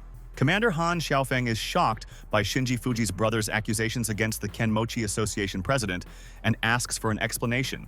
Shinji Fuji told President Kenmochi the monster is already more afraid of someone who tries to save him than of him who wants to kill his opponent. President Kenmochi told Shinji Fuji to the monster, "They are all human," and he locked the monster in a light cage, and of course, she will be afraid. Shinji Fuji said to the president of the Kenmochi Association, "Then he can enter the monster's mind and look at the memories himself." The president of the Kenmochi Association is nervous, and can Shinji Fuji really get into the mind of a mutant monster and already find out all the data? Junior Officer Li Zhang is completely shocked and asks Shinji Fuji's brother if he has such a skill and can read the minds of others. Shinji Fuji told colleagues he got this skill when fighting monsters in Tianhai, and it will allow you to read the minds of creatures in an instant. The president of the Kenmochi Association thought it's impossible, and Shinji Fuji won't be able to read the mind of a mutant monster and made it up. Shinji Fuji approached the boss of mutant monsters and everything goes according to his plan, and he will force the president of the Kenmochi Association to tell the truth. Shinji Fuji uses a special one on the mutant monster boss, and he won't leave until he finds out the real character of President Kenmochi. Shinji Fuji won't let go of the mutant monster boss, and all the colleagues are shocked, and their brother Shinji Fuji is so strong and can read minds. Shinji Fuji looks at the flashbacks and really wants to find out what the cunning president of the Kenmochi Association is hiding. and the leader does not trust his friends. Kenmochi Association President and Commander Han Xiaofeng can't believe their eyes, and what is Shinji Fuji's brother doing, and he is a strategist and tactician from God. Shinji Fuji told his colleagues it looks like he needs to delve into the memory of the mutant monster boss, and he will find out exactly what happened to the enemy. The president of the Kenmochi Association is standing on the sidelines and will not find peace, and Shinji Fuji must never find out what they are doing to the monster. And at the same time, all of a sudden, the president of the Kenmochi Association started attacking Shinji Fuji without hesitation. And he's a threat to the association. Shinji Fuji smiled, and he's so happy, and he's absolutely right. And the crafty president of the Kenmochi Association isn't who he claims to be, and he's a mole. Shinji Fuji, in response to the attack of the association president Kenmochi, had already directed his attack in his direction, and everything was as he thought, and was not mistaken. The powerful attacks of Shinji Fuji and President Kenmochi converged, and they were unable to break through each other's defenses and must find out all the secrets. Commander Han Xiaofeng and Junior Officer Li Zhang were perplexed and asked the president of the Kenmochi Association what he was doing to his brother. The president of the Kenmochi Association said to Shinji Fuji, if he discovered him, then he will have to kill him, and he shouldn't have found out the secret of the association. Shinji Fuji asked President Kenmochi if he raised a bird in this villa, and Shinji is very interested to know the answers to the questions. Commander Han Xiaofeng asked Shinji Fuji what the hell he was talking about, and Junior Officer Li Zhang said Mr. Kenmochi was helping their army. Shinji Fuji asked his colleagues why did the monster grow to such a size back then, and he initially said, this is a strange matter to the army. Commander Han Xiaofeng said they probably didn't explore the entire mansion area well, and Shinji Fuji asked if his friend believed it. Shinji Fuji told President Kenmochi that the mutant monster has been trembling ever since he arrived, and what terrible experiments were carried out. President Kenmochi smiled and said, Shinji Fuji is not stupid, but he told me to remember that smart people don't live long and life is cruel. Commander Han Xiaofeng is alarmed, and is Shinji Fuji's brother absolutely right about everything, and President Kenmochi doesn't deny the information. President Kenmochi said he really raised this monster there, but he didn't want the mutant to kill people and he wanted it to protect them. Commander Han Xiaofeng called President Kenmochi a freak, and who knows how many of their comrades died because of the mutant monster, and it is cruel. President Kenmochi said the deaths of humans are not in vain, and thanks to their sacrifices, his monster quickly evolved to the 6th level. Junior Officer Li Zhang wants to kill President Kenmochi and wants to ask if all their friends were just food for a mutant monster. President Kenmochi said scum like them will never understand a person of his level, and he wants to tame a mutant monster sooner. President Kenmochi's mutant monster will kill other monsters, and as they explore, they will come up with new training methods for cultivators. The association's President Kenmochi told his colleagues this mutant monster is under his complete control, and they are not in any danger, and this is true. Association President Kenmochi asked colleagues to stop talking, and it's time for them to die, and they have learned a lot of secret information of the association. The president of the Kenmochi Association will not let Shinji Fuji go, and he will harm them in the future and give out secret information to other people. President Kenmochi sent a powerful stream of energy to his opponent, and Shinji Fuji was unlucky, and today, his enemy is much stronger than others. But suddenly the system discovered a massive energy source, and it asked Master Shinji Fuji if it should absorb the energy source. Shinji Fuji is pleasantly surprised, and can the system absorb both attacks, and he will absorb the opponent's energy flow and already become stronger. Shinji Fuji raised his hands, and the system pleases him every day, and it has many surprises, and by absorbing the opponent's energy, it will weaken the enemy. Commander Han Xiaofeng and Junior Officer Li Zhang went to Shinji Fuji's brother's side, and they will not leave the master in the lurch and help in the battle. The president of the Kenmochi Association is pleased, and Commander Han Xiaofeng and Li Zhang have fallen into his trap and gone to help Shinji's brother in vain. The president of the Kenmochi Association uses a technique and paralyzed them, and no one will stop him from achieving his goal and stop them without any problems. The president of the Kenmochi Association told Commander Han Xiaofeng and Li Zhang to scream, and he wants to hear the moans of both colleagues before they die. The president of the association Kenmochi mercilessly attacks colleagues and does not allow them to get out of the zone of technology. And you cannot forgive violators, and they are evil. Commander Han Xiaofeng is in a lot of pain. And why did President Kenmochi hide all the atrocities from them, and they have to stop him soon? The president of the Kenmochi Association told Commander Han Xiaofeng, this is their punishment for treating him like a villain, and that's a fact. Shinji Fuji absorbs all the energy of President Kenmochi's attack, and the system has given him an incredibly useful skill, and he will absorb all the energy. Shinji Fuji raised the level of lightning, fire, and light, and the president of the Kenmochi Association has a lot of strength and energy, and is happy to share everything. Shinji Fuji is delighted, and how good that he came there and got not only a house but also upgraded his skills, and the association pleases the master. Shinji Fuji stood behind the president of the Kenmochi Association, and he shouldn't have underestimated his opponent. And Master Shinji will teach the scoundrel some manners. Shinji Fuji sent a powerful blow to his colleagues and wants to save them from captivity, and managed to make friends with the commander Han Xiaofeng and Li Zhang. Shinji Fuji released Commander Han Xiaofeng and Junior Officer Li Zhang from the captivity of the Kenmochi Association president, and they both believed. Commander Han Xiaofeng said to Master Shinji Fuji, he saved them again, and in the future, their army guarantees to protect his brother from any enemies. Shinji Fuji asks Commander Han Xiaofeng and Li Zhang just there not to interfere with him, and he will fix the situation and he will solve the problem with the enemy. Association President Kenmochi is surprised and how is this possible, and the enemy shouldn't move, and he sealed Shinji Fuji with a barrier after all. Shinji Fuji asked the president of the Kenmochi Association, did he really think that he could seal it? And their enemy was very wrong. But Shinji Fuji has to say thank you to the president of the Kenmochi Association for raising his skills, and without the enemy, he would not have become stronger. The president of the Kenmochi Association said he is a legendary warrior and will definitely not lose to Rat, and Shinji Fuji is a weakling, and he is not worthy of praise. The president of the Kenmochi Association has sent a powerful energy to the enemy and thinks Shinji Fuji will not have time to defend against his sudden attack. But Shinji Fuji does not stand idle and uses the dragon technique, and he has a lot of energy, and he will fight back and kill the opponent in his game. Shinji Fuji created a powerful dragon, and the beast has already eaten all the attacks of the Kenmochi Association president, and their battle will soon go down in history. The president of the Kenmochi Association is completely shocked, and how Shinji Fuji was able to create a dragon, and when he managed to learn special techniques and powers, Shinji Fuji noticed that the president of the Kenmochi Association lost his concentration and jumped behind him and wanted to deliver the final blow. Association President Kenmochi doesn't understand how Shinji Fuji can already be so fast, and Shinji's fighter has hidden talents. Association President Kenmochi realized he wouldn't have time to dodge, and the enemy caught him off guard and what to do in this critical situation. Shinji Fuji delivered a serious blow to the opponent, and the president brazenly manipulated the army soldiers and considered them garbage, and this is a mistake. Shinji Fuji told the association's president Kenmochi is weak, and he's not impressed by a level 6 fighter. And why is everyone afraid of a loser and an idiot? Shinji Fuji injured the shoulder of the association president, and Kenmochi is angry and tells the opponent he will kill him and take revenge on the bastard for all the mean blows. The president of the Kenmochi Association is straining his body and said to Shinji Fuji, now he has really angered him and he will teach the impudent man a lesson. The president of the Kenmochi Association said, Shinji Fuji is about to see the true power of the 6th level, and I am sure he has never fought a genius. The president of the Kenmochi Association has also placed Shinji Fuji's seal on his territory, and he knows how to quickly find the opponent's weak spot. Shinji Fuji told the president of the Kenmochi Association, even if he fights at full strength, he is not dangerous to him, and he is the weakest of all. The president of the Kenmochi Association casts the Holy Justice technique, and you should never underestimate a fighter of the 6th level of cultivation. The president of the Kenmochi Association is aiming at Shinji Fuji, and why does the brat think that he is immortal and invincible, and this is nonsense? Shinji Fuji waved his special sword and already stopped the enemy's technique, and he assessed the situation and should wait for the opponent to get distracted. Association President Kenmochi won't stop attacking Shinji, and he's seen plenty of confident fighters, but he's broken them all in a minute. And at that moment, the president of the Kenmochi Association jumped behind Shinji Fuji, and the cultivator is about to die, and no one can save the scoundrel.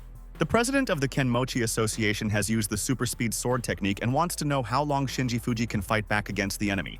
Shinji Fuji noticed the opponent's attack late, and President Kenmochi is like a parasite, and such people are hard to get rid of, and the enemy is infuriating.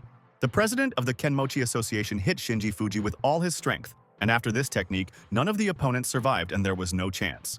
But when the president of the Kenmochi Association did not expect Shinji Fuji said to the enemy, he hits too slowly and you need to train.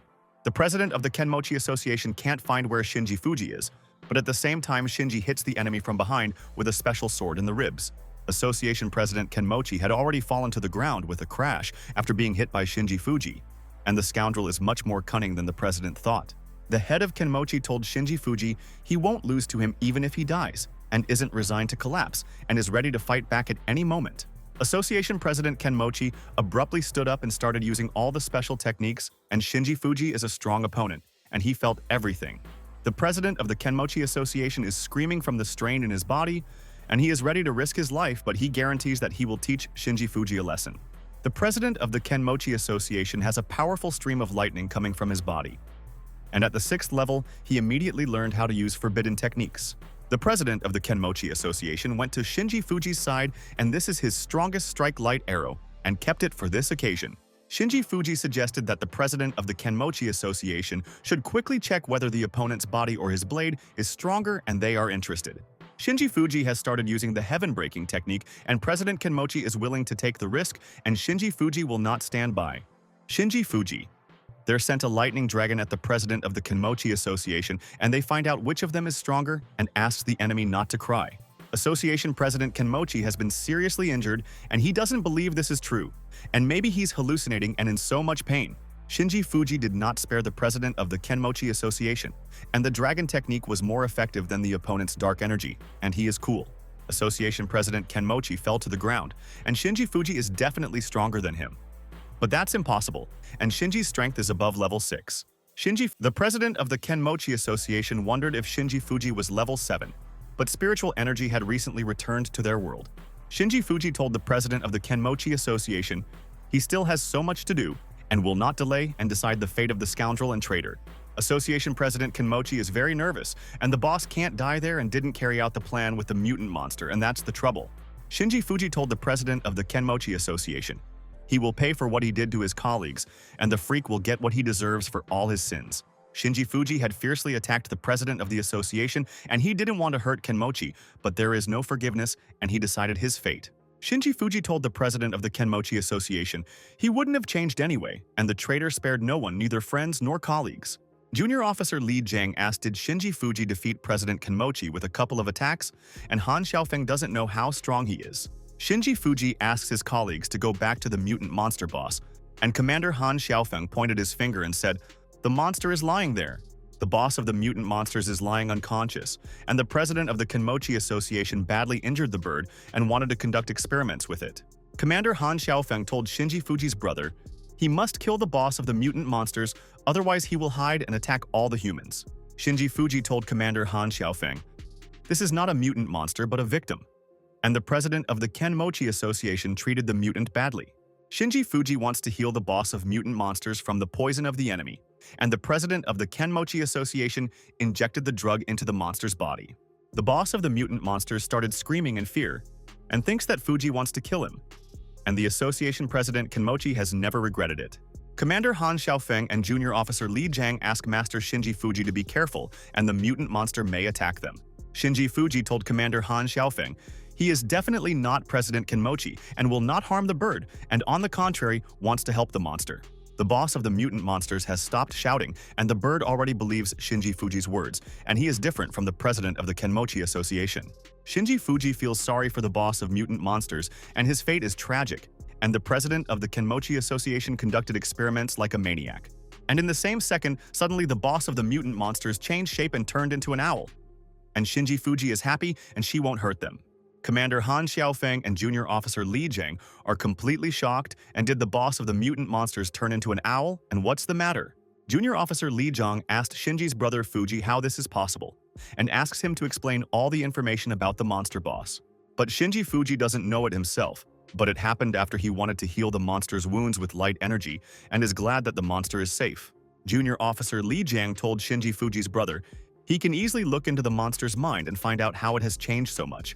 Shinji Fuji told his colleagues he lied that he could read all the thoughts of humans and monsters in order to blatantly deceive President Kenmochi. Commander Han Xiaofeng and Junior Officer Li Jiang are furious, and Shinji Fuji's brother has shown them a vision and asks them to explain. Shinji Fuji listens to his friends, and he only projected his thoughts with light energy, and it's lucky that President Kenmochi believed him. Shinji Fuji told his colleagues it's time for them to go home, and he has even more things to do with the villa, and he doesn't know when he will be able to finish everything. Commander Han Xiaofeng and Junior Officer Li Jiang ask Master Shinji Fuji to stand by, and does he want to not be afraid to keep the owl. Shinji Fuji told him, "You don't need a pet, but the owl looks cute and docile, and the master will keep the owl as a guard of the villa grounds." Shinji Fuji asked Commander Han Xiaofeng if the army wanted to keep the owl, but Han said the army doesn't have a budget for his owl. Shinji Fuji asked Commander Han Xiaofeng why explain the reason like that, and he just asked. But everything Han Xiaofeng said is true. Shinji Fuji will show the owl to Assistant Liu Yu and Fumatsuki, and if they are against it, he will return the owl to Commander Han Xiaofeng and their army. The next day, Army Commander Fuma Shen called the people from President Kenmochi's Spiritual Energy Association in the morning and discussed everything. Army Commander Fuma threw the documents in the face of an employee from the association and asked what is going on in their association, and they are all villains. Army Commander Fuma said to the reptile, "One of their men raised a monster and dared to give their soldiers as food for the monster." The scientist swears to Army Commander Fuma he didn't know anything about it, and President Kenmochi is a veteran of the association and a tough cultivator. Army Commander Fuma is serious and asks the scientist if he admits to negligence and President Kenmochi broke the laws. The guy is terrified, and he is an ordinary person, and the entire association is run by cultivators, and he couldn't influence the decisions of the association members. Commander Han Xiaofeng told the scholar their association wanted to quietly throw all their blame on the army. But the scholar said Kenmochi was strong. The scholar told the commander he doesn't need enemies in the association or the army, and asked the Army Commander Fuma to understand him. And he's not lying. Army Commander Fuma asked the scientist if he understood how many soldiers had already died a painful death due to a dangerous monster. The Scholar Association is sorry, and Army Commander Fuma will get down to business, and every member of their guild will soon be questioned by their army. Army Commander Fuma said to the scholar, "If they refuse, they will have to use force, and they will not spare the scoundrels." The scholar is willing to give the army his full cooperation, but asks them to protect the association's reputation a bit, or else the cultivators will kill him there. Army Commander Fuma agrees with the scholar and hopes their people won't bring them trouble, and the association of their area has already prevented them. Shinji Fuji has returned home at this time and wants to take a break from all business and gain strength and energy, and the fighter has not slept or had dinner for a couple of days. Shinji Fuji went home and heard the familiar voices of the ladies, and they came to his house again, and he wants to ask something from Fumatsuki. Liu Yu's assistant asked Shinji Fuji if he was injured in the fight, and Fumatsuki said to Shinji Fuji's brother, "Welcome home." Shinji Fuji realized that having a family is not so bad, and he is happy and good when someone is waiting for him in the house, and is worried about the health of a friend. But Shinji Fuji decided that in order to protect this way of life, he needed to become stronger, and he would ensure that he would protect all the sisters from monsters. Fumatsuki asked Shinji Fuji's friend what he was thinking, and he doesn't pay attention to his words with his sister Liu Yu, and he's a strange fighter. Shinji Fuji told Fumatsuki and assistant Liu Yu the mission was already successful, and he even brought home a pet, and it's so cute. Liu Yu's assistant was surprised and asked Shinji Fuji where the pet is, and she wants to see him soon and has long dreamed of having a pet in the house. Shinji Fuji whistled and called the owl to him and wants to show it to Liu Yu. And the assistant has long said that he adores animals, and the friend remembers everything. And in the same second, an owl flew in and landed on Shinji Fuji's head, and he is happy with the mutant monster's character, and the owl is already behaving well. Assistant Liu Yu and Fumatsuki have fallen in love with an owl, and it's incredibly cute, and the ladies want to pet the owl and hope they all make friends. Fumatsuki asked Shinji Fuji where he got the owl, and she and Liu Yu's sister immediately liked it and found a common language, and it's wonderful. Shinji Fuji told assistant Liu Yu and Fumatsuki that he found an owl at the mission site and decided to bring it to a friend's house. Assistant Liu Yu said the owl survived in such a harsh place and its will to live is very strong, and they won't hurt the owl and will take care. Shinji Fuji told Liu Yu's assistant and Fumatsuki that the owl was a level 6 mutant monster before and destroyed the fighters. Assistant Liu Yu and Fumatsuki are completely shocked, and both after learning important information do not want to pet the owl and are afraid, and the mutant monster is dangerous. Assistant Liu Yu and Fumatsuki are at a loss and ask their brother what he said, and Shinji Fuji has no sense of humor and scared them both. Shinji Fuji told the ladies the owl was a level 6 mutant monster and kept the entire villa area under control and terrifying. The owl looks at the ladies, and Shinji Fuji knew that the ladies would be shocked, and if he found out such information he would pass out from shock. Fumatsuki and Liu Yu's assistant start shouting, and the owl will eat them. And Liu Yu asks Fumatsuki not to move, and the monster will crush them for hitting. Shinji Fuji asks assistant Liu Yu and Fumatsuki not to be nervous, and the owl is friendly and would have killed everyone in their house long ago if it wanted to. Shinji Fuji told assistant Liu Yu and Fumatsuki both of them better worry about their cultivation and train all their skills. Assistant Liu Yu said to Shinji Fuji, he knows they're both trying so hard, but it's not easy to raise the cultivation level, and that's a fact. Fumatsuki said, Sister Liu Yu is 100% right, and it's silly for Shinji Fuji to compare them to himself, and he's a genius cultivator. Shinji Fuji asks his friends to train harder, and next time, he may not have time to come to the rescue, and the lady needs to be stronger. At this time in the evening, the soldiers are gathered together and discussing all the events there, and they have already heard various rumors about President Kenmochi. The officer asked his colleagues if they had heard the news and said the president of the Asami Kenmochi Cultivator Association had been killed, and it was likely. A soldier said to a friend because of the president of the Kenmochi Association. So many people died, and this is karma. and the scoundrel deserved to die and he harmed. The soldier asked his comrade how the president of the Kenmochi Association had already been killed, and he was level 6 after all, and did he meet a stronger enemy? The officer hit his friend on the head and what he is carrying, and if a monster stronger than the 6th level appears, their lives will also be in danger, and this is a fact. The soldier asked a colleague then who killed the president of the association, and he remembers how Kenmochi could fight back against any opponent, and he is a legend. Army officers are nervous and want to know that the mutant monster can no longer come to their city and harm civilians, and this is dangerous. The officer told his friends they say that the president of the Kenmochi Association was easily killed by a cultivator from Tianhai, and he dealt with all the trouble. The soldiers are in complete shock, and isn't there someone in Tianhai City more powerful and stronger than the president of the Kenmochi Association, and they are not familiar with him. Commander Han Xiaofeng went into the office and asked the soldiers why they were making so much noise and told them to report the situation, and I'm interested to know everything. The officers got up from their seats and said to Commander Han Xiaofeng, they were all just chatting and they have a break and will soon be going home from headquarters. Commander Han Xiaofeng warned the officers and not a word about the warrior from Tianhai, and the information must not go beyond the army and order. The officers told Commander Han Xiaofeng they understood the order, and all of them wouldn't talk about cultivator Shinji Fuji from Tianhai City. Commander Han Xiaofeng told the officers they were free and he would no longer keep them there and hoped they had learned their lesson and understood the order. Commander Han Xiaofeng thought the officers can't imagine how strong Shinji Fuji is, and he's capable of threatening the entire nation, and he's unique. Meanwhile, Fumatsuki is sitting in Shinji Fuji's house, and they are having fun, and Shinji's brother is protecting them in the house from any enemies. Fumatsuki is sitting at the computer and went online, and it's interesting to check the news, and she hasn't flipped through the feed for a long time, and she was busy. Fumatsuki found news on the internet about the strongest cultivator, Shinji Fuji, and how the master takes over Tianhai with the help of the army. Fumatsuki is so excited, and the news has spread, and so many people have already read the news about Shinji's brother Fuji, and the master has become popular. Fumatsuki reads comments about Shinji Fuji, and many people support him, and he is a national hero and people imitate the master. In one comment, a man says he's a Seiko cultivator himself, and he's level 7, and he doubts Shinji Fuji and he's lying. People write in the comments in a couple of days, a national tournament, and a chance to prove power, and people want a cultivator to appear there. People argue in the comments, and at the tournament, everything will become clear. And when the cultivator Shinji Fuji overcomes everyone, people will have to apologize. Fumatsuki is infuriated by one comment, and what does an impudent boar cultivator from Seiko Town say? And he humiliates Shinji Fuji's brother everywhere. Liu Yu's assistant asked her sister why she was talking to herself, and Fumatsuki said, King Seiko is writing to challenge Fuji in the tournament. Liu Yu's assistant asked her sister what the tournament was, and Liu Yu was hearing about it for the first time, and Fumatsuki herself had just found out about the tournament there. Fumatsuki said, it looks like grandfather ordered the army to hold a tournament and identify the strongest cultivator and stir up patriotism in the people. Fumatsuki told Shinji's brother Fuji, he has to win this tournament and no one can match his skills, and his friend is a genius tactician. Shinji Fuji in the hallway can't feed the owl, and he bought her expensive food but she doesn't eat, and so much trouble because of the owl monster.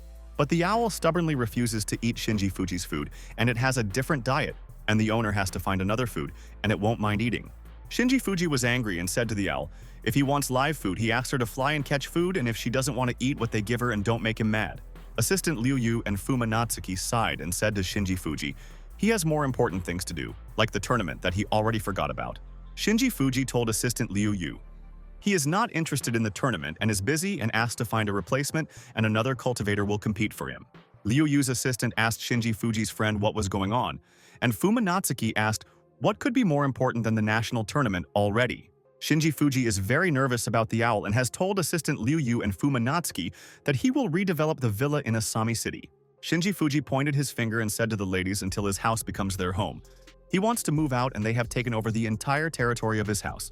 At a meeting the next morning, Army Commander Fuma Shen told Shinji Fuji's colleagues all the data, and isn't Shinji Fuji in action? Colleagues asked the commander Han Xiaofeng why he was not participating, and without him, it would be much more difficult for them. And the fighters got used to Shinji's friend. Takedo Light revealed that Shinji Fuji said that he was busy with the business and rebuilding the villa, and was not interested in their national tournament. A scientist from the association told his colleagues this is good news, and if Shinji Fuji doesn't show up, they'll have less trouble on the mission. Army Commander Fuma Shen asked Mr. Fukuhara what he meant and told him to explain more clearly so that other colleagues would understand the meaning.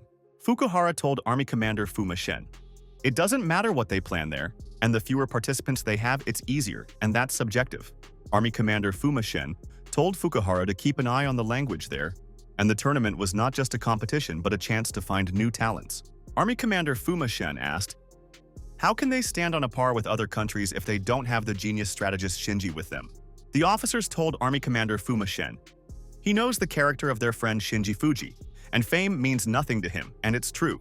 Army Commander Fuma asked, are the officers offering to surrender, and if Shinji Fuji doesn't act, it will be a blow to their reputation? The assistant asked the Army Commander Fuma what if the army offered Shinji Fuji rare resources as a reward and a prize? But the officers said the army doesn't seem to have the resources to interest a level 6 cultivator, and they're doomed. But Director Liu Yu told Army Commander Fuma he has an idea how they can attract Shinji Fuji to participate in the tournament.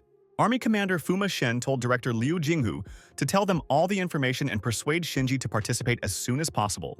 Director Liu Yu said there is a mutation danger zone in Asami City near the lake, and it seems that he is telling the facts from the documents correctly. Army Commander Fuma asked Director Liu Yu what was the matter with this place, and by gathering all the cultivators they could succeed. Director Liu Yu said the cultivators could help clean up the area, and they will restore Asami City and definitely impress the foreigners. Director Liu Yu told Army Commander Fuma but one country has yet to clear out the super mutation zones, and they will be the first. The officers are thrilled, and Director Liu Yu has come up with an ingenious plan, and they believe strong cultivators will clear Asami of monsters. But Fukuhara told Director Liu Yu this is not a perfect plan, and he will explain why it is impossible to lead all cultivators to Asami City.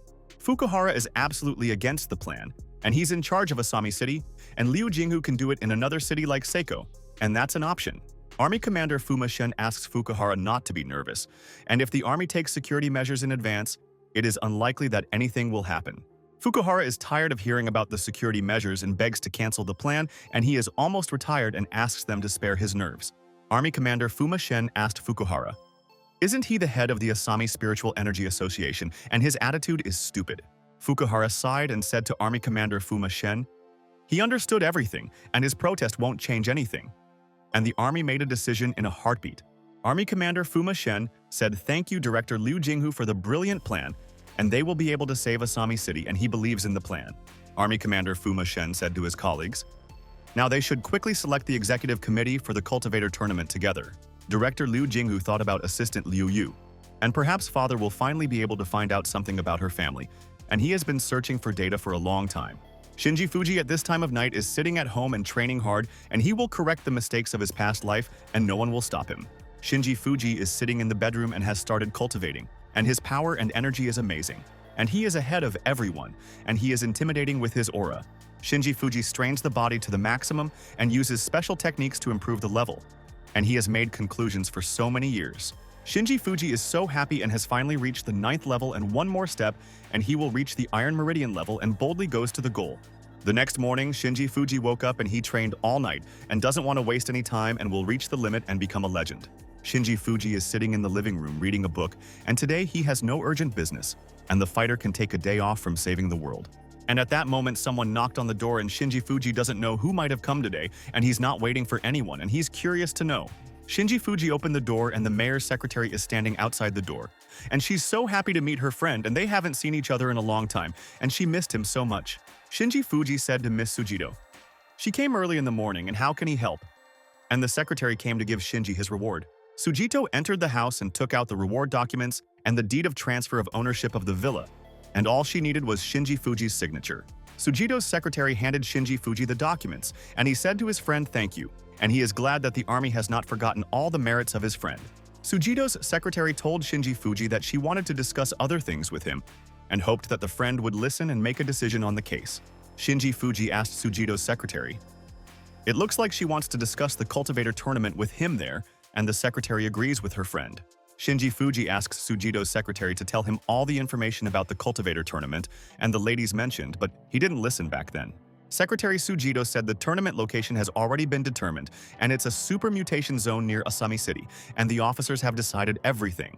Shinji Fuji is depressed, and is it really this territory again, and there is always something dangerous in Asami City, and he already hates this place. Asami Land is a place where energy lines intersect, since the spiritual energy has been restored. The city is oversaturated and there are so many zones. Shinji Fuji realized a lot of problems in Asami due to the intersection of these lines. And if the city is cleared, this place will attract a lot of cultivators. According to Sujito's secretary, this mutation zone has such a high level of lightning energy that it might interest Shinji's friend already. Shinji Fuji is surprised. And isn't there a lot of lightning energy in the mutation territory, and he didn't know about this information, and the army knows all the data? Secretary Sujito said, Shinji Fuji is absolutely right, and everything is in this document and a friend can personally check the information about the zone. Shinji Fuji said, Sujito's secretary is well prepared and it's not for nothing that everyone she knows sent her to negotiate with him. And it's funny.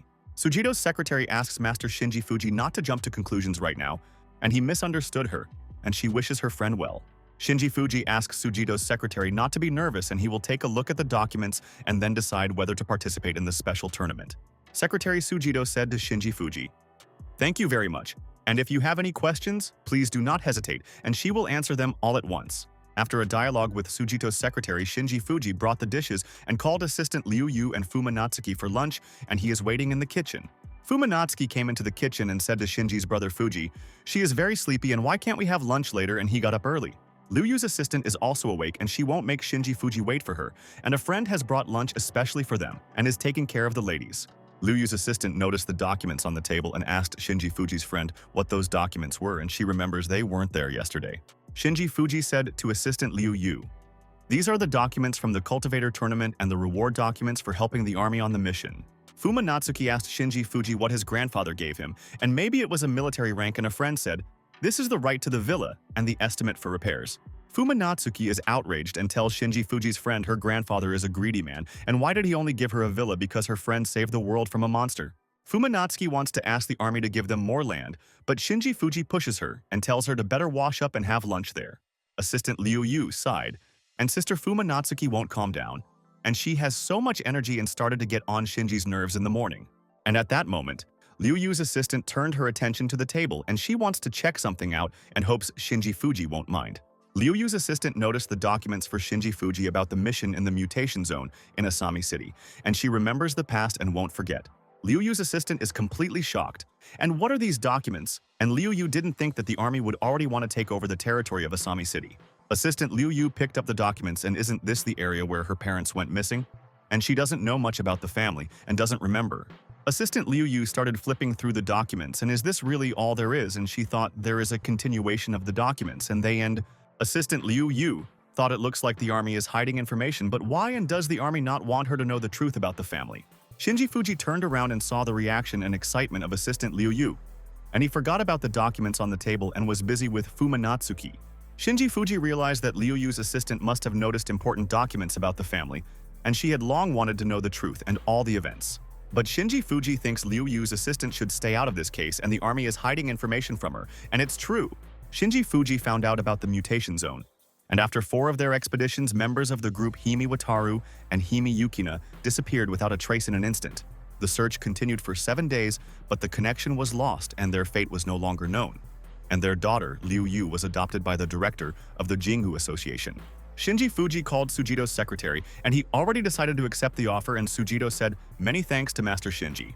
But Shinji Fuji told Sujito's secretary he was not satisfied with all their methods, and Sujito asked the master what was wrong, and she was interested. Shinji Fuji told Sujito's secretary they knew that he definitely wouldn't refuse after learning that this was the place where Liu Yu's parents went missing. Sujito's secretary told Shinji Fuji's friend it was a misunderstanding or coincidence, and they didn't even think about manipulating and cheating. Shinji Fuji asked Sujito's secretary, how can you believe that? And she asked her friend to be 100% sure and not get mad. Shinji Fuji asked Secretary Sujito to stop shifting the blame. And it doesn't matter what the army is up to, and he's unlikely to like the plans. Shinji Fuji told Secretary Sujito to tell Army Commander Fuma he's helping them one last time, and the secretary will tell them everything. Shinji Fuji completed the challenge, and Sujito's secretary is innocent, and the Army Commander Fuma is to blame for the act, and he is a sly fox.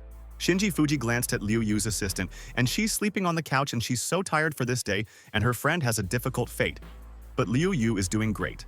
Shinji Fuji noticed an important detail, and assistant Liu Yu suffers from the realization that she will not save the family and hurts the soul.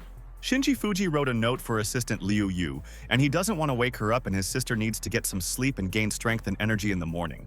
Shinji Fuji covered assistant Liu Yu with a blanket, and he respects her and doesn't want to lose her. And during this time, managed to get close to her and Fumatsuki. Shinji Fuji guarantees assistant Liu Yu that he will find her family and he will keep his word, and she won't have to worry, and he won't leave her in the lurch. The next morning, Shinji Fuji arrived at the army's territory, and he wants to personally discuss everything with the commander of the Fuma army and find out the details. Shinji Fuji got out of the car, and the soldiers asked all their friends to take a quick look, and Master Shinji Fuji came to them. And he's cool. The soldiers go to Shinji Fuji's side and want to meet him, and the fighters have been waiting for him for so long and hope he will find time for stories about the battles. All the soldiers surrounded Master Shinji Fuji and welcome, and they bowed, and all the soldiers have one hero, and that is Shinji's brother. Shinji Fuji asks the soldiers not to do that, and he's not used to all the people coming up to him and asking for an autograph, and he's not a public figure. Commander Han Xiaofeng asks Shinji Fuji's brother not to be modest, and if he hadn't destroyed the monster, they might have died, and he remembers everything. Shinji Fuji is dejected and told Commander Han Xiaofeng he is happy to help them, and everything is fine and doesn't want attention from all the fighters everywhere. Commander Han Xiaofeng asked Shinji Fuji if he understood the impact this incident had on the army, and from now on, he was a hero in the army. A soldier told Master Shinji Fuji they've heard stories of him smashing the president of the Kenmochi Association in battle with a single blow. Shinji Fuji told the soldiers with the president of the Kenmochi Association. It was interesting, but not so much that he broke a sweat and he is very weak. The soldiers are delighted and shout their Master Shinji Fuji is incredible. And there are no difficult opponents for him, and he will find a way to defeat anyone. Shinji Fuji asks the soldiers to stop praising him and not crowd around him, and he has things to do and he has to hurry or he won't make it. Fumatsuki said, Shinji Fuji needs to get used to fame, and he will always find himself in such situations, and the soldiers appreciate his exploits. Shinji Fuji asks Fumatsuki if she's not joking, and he feels like he's become a rare hero in the game, and everyone loves him for everything. Shinji Fuji asked Commander Han Xiaofeng if he knew where Director Liu Jinghu was, and he wanted to discuss something with Boss Liu personally. Commander Han Xiaofeng took Shinji Fuji with him, and they will find Director Liu Jinghu, and he is ready to help his brother at any time everywhere. Director Liu Jinghu is studying the documents, and this area hides many unknown dangers, and they must carefully select the fighters. Shinji Fuji found Director Liu Jinghu and told the boss they haven't seen each other for a long time, and he was busy on army missions and had already become popular. Director Liu Jinghu asks Shinji Fuji to sit down, and the boss asked how he can help. And Director Liu Jinghu is ready to answer questions. Shinji Fuji wants to talk about the zone, and Sujito's secretary said that Director Liu Jinghu suggested the venue for the tournament. Director Liu Jinghu guessed that Shinji Fuji would not be satisfied with this, but there was no other option, and Boss Liu chose the mutation zone in Asami. Director Liu Jinghu said, Assistant Liu Yu acts normal everywhere during the day but knows that at night she sobs, non-stop remembering. Before meeting Shinji Fuji, Director Liu Jinghu had hoped to find Liu Yu's family, but all the boss's attempts had failed. Director Liu Jinghu wants Shinji Fuji to teach other people, but also wants him to find information about Sister Liu's family. Director Liu Jinghu apologizes to Shinji Fuji for making him take the risk and takes all the blame, but Assistant Liu Yu doesn't know it. Shinji Fuji asks Director Liu Jinghu to tell him in person next time, and he doesn't like their roundabout ways and they infuriate him always. Director Liu Jinghu is surprised, and is Shinji Fuji willing to help track down the family of Liu Yu's assistant? And he hopes he finds some clues. Shinji Fuji said he and Assistant Liu Yu are friends. And friends help each other everywhere, and what other reasons are needed, and he is willing to help. Director Liu Jinghu is very grateful to Shinji Fukiya and didn't think that he would agree to help so easily, and in the future, he will help Fukiya's brother. Commander Han Xiaofeng welcomes everyone to the tournament and hopes this tournament will help the fighters realize their potential and find inspiration. Commander Han Xiaofeng wants to talk about the mutation zone, where the fighters will enter as part of the test, and she is in Asami, and this is the super mutation zone. Commander Han Xiaofeng said there is a strong concentration of lightning energy in the mutation zone, because it is very dangerous and not everyone will curb the force. One of the fighters approached Shinji Fuji, and he knows the hero, and his name is Shuumida, and he is from Fuyutsu City and wanted to discuss everything with Fuji personally. Shinji Fuji shook Shuumida's hand and said, "Good afternoon," and he is also happy to see him and wishes him good luck in the tournament and believes in the fighter's potential. Shuumida is surprised and didn't think that the legendary holy swordsman Shinji Fuji would be able to say hello just like that, and he's a cool warrior. Shinji Fuji is at a loss as to why Shuumida called him a holy swordsman, and he has never heard such a nickname and who called him that. Shuumida said Shinji Fuji is so called by everyone because of his victory over the Kenmochi Association president, and in Fuyutsu everyone is talking about his strength. Shinji Fuji asks Shuumida if he needs something from him and doesn't want to talk to Shu for a long time, and he's weird, and pisses him off in a minute. Shuumida from Fuyutsu asked Shinji Fuji why don't he and the hero team up for the tournament, and then they will definitely take first place. Fumatsuki and Liu Yu's assistant are surprised and ask Shuumida if he wants to participate in the tournament with them already on Shinji's team. Shinji Fuji asked Shuumida why he was doing this, and his Fuyutsu association seemed to have asked him to join his team and find out everything. Shuumida said to Shinji Fuji, he was actually sent by the association but only to fill out a map, and in truth, Sumida doesn't have any powers. Shinji Fuji said, Shuumida is a cultivator, but he says he doesn't have the strength and has come to fill out the map, and isn't it all humiliating? Shuumida said the idiots in the administration don't care about this, and he is just a line in the document for them, and they don't care about the fighter's desire.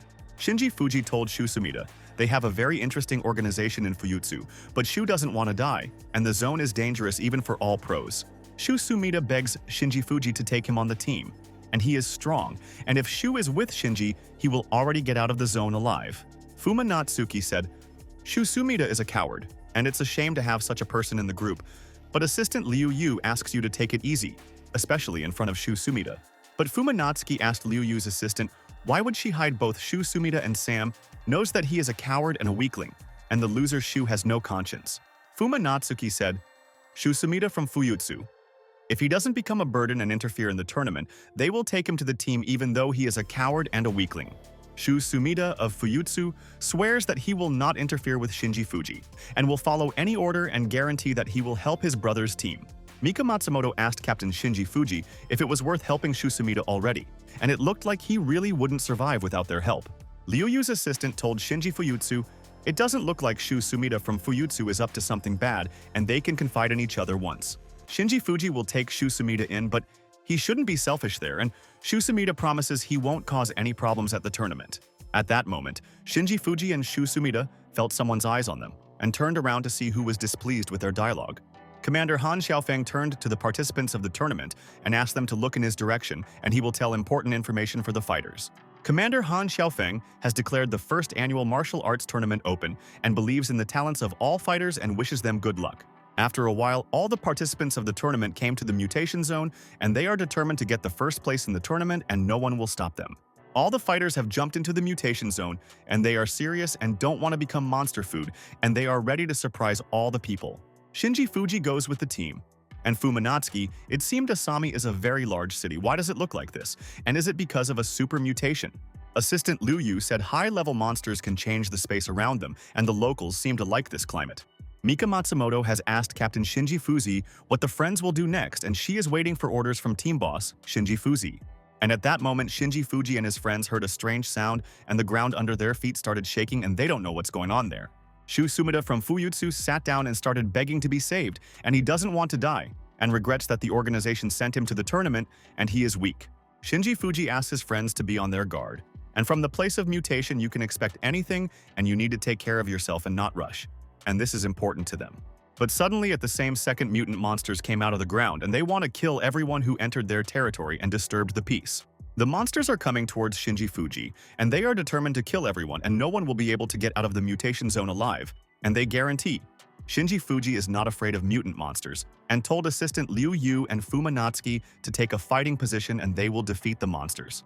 But at this moment, someone used the flame illusion technique, and he wants to destroy the mutant monsters and surprise the warrior Shinji Fuji. Someone injured all the monsters that wanted to attack Shinji, but he didn't want to protect them and wants to find out what Shinji Fuji is capable of.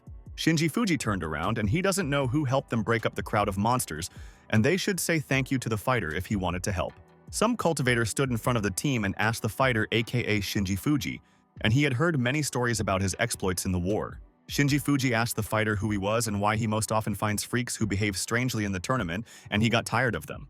The fighter said to Shinji Fuji, his name is Kuyo Hozumi, and the fighter is the strongest cultivator from Seiko. And it was he who said that he wanted to fight Shinji. Fumatsuki asked, Kuyo Hozumi, is he the same King Seiko who wrote angry comments about Shinji Fuji? Kuyo Hozumi said to the ladies, so they've seen his comments and it will save them time. And he's come personally to challenge Shinji Fuji. But Shinji Fuji doesn't have time for games and said to Kuyo Hozumi, if that's the only reason he came there, he'd better leave soon. Kuyo Hozumi is sorry. And it seems that the rumors about Shinji Fuji's victory over the strongest opponent, the president of the Kenmochi Association, lied to everyone. Kuyo quickly left there, and he doesn't want to waste time there with cowards and weaklings, and Shinji Fuji disappointed and didn't live up to his expectations. Fumatsuki is furious and says, Kuyo will answer for everything, but Shinji Fuji asks you to ignore the idiot, and they have business. Shuumida asks Shinji Fuji not to worry about Kuyo, and he sat next to him during the flight, and Hozumi was silent for the entire flight. Shinji Fuji told his friends he didn't care about Kuyo and their goal to get to that mountain, and asked the warriors if everyone was ready to go there.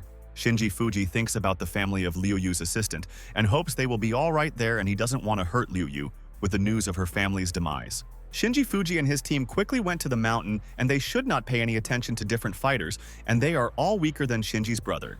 Shinji Fuji tensed up and told his friends that he had noticed something strange and asked everyone to wait, and they would check the area and find evidence. Shinji Fuji and his friends have entered the cave and want to find out what happened there, and he has guaranteed director Liu Jinghu to find the Liu family. Liu Yu's assistant saw the battle marks on the cave, and it looks like there was a fire mutant, and it left clues behind, and they will know the facts. Shinji Fuji told his friends that once they got there, they could check out what kind of mutant monster was living there and who it was fighting, and that's interesting. Shinji Fuji boldly goes forward, and his friends hear strange sounds, and it looks like the mutant monster has not left this place and is fighting with someone there. Shinji Fuji asks his friends not to lose their concentration, and all monsters' mutants are treacherous creatures and will attack when the fighter does not expect an attack. And at the same time, Shinji Fuji froze in place and asked his friends what it was, and he was right 100%. And the mutation zone is so dangerous. Shinji Fuji saw a mutant monster fighting with fighters, and no fighter can fight back the monster, and they crash and run away. One of the participants of the tournament wanted to surprise the mutant monster, but the monster noticed the fighter's movements and hit him, and severely injured everyone. The mutant monster began to apply the technique and hit the opponents with its dangerous attack, and the monster will not allow anyone to survive in the mutation zone. The fighters are terrified, begging for mercy, and the mutant monster is too strong and they can't destroy it, and its strength and power is on another level and it will kill them. But one of the participants of the tournament noticed the warrior, and their prayers were answered, and the warrior came to the rescue and will be able to save all the fighters. The fighters shout, "This is Shinji Fuji," and he arrived in time, and the opponent does not give them a chance to escape, and Shinji Fuji is a legend, and they believe in the warrior.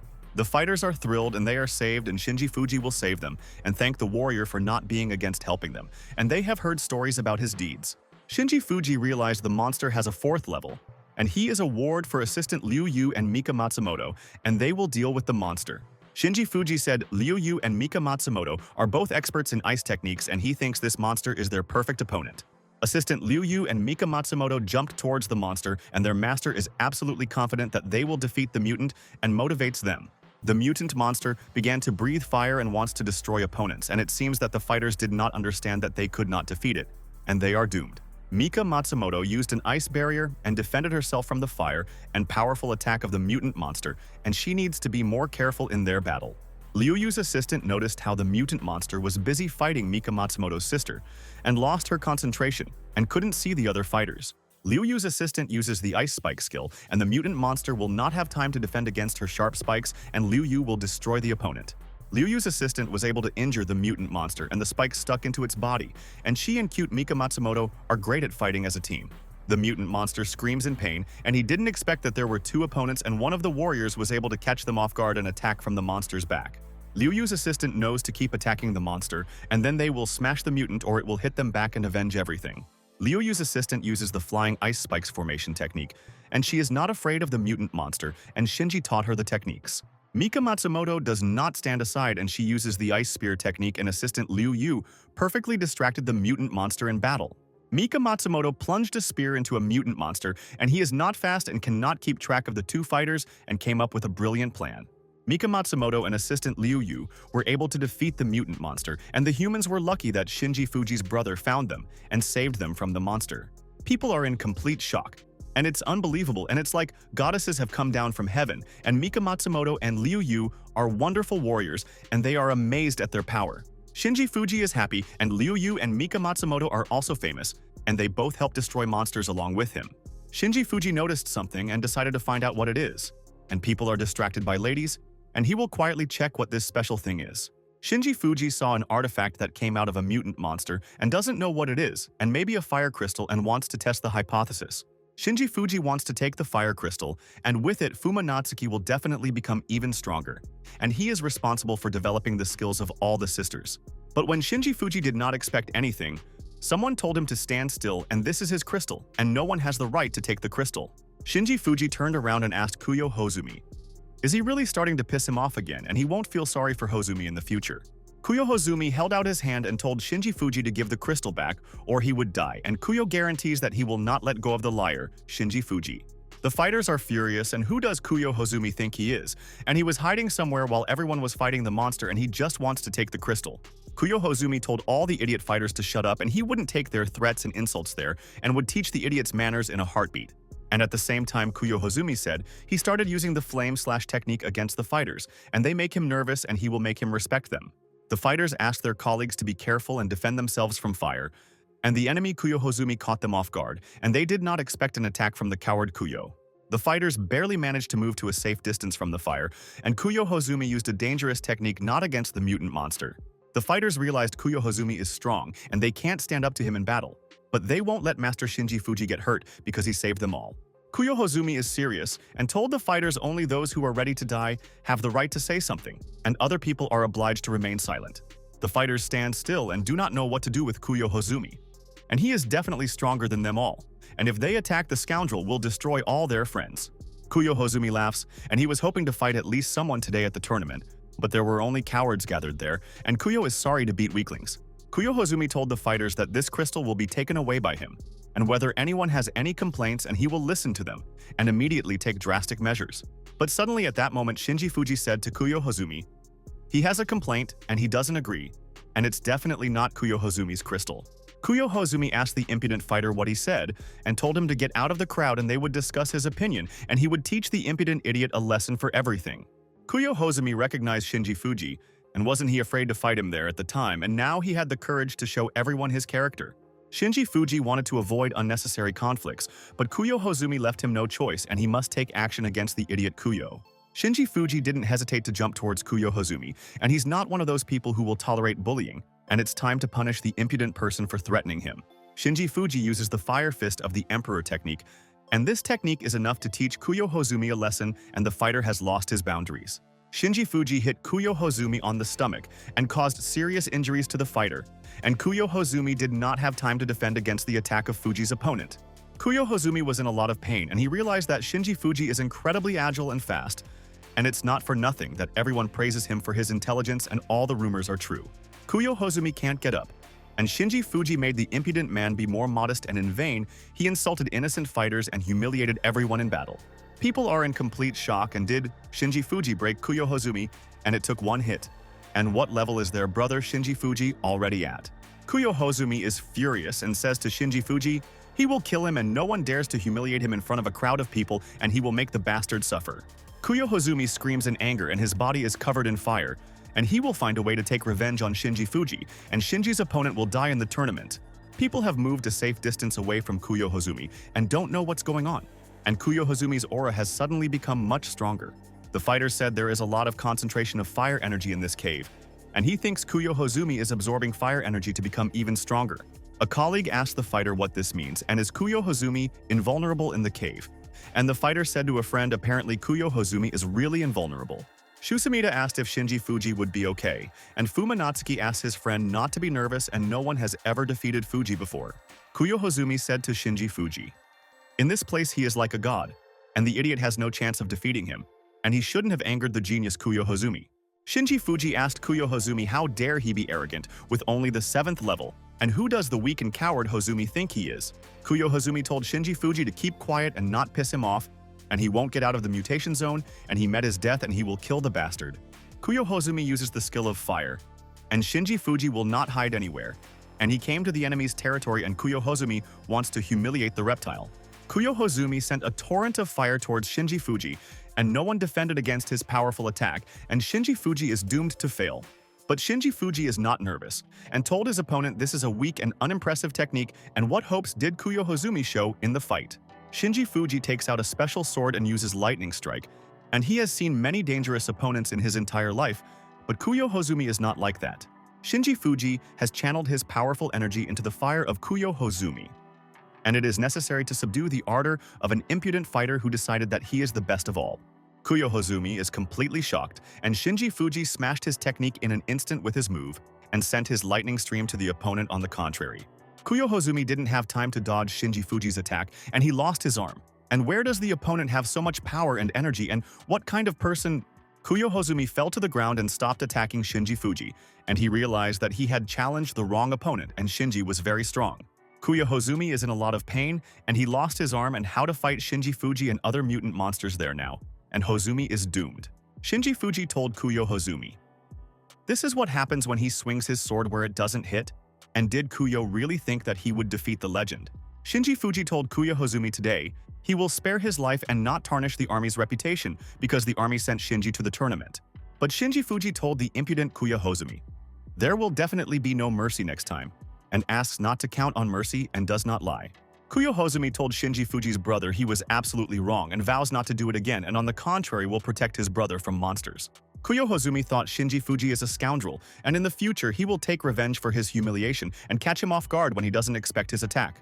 The fighters are in complete shock, and Shinji Fuji defeated Kuyo in a minute, and Kuyo was level 7, and how strong Shinji's brother is not clear. The fighters were thrilled and said Shinji Fuji is incredible and a hero. And Mika Matsumoto said the captain is great and the best of all fighters. Shinji Fuji told Fumatsuki, when they get back, she will absorb the energy from the crystal, and he took out the crystal especially for her friend. Fumatsuki asked Shinji's brother if he was sure because he also has the fire element from Shinji. Fuji said the crystal won't change his power. Fumatsuki kissed Shinji Fuji's friend on the cheek, and he is so kind to her, and in the future she will repay the debt and not forget what he did for her. Shinji Fuji asked Liu Yu's sister if she understood why all the friends were there, and Liu Yu's assistant said maybe to participate in the tournament. But Shinji Fuji told Liu Yu's assistant that he still wasn't interested in the national tournament, and that wasn't why he came to Asami City. And then suddenly Shinji Fuji said to Liu Yu's assistant they came to find her parents and he wanted to help her for a long time, and that's more important. Shinji Fuji asks assistant Liu Yu not to be so surprised and just noticed the names of her parents in the documents and decided to help his sister. Liu Yu's assistant understood and asked Shinji Fuji, so it was he who took the missing sheets in the documents, and she knew that something was clearly wrong. Shinji Fuji told assistant Liu Yu that she was absolutely right and that her brother was afraid that she might have become fixated on the family's case after seeing the documents. Shinji Fuji told Liu Yu in the documents, right? Her family went in search of something, and the last time the two got in touch was from there. Liu Yu's assistant said she was young back then, and if Liu Jinghu's boss hadn't given her family's photo away, she wouldn't have remembered her family's face. Shinji Fuji swears he will find Liu Yu's parents, and Liu's assistant said to her friend, "Thank you.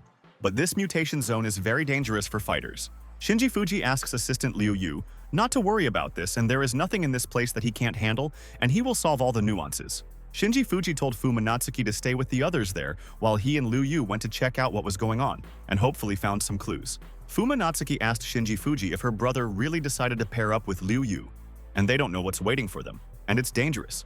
Shinji Fuji listens to Fumatsuki's words and asks not to be nervous, and such a low level of mutation is safe for them, and it will protect everyone. Shinji Fuji asked Shuumida if he wanted to go with them, but he said he's not a fan of exploring dangerous caves and doesn't want to go anymore. Shinji Fuji agrees with Shuumida, and he will leave Mika Matsumoto and Fumatsuki to him, and if anything happens to them, Shuumida will answer. Shuumida is in complete shock, and why should Fumatsuki and Mika Matsumoto guard? And he is the weakest member of the group, and this is a mistake. Shinji Fuji and Liu Yu's assistant went deeper into the cave, and they want to find all the clues that will help solve the case of the Liu Yu family. Assistant Liu Yu is nervous, and she remembers how much her family loved her as a child and doesn't know who was involved in their disappearance, but she will get revenge. Shinji Fuji told assistant Liu Yu everything is fine, and asks her not to be nervous and everything is under control, and he guarantees protection from enemies. Shinji Fuji noticed something, and it seems that it was not for nothing that Liu Yu's assistant was so worried about something, and intuition says that it is not worth risking there.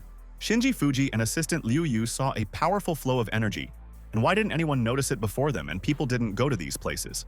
Assistant Liu Yu asked Shinji Fuji's brother what it was, and at the same time Shinji Fuji's system noticed a rare type of spiritual energy. The system told Master Shinji Fuji this is a high-level energy-destroying lotus flame and asks Master to be careful there. Shinji Fuji thought it's a stroke of luck that they managed to find such a rare and incredibly powerful type of energy, and it wasn't for nothing that he decided to help Sister Yu. Shinji Fuji told assistant Liu Yu he will check what it is himself, and he asks her to wait there and not follow him, and it might be dangerous there. Shinji Fuji realized that the flame does not smoke at all, and it is no longer hot next to it, and he sees a rare attribute for the first time and is interested in learning everything. Shinji Fuji will find out how cool the attribute is, and the system has started absorbing the energy of the fire element, and the master has gained a lot of energy.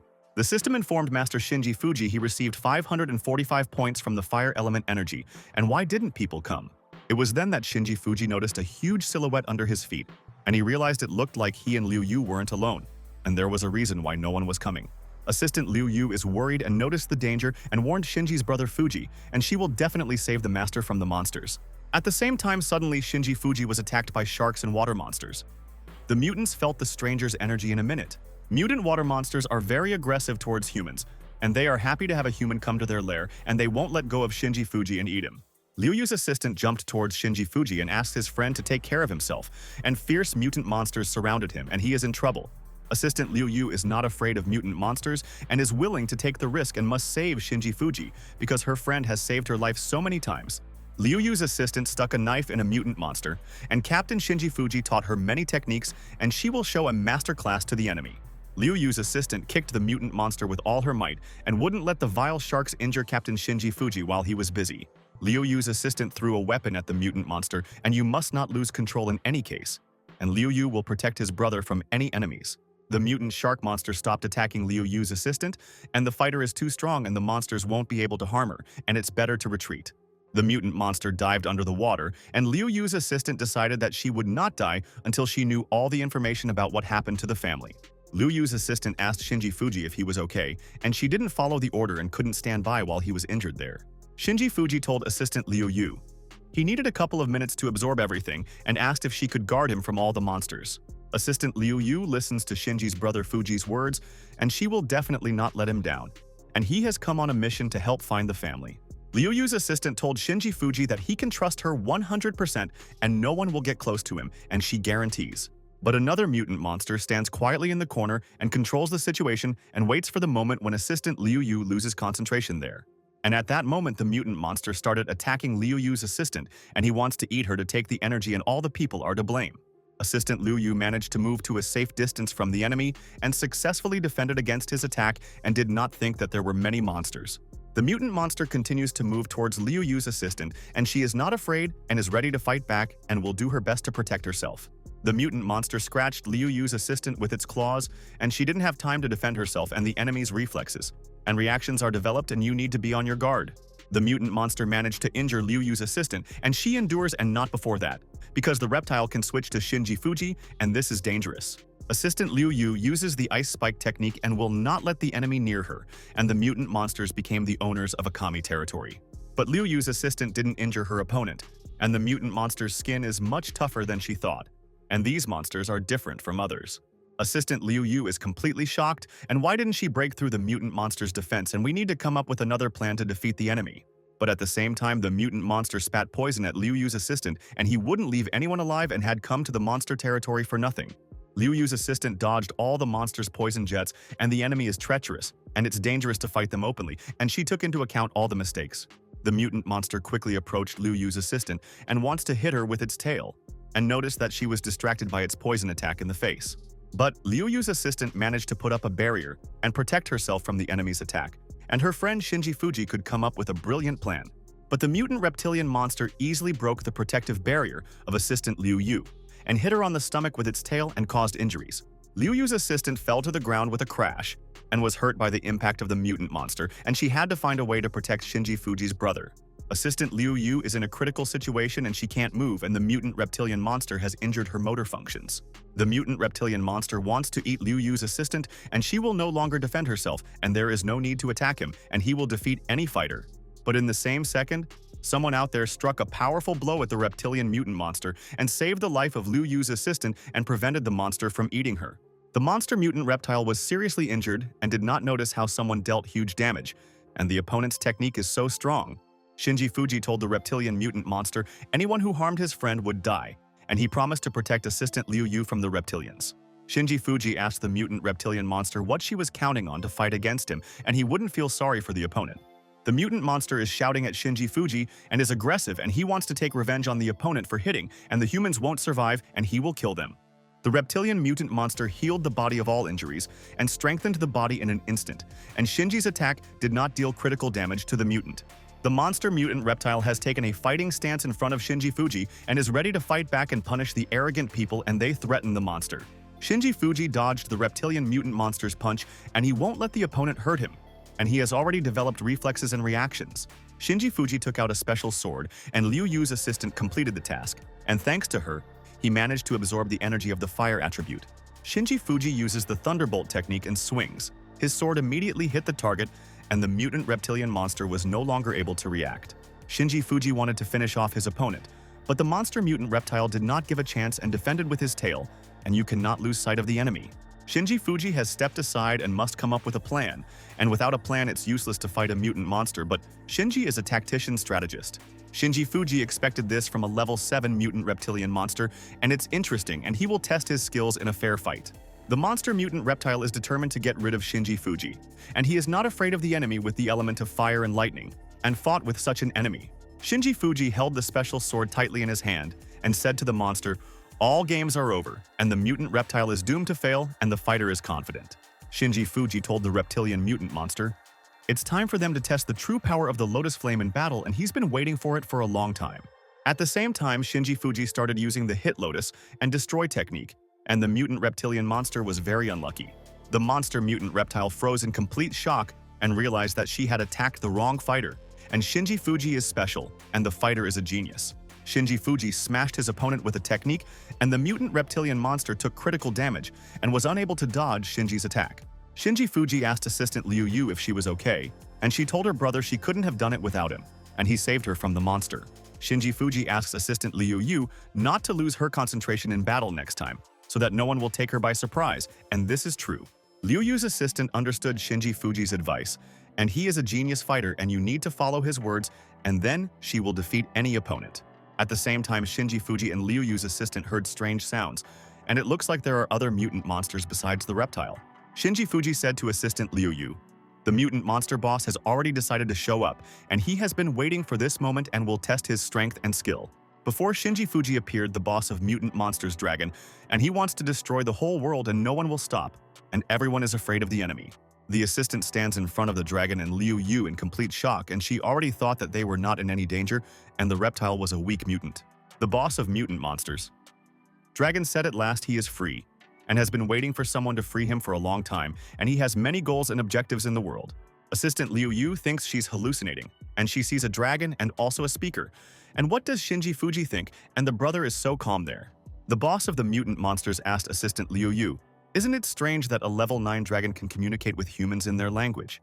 Shinji Fuji sensed that the mutant monster boss dragon was already giving off a dangerous aura, and it might be worth talking to the enemy first. Shinji Fuji asked the boss of the mutant monster dragon, did he create this mutation zone, and he is curious to know the answer to the question.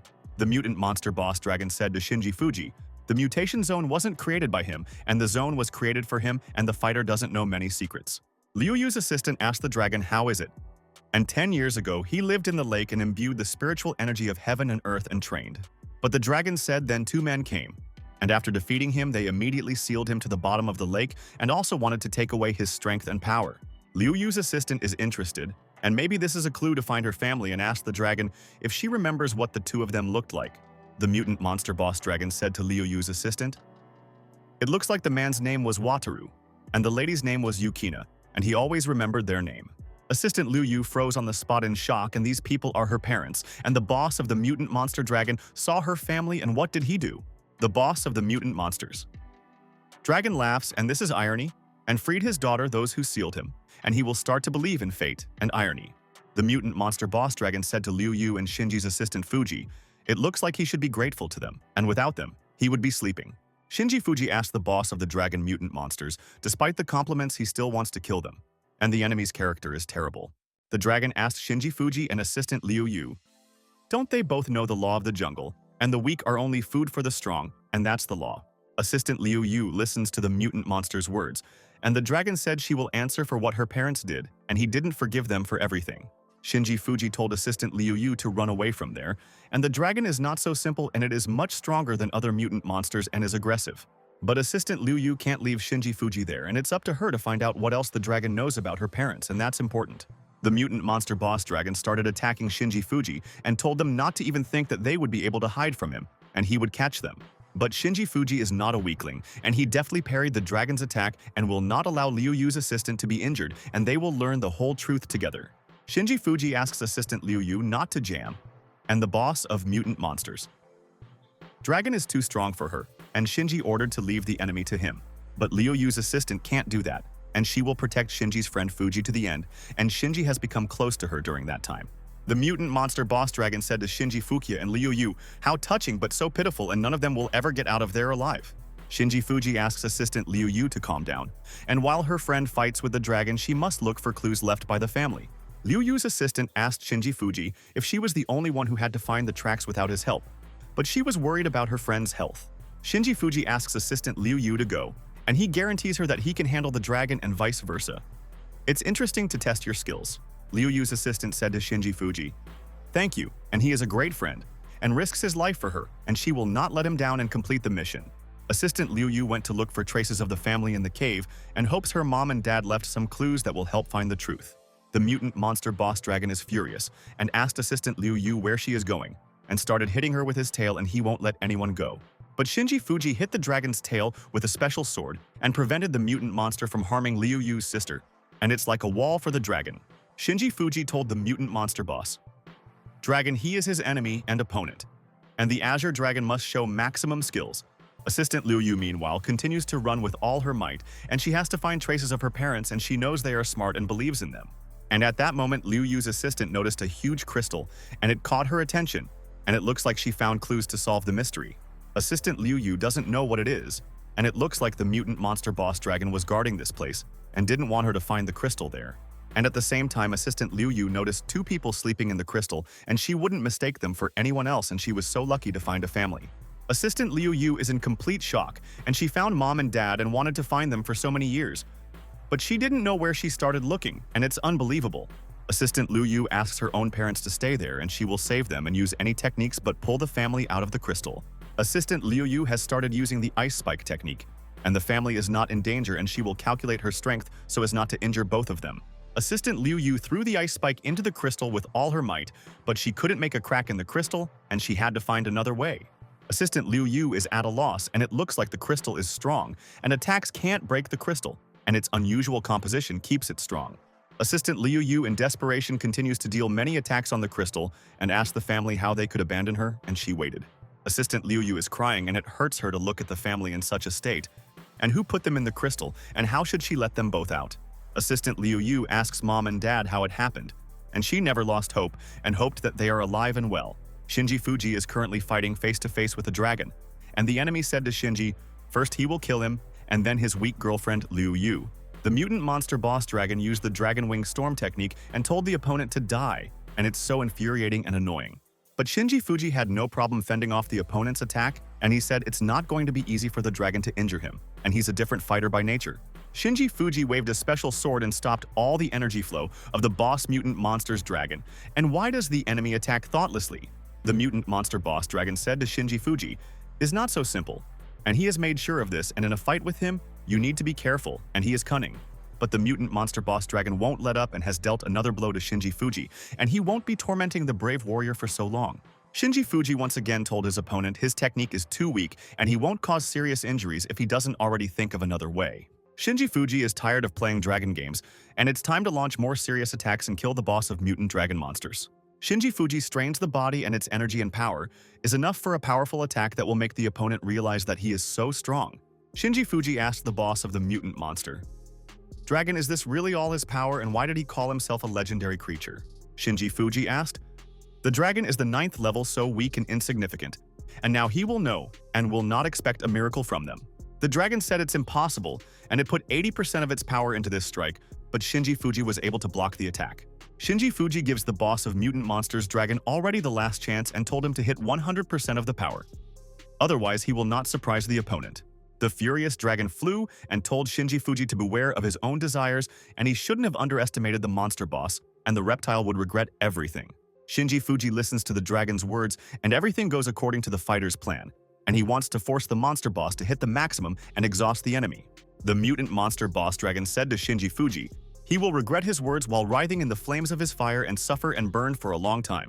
But Shinji Fuji doesn't get tired of fending off the dangerous attacks of the monster boss. and Ask the Dragon isn't that all, and it's not writhing under fire, and that's a fact. And at the same time, Shinji Fuji jumped towards the monster boss and doesn't know what's on the dragon's mind when he got distracted and let it jump. The boss of Mutant Monster's dragon is very nervous and he made a mistake, and did not see how the opponent sharply approached him in an instant. Shinji Fuji hit the Mutant Monster boss dragon with the fire attribute Thunderflame technique and has many different techniques in his arsenal. Shinji Fuji jumped back, and you can't risk a fight with a dragon, and the monster boss can hit back at any time, and he knows. The dragon said Shinji to Fuji. If it wasn't for his special sword, it would have been reduced to ashes by his fire long ago. And where did the opponent get the rare sword from? Shinji Fuji was surprised by the mutant monster boss's words, and it seems like he thinks the enemy's strength is all in the special sword and he has to prove something else. At the same time, suddenly, Shinji Fuji immediately threw the special sword to the side and said to the dragon, he can fight without a sword if he wants to. The boss of the dragon mutant monsters is completely shocked and asks Shinji Fuji what he said because he thought he was a weakling without a sword, but he was wrong. Shinji Fuji will repeat the words especially for the dragon, and he said that he can fight without a special sword and told the enemy to show his skills. The boss of Mutant Monster's dragon was filled with energy and said to the enemy, he is an idiot, and he is definitely finished, and without a sword he will not repel the attack, and this is a fact. The dragon sent a powerful wave of energy in the direction of Shinji Fuji, and there is no time to lose, and he will teach an impudent opponent a lesson for all the show-offs. Shinji Fuji hasn't even moved and is waiting for the wave to reach him to prove to his opponent that he is the strongest, and this is important. Shinji Fuji told the mutant monster boss dragon anyway. He's not impressed, and his energy flow is weak and doesn't pose any threat to him. Shinji Fuji put out his hand and easily deflected the powerful flow of dragon energy. And why doesn't the enemy believe that he is the strongest in the world?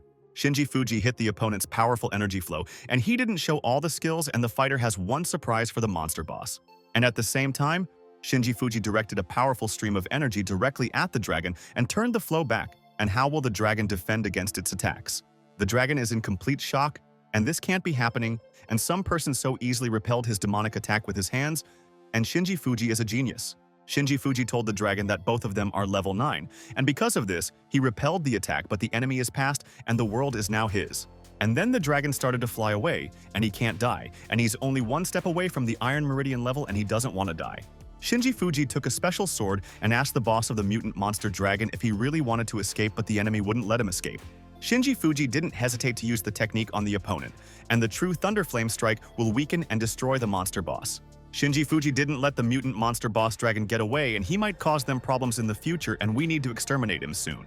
Shinji Fuji approached Liu Yu's assistant, and a friend told him to take him to the crystal, and together they would soon find a way to free her family. Liu Yu's assistant took Shinji Fuji to the crystal and hopes he won't leave her family in the lurch, and they came all the way just because of the family. Shinji Fuji realized that a spell had been cast on the crystal, and he already had a bad feeling, and it didn't seem like it would be so easy to free mom and dad. Shinji Fuji asks the system to analyze the spell that was placed on the crystal, and the system immediately started analyzing and will help them. The system has completed its analysis, and this is a type of curse energy, and in order to absorb it already, the master must reach the Iron Meridian level. Shinji Fuji understood everything, and with his current skills, he definitely wouldn't be able to break the seal.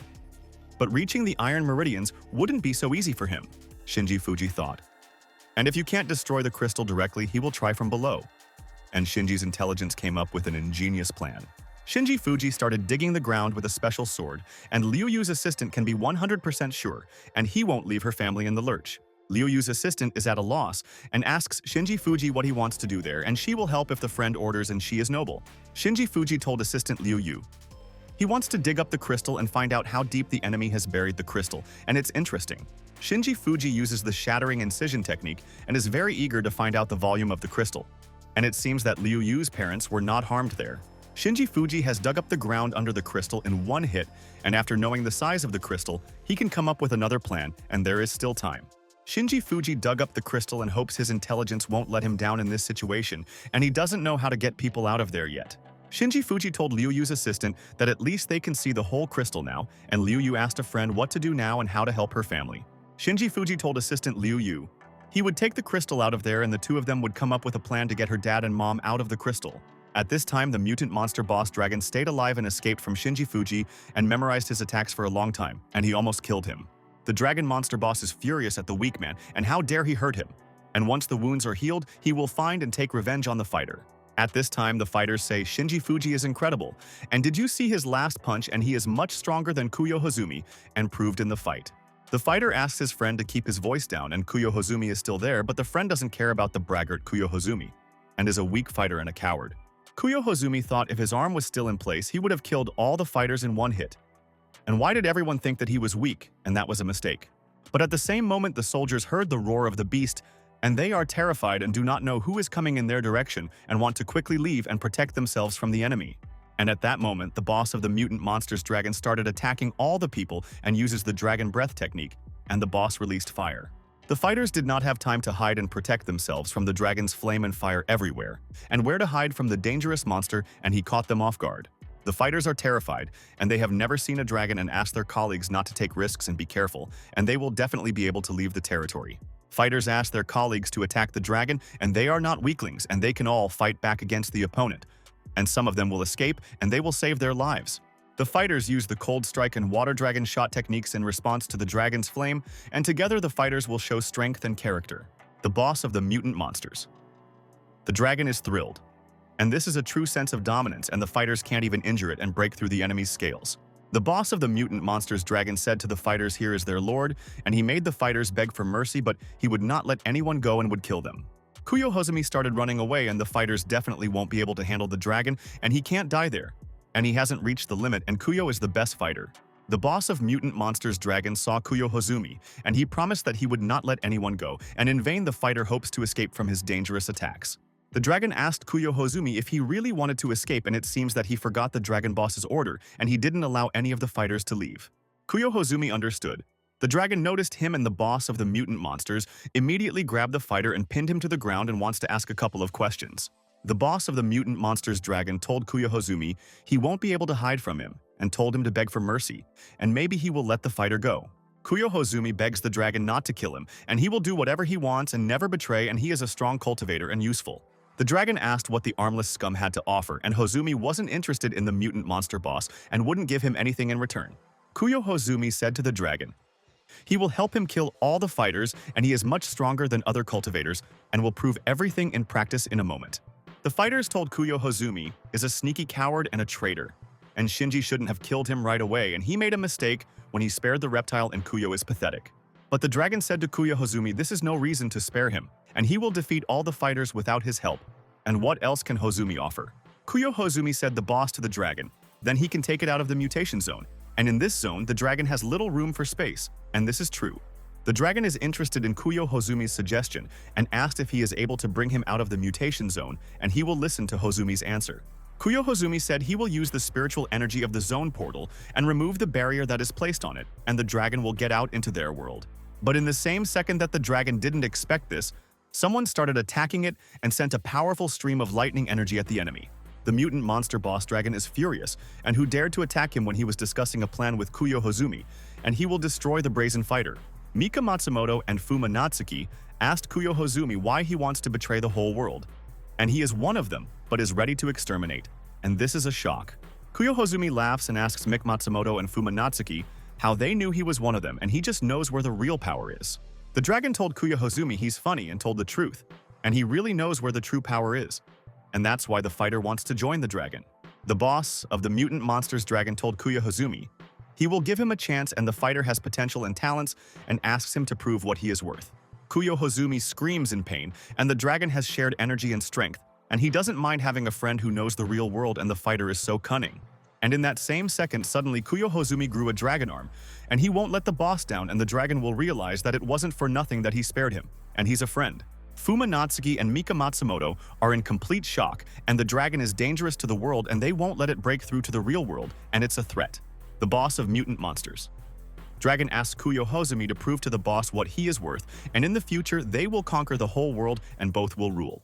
Kuyo Hozumi said to the Azure Dragon, of course he won't let the boss down, and soon the fighters will be on their knees begging to spare the world from the enemy. Mika Matsumoto told her sister you can't let Kuyo Hozumi go out into the world with a dragon, and Fumatsuki agrees and must stop him. Kuyo Hozumi asked Mika Matsumoto and Fumatsuki, do two ladies think they can beat him, and asked the cute ladies not to make the fighter laugh. Kuyo Hozumi told Mika Matsumoto and Fumatsuki to show what they are both capable of, and their enthusiasm pleases him, and he will fight back against the fighters. Shuumida asked the sisters if they wouldn't look for trouble, and Mika Matsumoto told newbie Shu to stay out of the way and stay away. Mika Matsumoto applies the technique and wants to tie Kuyo Hozumi with chains right away, and he can't handle two opponents and they are stronger than the bastard. But Kuyo Hozumi waved his sword and said, "Mika Matsumoto, her technique and punch are too weak, and why do they want to interfere with their colleagues' plans?" Kuyo Hozumi easily broke the chains of Mika Matsumoto and realized that both ladies are not worth his attention. And in vain he agreed to fight, and he is bored. Mika Matsumoto's attack was a distraction, and Fumatsuki jumped behind Kuyo Hozumi and wants to actually kill the enemy with an attack. But when Fumatsuki didn't expect, Kuyo Hozumi grabbed her leg and didn't let her hit him. And his reflexes and reactions improved in an instant. Fumatsuki is in shock, and this is a serious problem, and Kuyo Hozumi definitely won't let go of her leg. And Fuma doesn't know how to get out of the tight grip. Kuyo Hozumi laughs, and it looks like Fumatsuki really thought that she could catch him off guard, and these ladies are naive, and he won't spare them.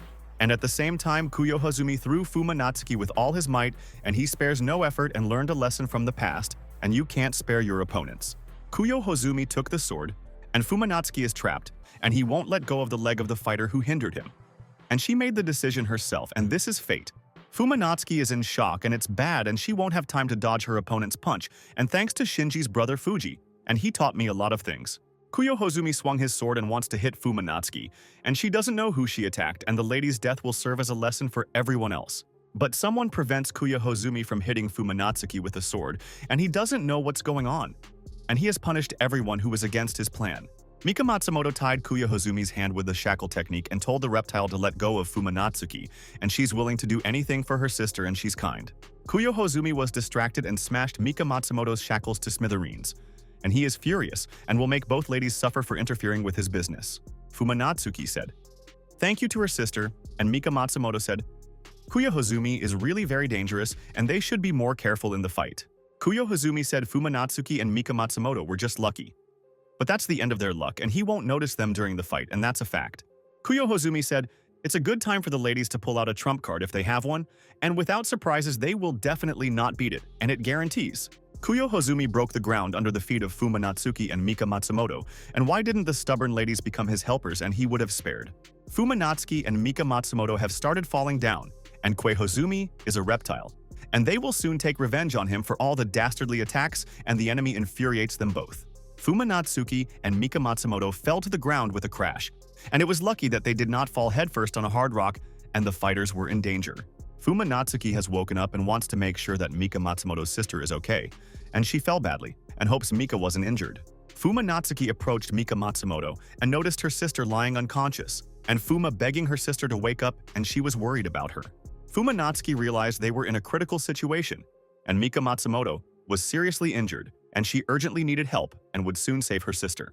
Kuyo Hozumi asked Fumatsuki if he understood how big the difference in their powers was, and they couldn't even injure the opponent with their attacks. Fumatsuki told Kuyo Hozumi is a scoundrel, and when her brother Shinji Fuji returns, he will finish him off and avenge their injuries and injuries. Kuyo Hozumi asks Fumatsuki not to worry, and already he will find Shinji Fuji himself, and wants to take revenge on him for his despicable actions, and this is important.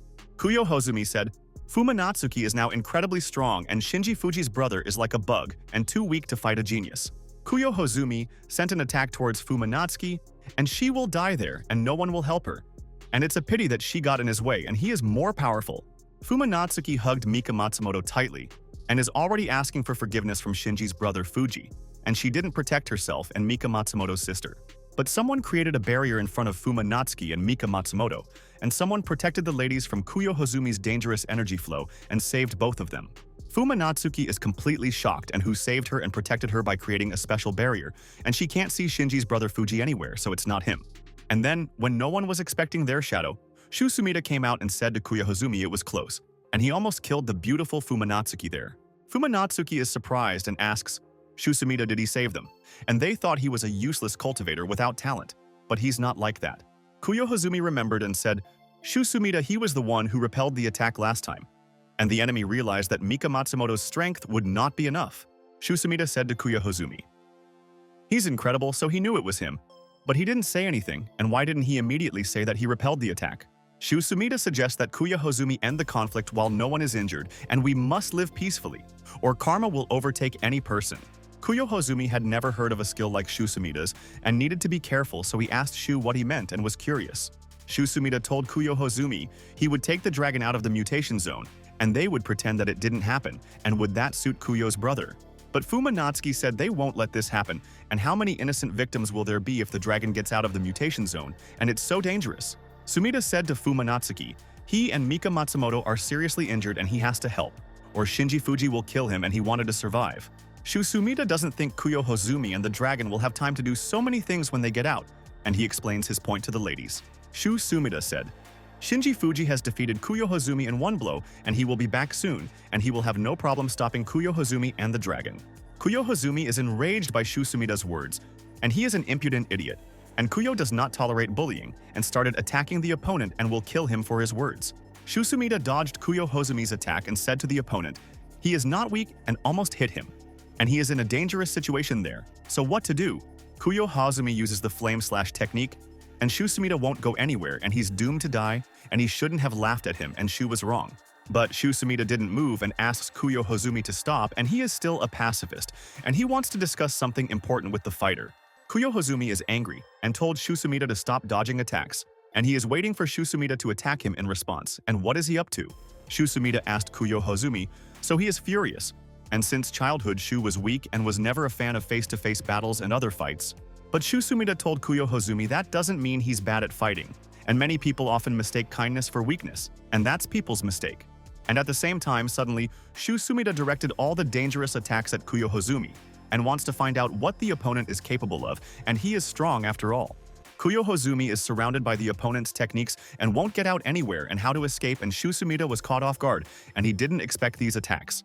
Kuyo Hozumi froze in shock, and he thought that Shuumida was a weakling, but he was clearly mistaken, and he couldn't lose his concentration, otherwise he would kill the enemy. And at that moment there was an explosion, and everything around Kuyo Hozumi disappeared, and Shuumida didn't want to attack like that, but Hozumi's opponent forced him to. Kuyo Hozumi barely managed to get to a safe distance and miraculously didn't suffer from the explosion, and he shouldn't have challenged Shuumida, and he's dangerous. Kuyo Hozumi is at a loss, and asks Shuumida what kind of strength he has, and he has never fought such a powerful opponent, and he is a cunning fighter. Shuumida asked, Kuyo Hozumi, does he really think that he will tell them the secret and he is stupid, and Shu never tells anyone about his skills? Shuumida told Kuyo Hozumi to take the dragon and get out of there, and there's no point in continuing their fight and the outcome is clear and Sumida is bored fighting. But the opponent jumped towards Shuumida, and he said his name is Kuyo Hozumi, and he won't lose to the scum, and is willing to risk his life in their fight. But Shuumida continues to dodge the enemy's attacks without any problems, and said to Kuyo Hozumi, so he will only hurt himself and we need to calm down. Kuyo Hozumi wanted to hit his opponent but got hit in the back, and how Shuumida manages to defend and attack him. And the enemy is very strong. But Kuyo Hozumi doesn't believe that Shuumida is invincible and has landed so many dangerous punches, and that even one punch should reach the target, and he is confident. Shuumida stands at the side and easily defended against all the enemy's attacks, and he never loses control during a fight and knows the situation perfectly. Kuyo Hozumi has taken a lot of damage and he doesn't have time to dodge Shuumida's attacks, and his streams of lightning energy fly from different trajectories. Kuyo Hozumi realized his opponent's Shuumida is too powerful. And is he really going to lose shamefully to Shuumida in their fight like this? Fumatsuki is also at a loss as to what skill Shuumida has, and she has never seen such fighters in her life, and Shuumida is an unusual fighter. Kuyo Hozumi said in desperation, Shuumida! He definitely won't be able to absorb this flame anymore, and the enemy is wondering how Shuumida will defend against the attack. Kuyo Hozumi used the flame discharge technique, and I am absolutely sure that Shuumida doesn't have the skills to defend against a fighter's special technique. Shuumida once again didn't move, and he doesn't care what attacks Kuyo Hozumi throws, and he will defend against any attack of the opponent in battle. Shuumida didn't hesitate to apply the move and started absorbing Kuyo Hozumi's attacks, and he warned the opponent that he wouldn't lose no matter what. And at the same time, a stream of energy, a burst of flame hit Kuyo Hozumi, and he doesn't know how Shuumida parries all the moves, and he's a unique type. Kuyo Hozumi got seriously injured and fell to the ground and didn't understand why he always loses, as if Shuumida knows all the attacks. Shuumida stood in front of Kuyo Hozumi and said the games are over, and he doesn't want to continue fighting, and they've got it all figured out, and there's no need for aggression. And at that moment, the dragon appeared behind Shuumida and said this was really an interesting sight, and the two fighters showed a cool fight.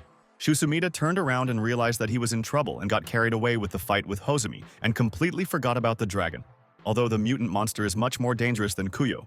And at the same time, the dragon severely wounded Shuumida from the back when it wasn't expecting an attack, and the dragon monster shoved its claws into Shuumida's body. Fumatsuki screams and asks Shuumida to be careful, but she didn't have time, and the friend lost his concentration for a minute and paid for it. Kuyo is surprised and didn't think that the dragon itself would join the fight, and Shuumida is a strong opponent, but he didn't stand a chance against the dragon. The dragon said, thanks to Shuumida's energy, his wounds have healed, and he has become even stronger, and none of the cultivators will stop the monster.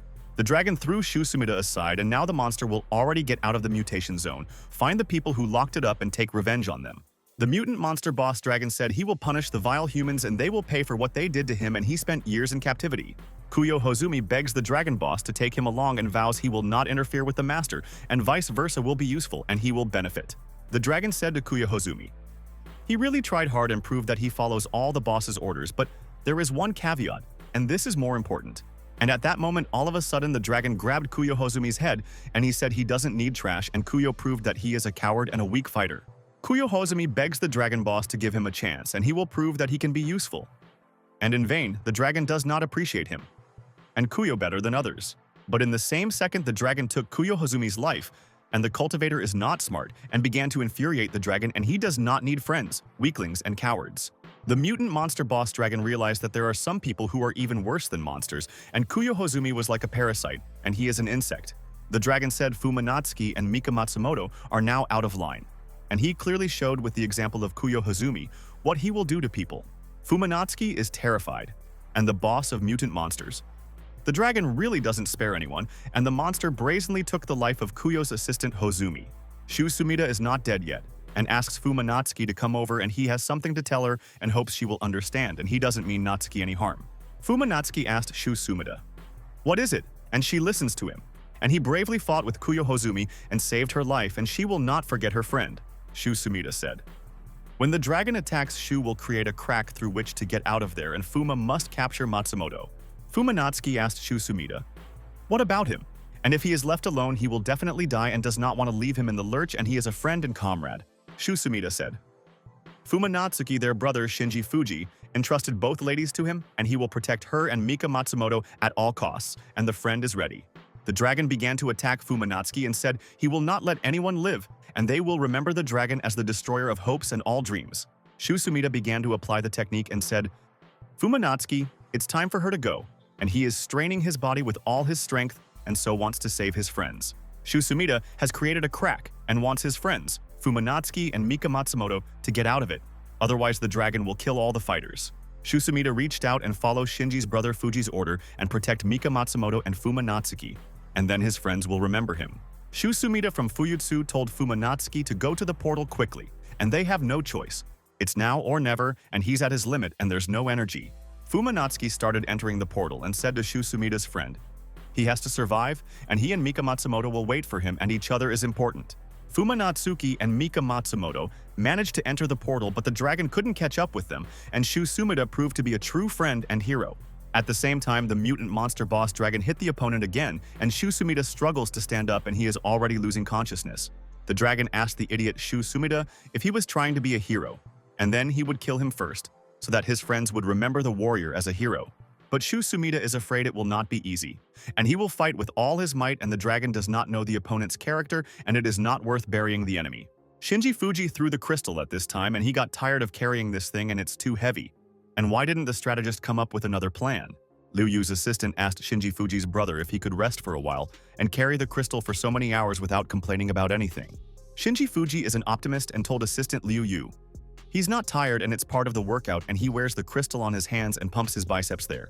And at that moment, Mika Matsumoto and Fumatsuki suddenly fell out of the portal, and Shinji was terrified, and he did not expect. And where did they come from? Liu Yu's assistant asked Fumatsuki and Mika Matsumoto what had happened to them, and they didn't look well and told them to tell them everything. Fumatsuki begs Shinji's brother Fuji to go quickly, and he must save Shuumida, and she will explain everything, and he is left alone without help. Shinji asked Fumatsuki why he had to save Shuumida, and what had happened there, and why both Mika and he were so badly injured. Fumatsuki said, Shuumida fought with a dragon so that both he and Mika escaped, but he was very badly injured, and Shuumida is running out of strength. Shinji was thinking about the dragon, and is this the boss of mutant monsters who escaped from him, and the scoundrel decided to attack his friends. Shinji Fuji understood the situation and immediately went to help Shuumida's friend, and the ladies should take the crystal and leave together as soon as possible. Liu Yu's assistant told Shinji Fuji she will go with him, and remembers how the dragon evolved to the level of Iron Meridians in battle. But Shinji Fuji asks assistant Liu Yu not to worry, and Brother M swears that he will return with Shuumida and they will leave together. Assistant Liu Yu and Fumatsuki beg that Shinji Fuji won't die there and come back safely, and the ladies are having a hard time without their brother. The boss of the mutant monsters dragon is throwing Shuumida at this time, and he wants to torture the fighter so that he remembers the pain and the enemy before he dies. Shuumida wants to open a portal to escape and he won't kill the enemy. And the dragon is much stronger and he's not in optimal shape for a fight anymore. But the portal of Shuumida immediately closed, and he cannot leave there and does not believe in salvation and resigned himself to fate. But he managed to protect his friends. Shuumida of Fuyutsu realized his spiritual energy is almost gone, and he can't apply techniques, and he lived with dignity and accepts death. The dragon asked, Shuumida, can't he open the portal? And it's not his strength that's running out, but the dragon itself is immediately closing all his portals.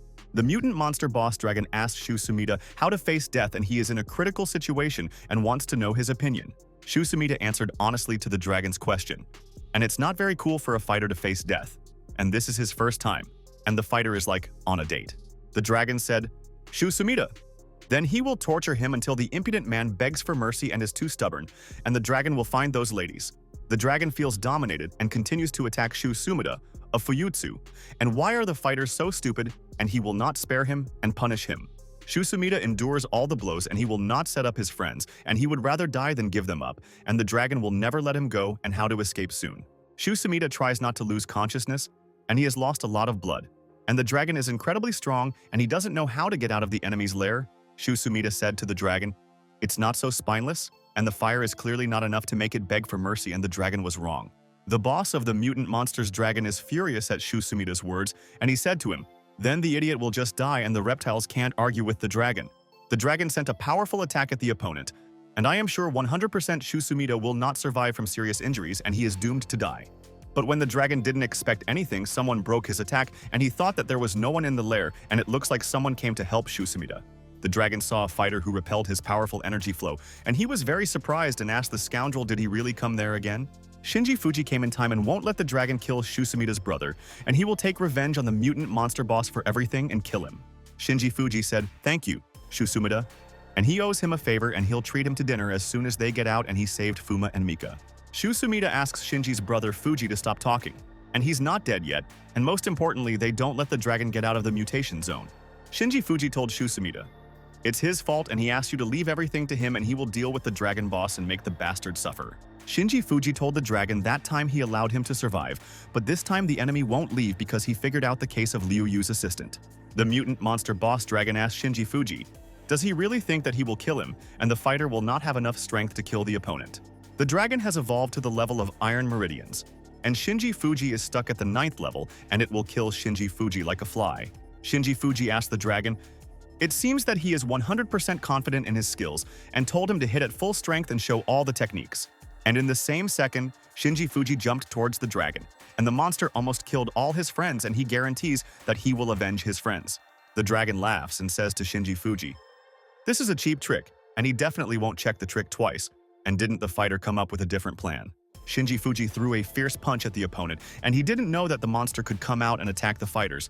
Otherwise, he would have killed the enemy long ago.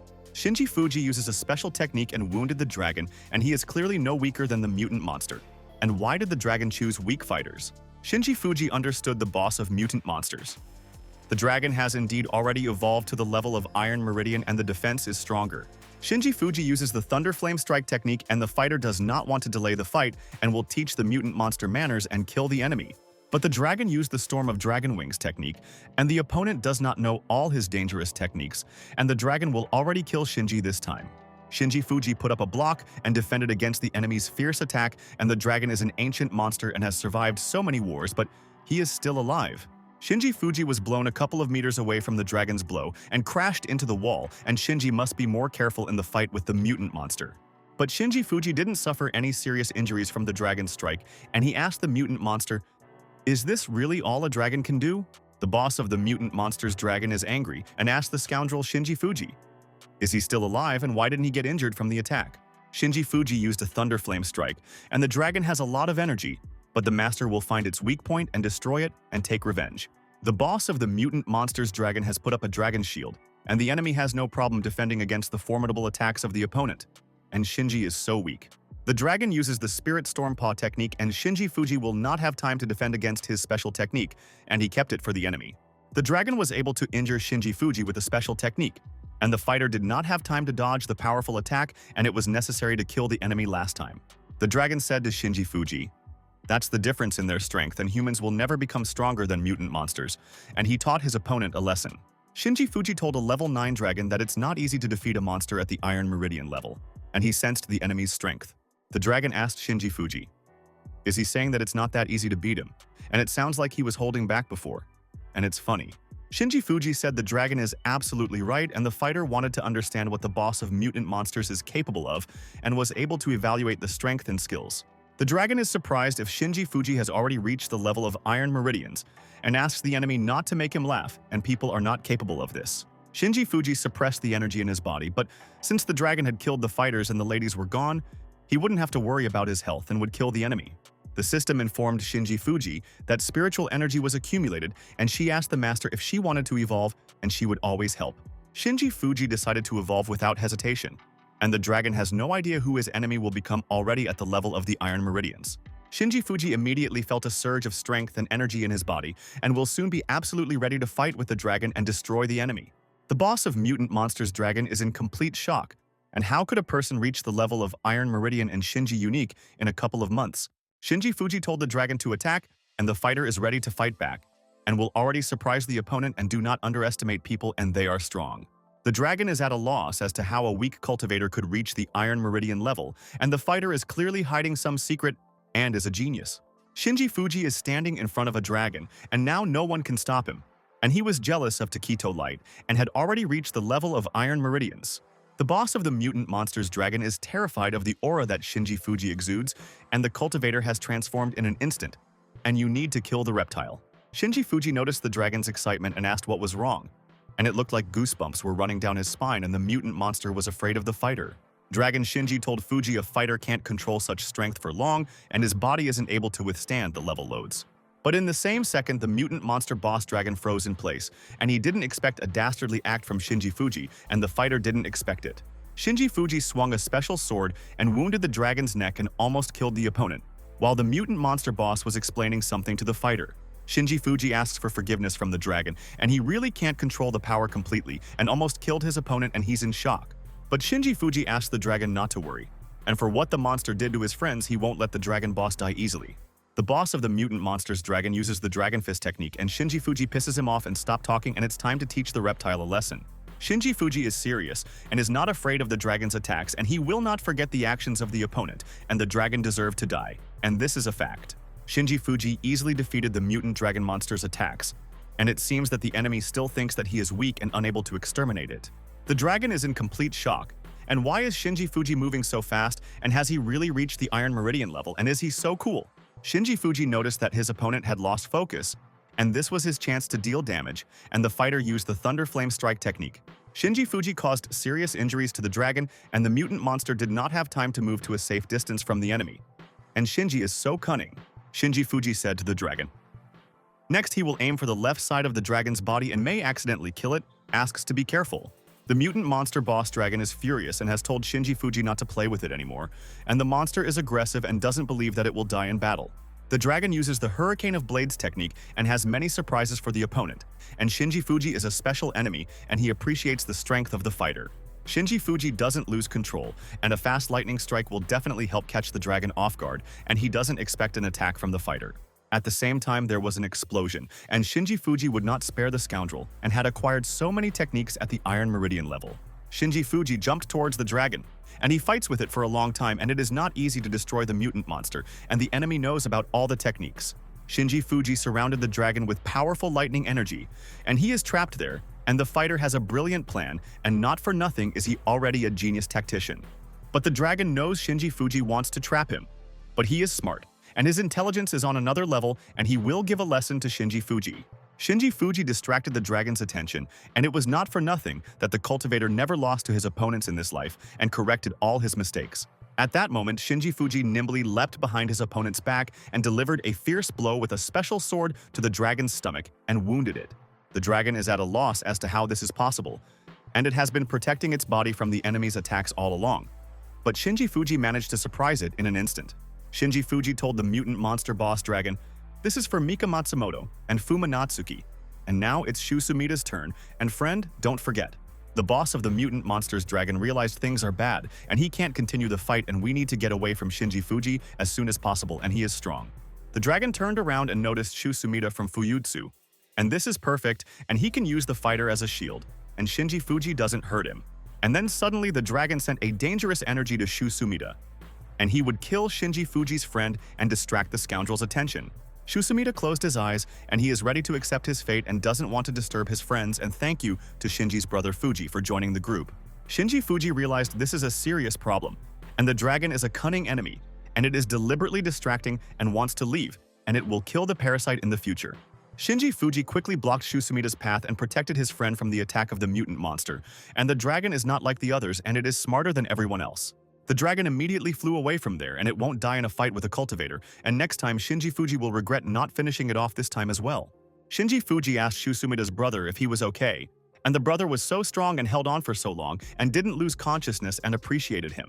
Shusumida asked Shinji's brother Fuji not to worry about him, and he must not let the dragon leave the mutation zone, and it is dangerous. Shinji Fuji asks Shusumida not to make him laugh, and the dragon won't run away, and he took care of everything in advance, and the monster boss doesn't know. Shinji Fuji told Shusumida that there was something he wanted to do, but Shu's brother had to keep the information confidential, and he trusted his friend 100%. Shusumida said to Shinji Fuji, of course he won't tell anyone, and he owes him because he saved his life and his brother chased away the monster boss. Shinji Fuji believes Shusumida, and he won't tell anyone, and they went through so many trials together on the mission, and he feels everything is with him. Shinji Fuji started using the technique. The level of iron meridians is not fully understood, but he mastered many useful techniques in an instant.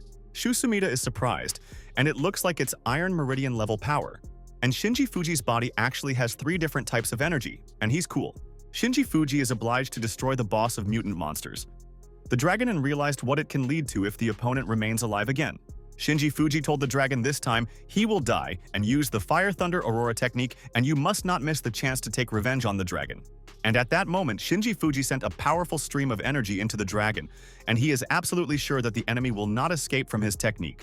Shinji Fuji created a powerful beam, and he likes the level of iron meridians, and in the future he will become stronger than everyone else, and he boldly goes to the goal. The boss of the mutant monsters dragon is surprised and doesn't know what kind of aura it is, and Shinji Fuji had a different aura coming from him, but he's not interested in it all. And in the same second that the dragon didn't expect, Shinji Fuji was able to pierce through its body with a powerful beam and break through the enemy's strong defenses. The mutant monster boss dragon is screaming in pain, and he doesn't know how it's possible, and he flew to a safe distance from the fighter's attack. Shinji Fuji destroyed the mutant monster boss dragon, and he won't remember the dragon, and the vile scoundrel got what he deserved. Shusumida is completely shocked, and Shinji Fuji has incredible strength, and his brother smashed the boss of the mutant dragon monsters with one blow, and it's awesome. Shusumida asked Shinji Fuji's brother, has he really reached the iron meridian level, and is the friend interested in finding out the information? Shinji Fuji said to Shusumida he did well and didn't expect him to last so long against a dragon, but why did he hide his strength everywhere?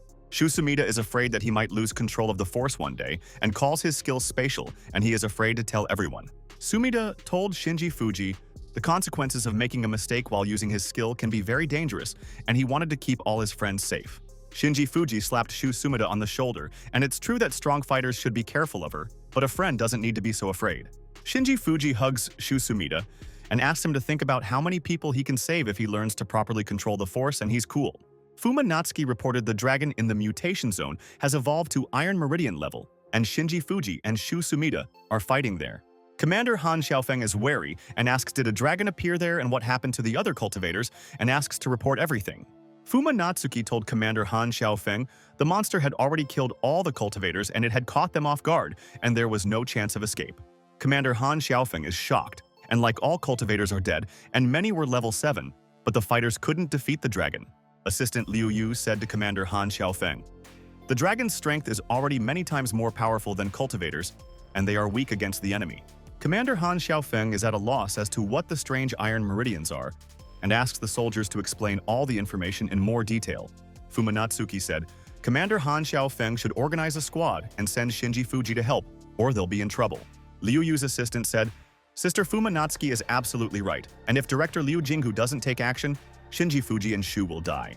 Commander Han Xiaofeng agrees with Fumatsuki, and he would rather send an elite squad to the mutation zone and guarantee that they will save Shinji's brother.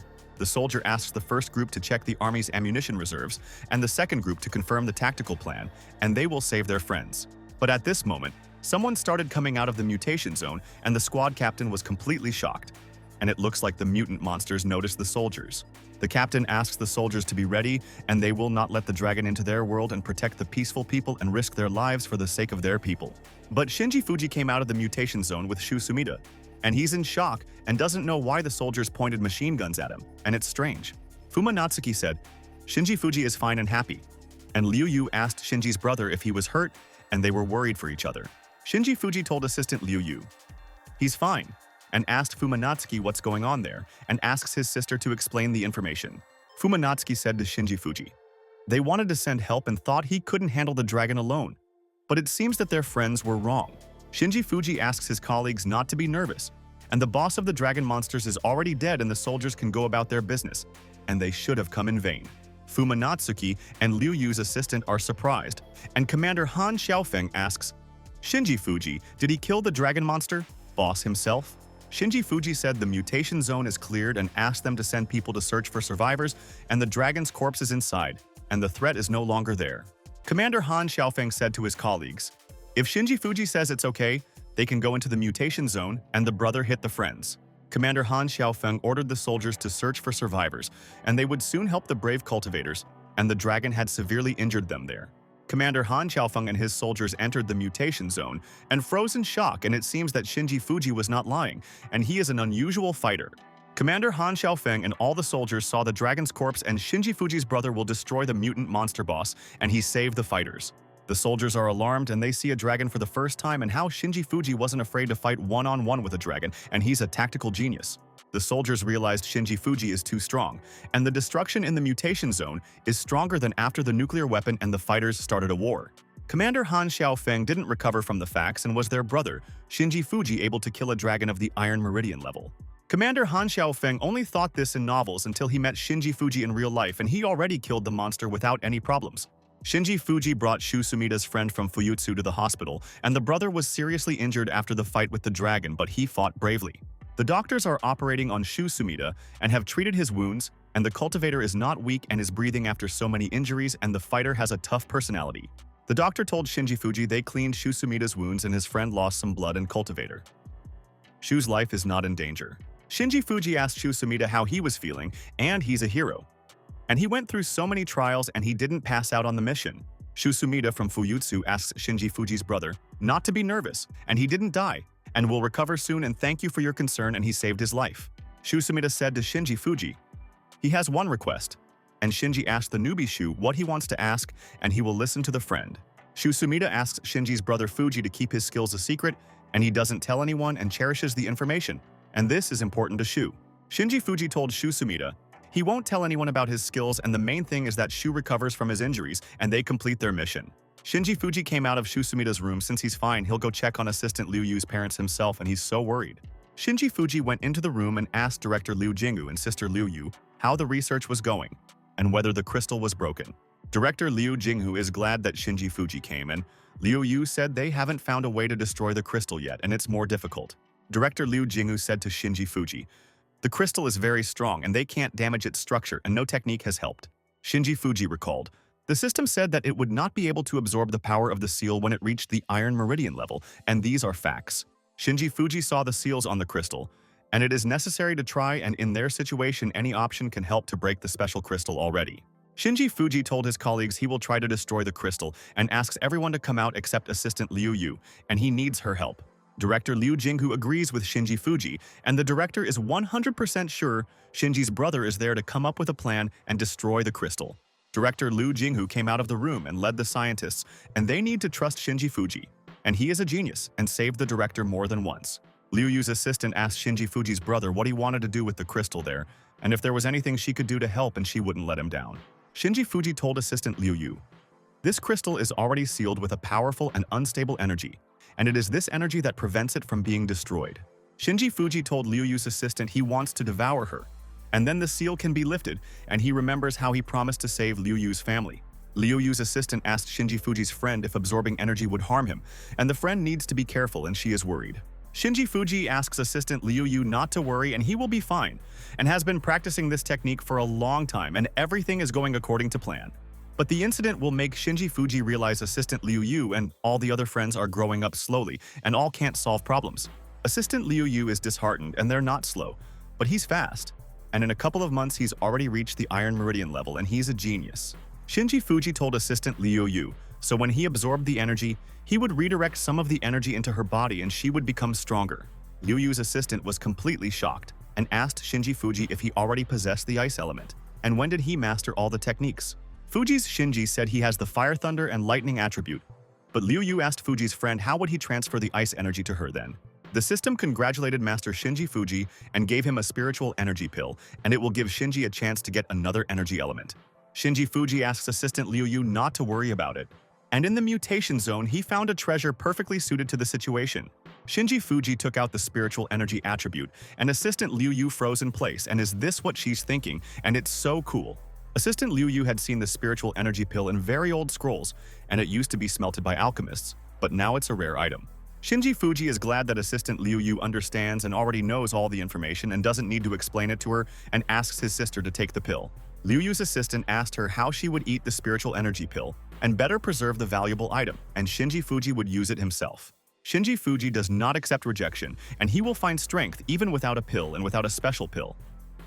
Sister Liu Yu's body will not be able to withstand the power of the crystal. Assistant Liu Yu understood exactly why she needed the pill and took it from Shinji Fuji's hand, and she would take the pill and her daughter would save mom and dad. Liu Yu's assistant ate a spiritual energy pill, and Shinji Fuji never gives useless advice and she appreciates her friend's concern for her. At the same time, assistant Liu Yu felt a surge of strength and energy, and she couldn't take it any longer and the spiritual energy of the ice was too strong. But assistant Liu Yu endures the pain and she guarantees to destroy the crystal soon and free the family from captivity. And the family has been sitting there for a long time. Liu Yu's assistant screams at the flow of energy and hopes she doesn't die, and is lucky to have Shinji Fuji by her side to protect her from any threats. Shinji Fuji asks assistant Liu Yu not to resist the flow of power and energy, but to let her in, and he will help her and together they will already cope. Liu Yu's assistant closed her eyes and Shinji Fuji put his hand on her head and he promises that he won't hurt Liu Yu's sister, and he's used to her. Shinji Fuji's other hand grabbed the crystal and he has a plan, and Liu Yu is a talented cultivator and she can't doubt her power. Shinji Fuji saw the seals appear on the crystal and everything goes according to plan, and assistant Liu Yu is no longer afraid and her character is happy. Liu Yu's assistant abruptly opened her eyes and asked Shinji Fuji what he was doing, and he felt a different energy in his body and it's strange. Shinji Fuji told assistant Liu Yu, from now on she will become a dual-element cultivator and will surpass Shinji in the future as well. Assistant Liu Yu is surprised and will she awaken two elements at once, and Shinji Fuji's brother gave her an incredible power and she won't forget it. Shinji Fuji is monitoring the situation and monitoring Liu Yu's condition, and her body has been put under stress, but Sister Liu is holding up well. Shinji Fuji touches the crystal and applies the technique, and assistant Liu Yu will be able to protect herself, and in the future will not depend on the strength of a friend. Assistant Liu Yu trusts Shinji Fuji 100%, and she is so lucky that director Liu Jinghu introduced them and her brother helped her so much. Shinji Fuji told assistant Liu Yu that he would give her all the energy and power of the crystal, and now the crystal would be hers and save the family from the crystal. After all the events, Shinji Fuji returned home and wants to rest and gain strength and energy, and completed the missions of the army and association. Shinji Fuji has entered the house and assistant Liu Yu is developing skills, and he is happy with her progress and she will destroy many monsters and enemies. Fumatsuki said good day to Shinji Fuji and hugged her brother's hand, and she waited and did both of them manage to save Liu Yu's sister's parents. Shinji Fuji told Fumatsuki they saved Liu Yu's sister's mom and dad, but they're in a coma, and it looks like they'll wake up in a couple of days and he's happy for them. Fumatsuki asked if Liu Yu was still alive, and Shinji Fuji said, my sister has awakened a new element and is in the hospital in case of side effects. Fumatsuki asked what element Liu Yu's sister had awakened, and Shinji Fuji's brother said, Fuma can ask her if you're interested. And then Fumatsuki asked who was calling her at this time, and she didn't contact anyone and she never gets a call for nothing and she's worried. Shinji Fuji asked Fumatsuki who was calling her and why she was so surprised, and Fuma is called by her friend Cho Min-young, and she rarely calls her. Fumatsuki answered the phone and asked Cho Min-young's friend what happened, and it seems Cho completely forgot that she has a friend Fuma. Cho Min-young asked Fumatsuki if there is a Munsu practitioner among the tournament participants, and he is from Yulong, and it is interesting and important for her to know the data. Fumatsuki asked Cho Min-young if she was okay, and why she was so excited, and asks Cho's friend to explain everything without any nerves or rush. And then suddenly, Cho Min-young said, Fumatsuki and Yulong a super mutant level calamity, and the entire army and cultivators have already been destroyed. Fumatsuki is shocked to find out about the super mutant level and whether Cho Min-young and Cho are safe in the shelter underground, but their situation is already critical. Cho Min-young said Fumatsuki, their practitioners, and the monster warrior were wiped out without any problems, and Cho Min-young doesn't know what to do and she's panicking. Fumatsuki told Cho Min-young to calm down first, while Fuma reported everything to her grandfather and army commander Fuma Shen, and she went to help out. Cho Min-young does not hope for salvation and asks to tell Munsu not to return to Yulong, and with his level, the practitioner will still die there. Fumatsuki is completely shocked by Cho Min-young's words, and she didn't know, and Fuma couldn't imagine that Yulong City was being attacked by a super mutant everywhere. Shinji Fuji said to Fumatsuki, once he gets to Yulong, he will destroy the super mutant and end the tyranny of the mutant monster. Fumatsuki asks Cho Min-young not to worry and they will come for her, and Cho said thank you to her friend, and they hope and pray for their help. Fumatsuki asked Cho Min-young if she could hear her, but the connection was cut off and the civilians of Yulong City were in danger and they needed help soon. Shinji Fuji told Fumatsuki he will deal with the enemy and asks her to prepare the helicopter and discuss the details with Munsu and report the data. Meanwhile, Shuumida is resting in the hospital and he forgot about the incident in the Asami mutation zone. And together with his friends, he is ready for anything and loves them. Shuumida drinks water and the fighter is in a great mood and he is already on the mend. And thanks to the hospital, and there are the best doctors and doctors treat everything.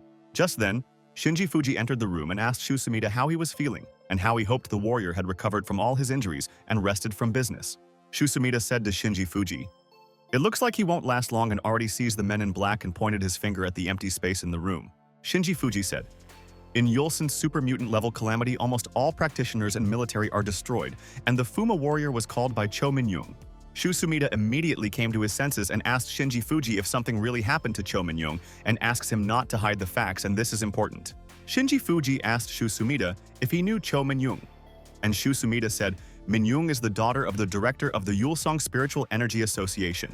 Shinji Fuji wondered if Munsu was involved in the plot and had a hypothesis that he was connected to what happened to Cho Min-young, and it was a plot. Shinji Fuji told Shuumida, they are going to Yulong City, and we need someone who knows the locations in Yulong very well, and whether Sumida's brother will help. Shuumida got up from his seat, and Shinji Fuji can trust him, and he will guide him to Yulong City without any problems and answer all the questions. After a while, Shinji Fuji came to the army headquarters and told the soldiers he needed a laptop with satellite access and he was on a mission. The soldier said to Shinji Fuji, he knows that the cultivator is an important fighter, but this is an army laptop and secret data and cannot be taken out. But Shinji Fuji is serious and said to the soldier this is not a request but an order, and told him to quickly give the laptop to the army or ask the commander. The soldier Shinji told Fuji is already going overboard, and there are rules and even important heroes are not allowed to touch the army's secret materials. Shinji Fuji asked the officer if he was talking about rules, and Yulong was attacked by a super mutant, and he was talking about army rules. All the officers in total shock and a super mutant level disaster arrived in Yulong City, and asked Shinji Fuji where the fighter got the information from. Shinji Fuji told the officers because their entire unit in Yulong has already been destroyed, and the super mutant won't give any of them a chance.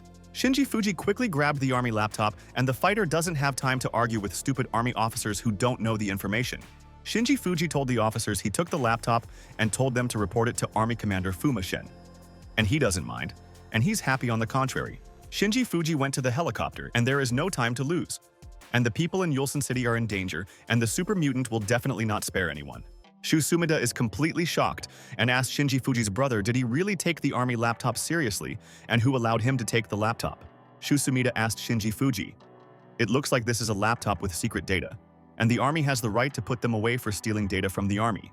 Shinji Fuji said, whatever data is in the laptop since the spiritual energy returned, the army's data is long out of date. Shuumida said, Shinji Fuji's brother is 100% right, and the world has changed dramatically and the old army files don't matter anymore. Fumatsuki had already seen Shinji off to Fuji, and the helicopter thankfully hadn't taken off yet, and she was so eager to say some important words to Shinji's brother. Fumatsuki asks Shinji Fuji to be careful and not risk being cornered by the super mutant and better hide, and she is not joking. Shinji Fuji asks Fumatsuki not to worry, and the brother will quickly settle everything and return with a gift. And Fuma asked her friend what kind of gift. Fumatsuki thought she only wants Master Shinji Fuji to come back alive so she can't bear to see him die and get depressed. Shinji Fuji hopes they won't be late, and the super mutant is aggressive, so he has to get to Yulong as soon as possible and save all the people. Shinji Fuji asked Shuumida, how many cultivators are there in Yulong right now, and who is the strongest among them, and asked him not to hide the data from them. Shuumida said, in Yulong, there are roughly 5,000 cultivators, and mostly the fighters are rank 6 and 2 are rank 9, and they are both strong. Shuumida told Shinji Fuji that the strongest cultivator in Yulong is Jo Minyoung, and she is at the peak of the 9th rank of Yongchun, and everyone knows. Shuumida told Shinji Fuji's brother there are still more than 1,000 elite fighters with tanks and missiles in Yulong, and their military power is on the level. Shuumida said to Shinji Fuji, if the entire army and cultivators of Yulong City have already been destroyed, then the super mutant is incredibly strong. The helicopter pilot asks Master Shinji Fuji to prepare, and soon he will be in danger and must be ready to fight back against the super mutant. The helicopter pilot told Master Shinji Fuji they have already entered the Yulong zone, and from now on, no one guarantees their protection, and this is true. Shuumida is completely shocked and asked Shinji Fuji's brother what's so creepy about it, and he didn't think that Yulong City is in a terrible state, and Shu is sorry. The city of Yulong is in ruins, and the super mutant has smashed all the buildings, and Shinji Fuji's brother must stop the monster. Otherwise, he will blow up Yulong. Shuumida saw the zombie people, and they are wandering around the city, and no normal person is seen, and where all the residents are, Yulong, and everything is scary. Shuumida asked Shinji's brother Fuji what happened in Yulong, and he thinks he is hallucinating, and where is the fighter's hometown? Yulong? Zombie people go in search of the inhabitants of Yulong, and the super mutant wants to grab them all and take away their energy and strength, and no one will save them. The zombie people are aggressive, and Shinji Fuji realized that he had come to Yulong on time, and many people were enveloped in the strange energy of the enemy. Shinji Fuji assessed the situation in Yulong City, and again this energy of darkness, and it seems that we should make every effort to deal with them. The helicopter pilot asked Master Shinji Fuji where to land, and he could not find an empty seat on the territory, and the pilot got confused. Shinji Fuji tells the helicopter pilot not to sit down and asks his friend to open the door, and Shuumida asks Fuji's brother what he said. The helicopter pilot told Master Shinji Fuji they are at an altitude of 6,000 meters, but Shinji asked the pilot to open the door, and the fighter is sure. The helicopter pilot opened the door, and Shinji Fuji wants to jump out of the helicopter, and he doesn't have time to find a place to land, and it's nothing. Shinji Fuji said to Shuumida, he'll go down first and start cleaning up. And Shuumida said to his brother, he hates all the rules. And at the same time, Shinji Fuji jumped out of the helicopter without hesitation and asks the super mutant to be wary of the opponent, and he will take revenge on the monster. The helicopter pilot was horrified and asked Shuumida, it looks like Shinji Fuji's brother is crazy, and you can't jump from a helicopter at this height, and that's a fact.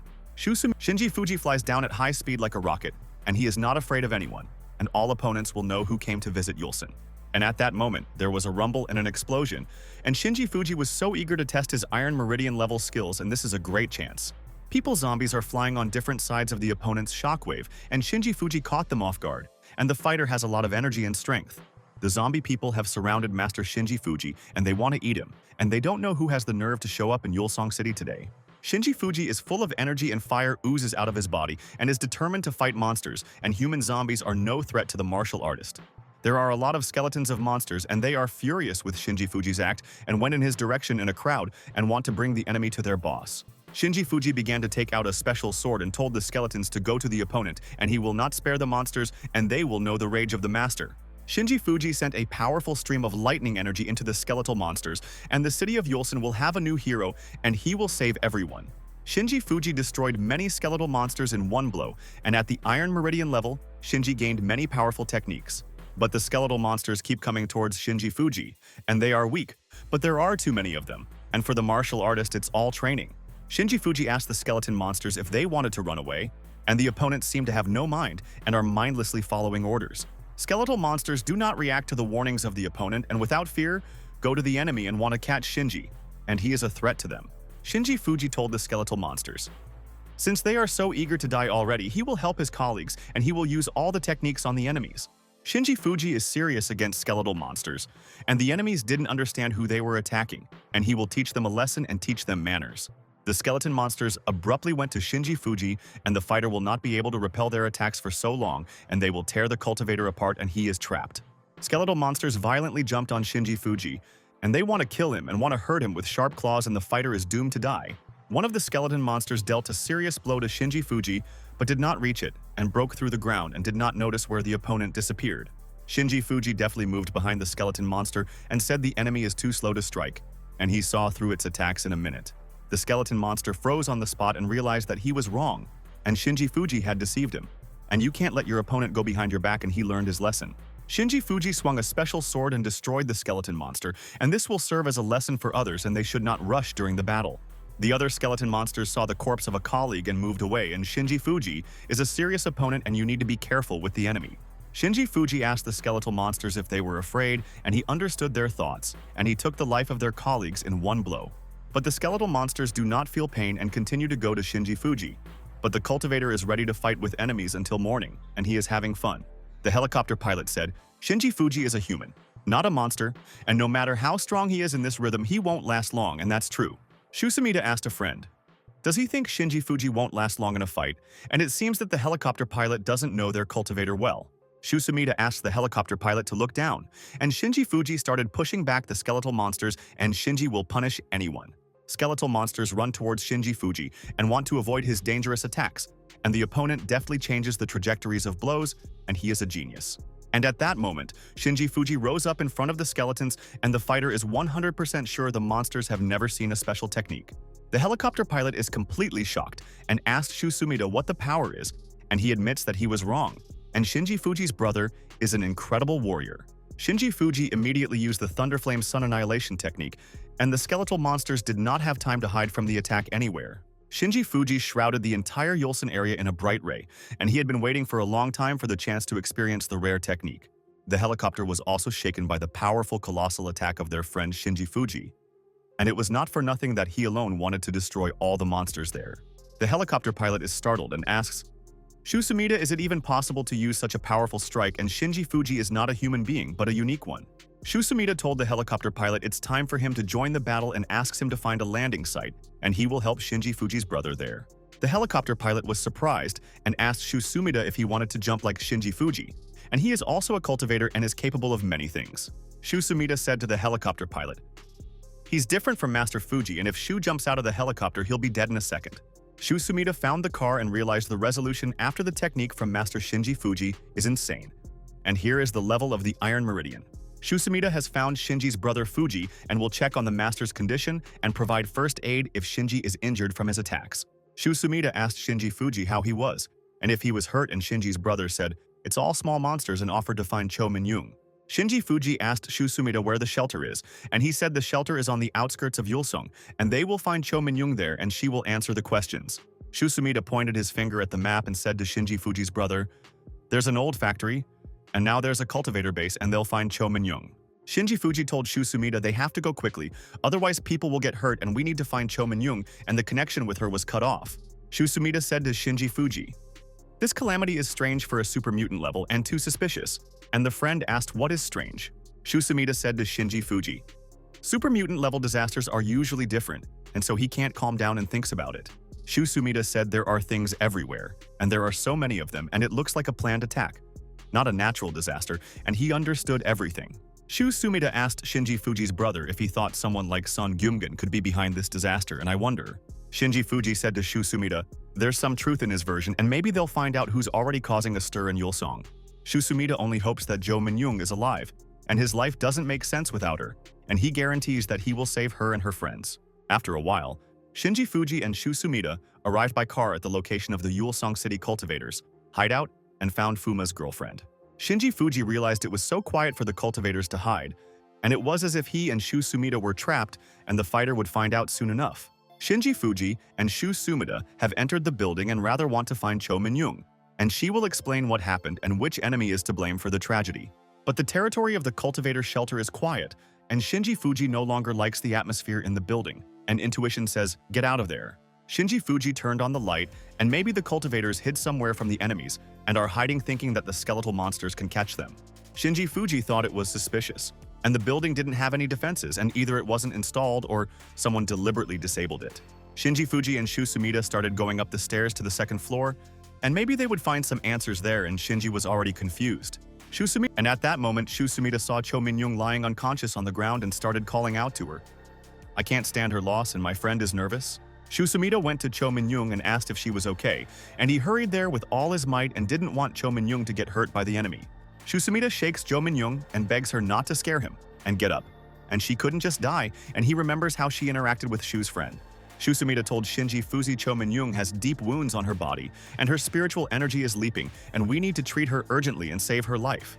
Shinji Fuji senses something is wrong, and his intuition tells him something is wrong, and he doesn't lose his concentration and waits for something to happen, and this is their gift. Shinji Fuji glanced to the side and told Shuumida to be careful, and he asked his friend not to lose control, but Cho Min-young distracted Shuumida. And at the same time, suddenly a cage fell on Shuumida, and Cho Min-young and Shinji Fuji deftly managed to step out of the way, and he didn't fall into the trap. Shuumida realized he was wrong, and Shinji Fuji's brother warned him before and during the mission. But the fighter forgot everything when he saw Cho Min-young. Shinji Fuji is serious, and skeletal monsters definitely can't set treacherous traps, and there are people involved in everything, and it's weird. Shuumida looks around and heard a voice say that the dog crawled to save his beauty but fell into the trap of the opponent. And at that moment, suddenly, Shinji Fuji and Shuumida saw the silhouette of a man, and it's Ko Chang-grim. And it looks like the rascal had a plan and they got caught. Shuumida asked Ko Chang-grim what he had left behind and why he had trapped them. And wasn't Ko Chang-grim already fighting on the side of their people? Ko Chang-grim came to annoy the army leaders, and he used Chomenin to lure out Fumatsuki, the granddaughter of the army commander Fuma Shen. Shuumida asked Ko Chang-grim what the association of spiritual energy did to him that he started creating such a game, and asks him to explain everything. Shuumida said Ko Chang-grim. If it wasn't for all the spiritual energy awakening, the scoundrel Ko Chang-grim would also be rotting in the execution chamber. Ko Chang-grim said Shuumida is still talking nonsense and now no one is interested in law and order, and Shu's friend lives by the old standards. Ko Chang-grim said now the strong rule and they dictate the conditions and the weak fly out to the fields, and this is the order and the fighter lives by the laws. Shuumida asked Ko Chang-grim, is it possible that once he becomes strong, he can easily play with the lives of all people and arrange a hunt in Yulong? Ko Chang-grim asked Shuumida, does he already consider this a problem? And the Yulson Spiritual Energy Associations are idiots, and they are not an authority. Ko Chang-grim said many members of the Spiritual Energy Association are already dead because they are weak and couldn't protect themselves from the enemy in any way. Shuumida asked Ko Chang-grim how many people have already died for his progress and all people deserve to live, and Ko Chang-grim is definitely death. Shuumida told Ko Chang-grim their friend Cho Min-young was hurt by Chang-grim when she helped him level up and the scoundrel forgot everything.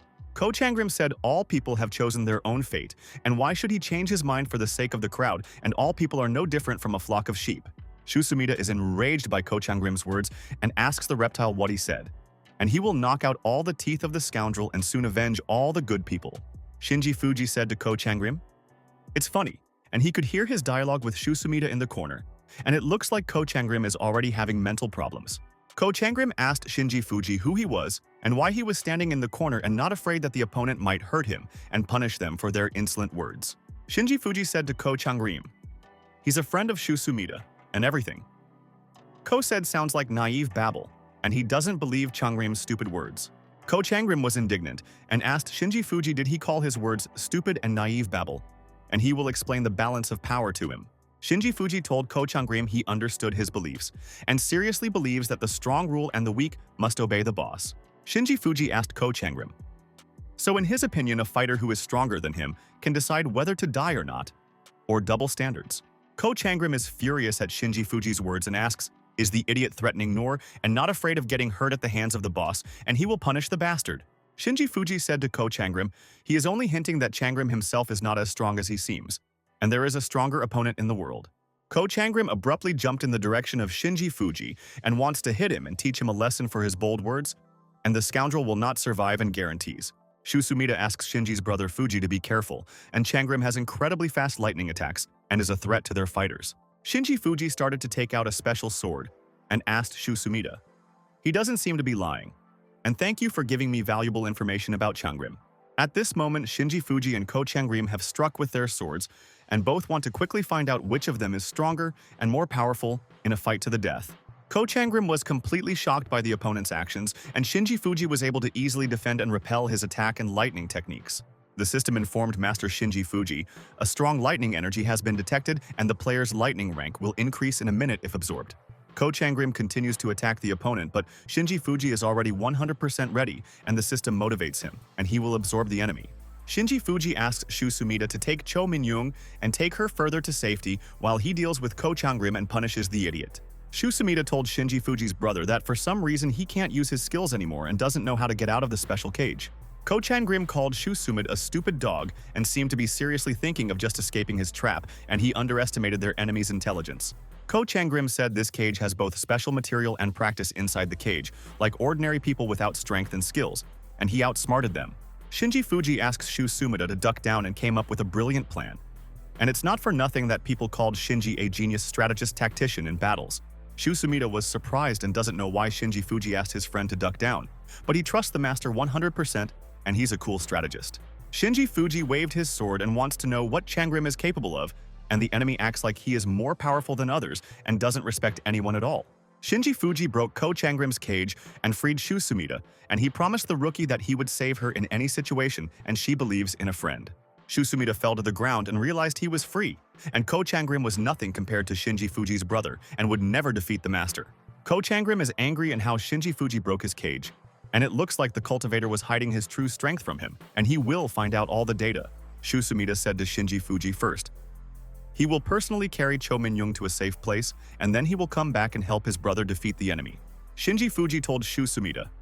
It can be very dangerous there, and he doesn't want Shinji Fuji to come back and asks to protect Cho Min-young's. Shuumida has entered the portal, and he guarantees that he will save Cho Min-young, and Ko Chang-rim will not harm her, and they will punish the traitor for all the missions. Ko Chang-rim told Shinji Fuji he's a cocky idiot, and seems to think that the opponent will let Fuji walk around in Yulong without any problems. Shinji Fuji said honestly, and Ko Chang-rim is not up to the level of the opponent, and many fighters felt sorry for him, and did not want to hurt the weakling Ko. Ko Chang-rim asked Shinji of Fuji. He has split one of the bars and already thinks he is invincible, and Ko will not spare Shinji's enemy in their fight. Ko Chang-rim created a battle beam and thought Shinji Fuji has overestimated his skills, and should lower cultivator Shinji in front of his friends. Ko Chang-rim grabbed the battle beam in his hand, and Shinji Fuji doesn't stand a chance, and he's doomed, and it wasn't worth showing his temper and he'll crush him. Ko Chang-rim is serious and said Shinji Fuji will now see what real strength means practice and the idiot will beg for mercy. Ko Chang-rim quickly went to Shinji Fuji's side and applies a punch and a special technique Spear of Doom execution and will make the opponent suffer. Shinji Fuji found out that his opponent Ko Chang-rim is not so weak, and it seems that he has many techniques and you need to be careful with him in battle. Shinji Fuji dodged Ko Chang-rim's attack and said, "It's not bad, and Chang-rim's power level is growing fast. Teacher is happy with the progress." Ko Chang-rim told Shinji Fuji he dodges attacks, but he doesn't know how long the enemy can defend with dodges, and that's absurd. Ko Chang-rim strikes at different trajectories and wants to trap Shinji Fuji in order to make one precise strike and kill him. Ko Chang-rim asked the impudent Shinji Fuji, does he have no time to fend off his attacks, and it looks like his technique is blowing him off his feet and Shinji is pathetic. Ko Chang-rim specifically attacks the opponent's legs, but Shinji Fuji has no problem defending against the attack again, and he knows how to fight the enemy. Ko Chang-rim runs towards Shinji Fuji and does not give rest and intends to quickly destroy the intruder who brazenly interferes with the boss's plans. Ko Chang-rim told Shinji Fuji he was trying to be cool, but in their real fight, he's rushing from side to side and saving himself everywhere. But suddenly Shinji Fuji told Ko Chang-rim he's really bored with their fight, and if this is the limit of Ko Chang-rim, he's terribly weak, and he doesn't respect Ko. Ko Chang-rim is aggressive and asked Shinji Fuji what he was talking about, and didn't the opponent explain that it wasn't worth teasing him like that? Shinji Fuji took out a special sword and said, Ko Chang-rim, if this is all he can do, he's finished, and this territory is his grave, and that's a fact. Ko Chang-rim said to Shinji Fuji's reptile in battle, he will learn what the 9th level peak Yongchun is, and you can't underestimate the enemy, and he was wrong. Ko Chang-rim applies the Thunder Spear technique again, and the fighter will surround Shinji Fuji with his powerful energy, and the enemy will not get out of the circle. But Shinji Fuji is not interested in the opponent's fighting techniques and said Ko Chang-rim his attacks are too slow and he almost fell asleep in the fight. Ko Chang-rim said Shinji Fuji is not all he can do, and he has prepared a lot of surprises for the opponent and will prove that he is strong. Ko Chang-rim quickly lunged towards Shinji Fuji and tried to stab him with his spear. But Shinji reacted and went straight back on his reflexes. Shinji Fuji told Ko Chang-rim, he has a lot of strength but no sense and he does not know how to fight correctly. And Ko, you need to include intelligence in fights. Shinji Fuji said to Ko Chang-rim in battle, he will feel how different the two of them are, and Chang-rim shouldn't have compared himself to him. And Fuji is a warrior and a legend. Shinji Fuji quickly went to attack Ko Chang-rim in response. And it seems that he doesn't know the difference in strength and is absolutely sure that he is the most powerful of all. Shinji Fuji said to Ko Changrim, "That's all, and the fight is over and the enemy has no chance to escape and now the enemy is doomed to die." Shinji Fuji sent a powerful fire energy towards Ko Changrim, and it takes a lot of training to achieve success, and let him learn this. Ko Changrim froze in place and admitted that Shinji Fuji was unique, and he was so strong, and Changrim didn't know where the cultivator's weaknesses were. Shinji Fuji hit Ko Changrim with an attack and caused serious injuries, and the friend was obliged to take revenge on the opponent for Shuumida, and he is happy. Ko Changrim asked Shinji Fuji, "How is this possible?" And he didn't have time to notice where the enemy was attacking from, and Shinji Fuji is so different from everyone else. Ko Changrim said you can't hurt him, and he's already at the peak of level 9, but Shinji Fuji proved otherwise and was able to hit him in battle. Shinji Fuji asked Ko Changrim, did he think that the 9th level was the ceiling and how stupid was he to be wrong, and it cost him his life? Ko Changrim asked Shinji Fuji if he was also at the 9th level, but he couldn't sense a powerful aura from him, and he's a strange master. Shinji Fuji told Ko Changrim before the limit was Yongchen, and now the level of the Iron Meridian, and you always need to learn something. Ko Changrim is completely shocked by Shinji Fuji's words and has the opponent already broken through from the bubbling spring to the level of Iron Meridians. Ko Changrim asked Shinji Fuji. It seems that he is already afraid and realized that he has attacked the wrong opponent, and therefore, there is no need to rush into battle. Ko Changrim gets down on his knees and begs Shinji Fuji to spare him, and he admits he was wrong and has learned his lesson and will stop hurting people. Ko Changrim told Shinji Fuji's brother, if the warrior spared him, he would never attack his own people and guarantee the protection of the entire nation. Shinji Fuji told Ko Changrim, the strong makes the rules. And wasn't it him who shouted Shuumida a few minutes ago, or did he change his mind? Shinji Fuji asked Ko Changrim what he should do as a weakling and if his thoughts had changed and Changrim had to change his strange opinion. Ko Changrim told Shinji Fuji, it wasn't him who started it, and he was forced, and he followed orders blindly, and you can't blame him, and he means well. Shinji Fuji told Ko Changrim he called himself the strongest in Yulong City, and why did he change his image so abruptly? And he's stupid. Ko Changrim told Shinji Fuji he was very wrong, and he's not the strongest in Yulong, and there's someone else and Fuji's brother doesn't know the truth. Ko Changrim said this man planned everything, and he doesn't care what happens to Yulong, and the boss said he needs to experience something in Yulong. Shinji Fuji asked Ko Changrim what the strongest man in Yulong City wanted to experience, and at the cost of ordinary people's lives, and he's a freak. Ko Changrim told Shinji Fuji that for the boss, people are nothing, and even all the soldiers he considers expendable, and all their people are in danger. Shinji Fuji asked Ko Changrim who is the strongest person, and he wants to find out the level of the leader as soon as possible, and it is interesting to find out everything. Ko Changrim said this strongest man himself said he already has the 3rd rank of Iron Meridians, and they are no match for him, and he is stronger than them. Shinji Fuji found out that the strongest cultivator in Yulson already had the 3rd rank of Iron Meridian, and the fighter would find out all the important details. Ko Changrim asked Shinji Fuji if he would let him go because he had told him all the information and wished him luck so that Shinji would punish the villain.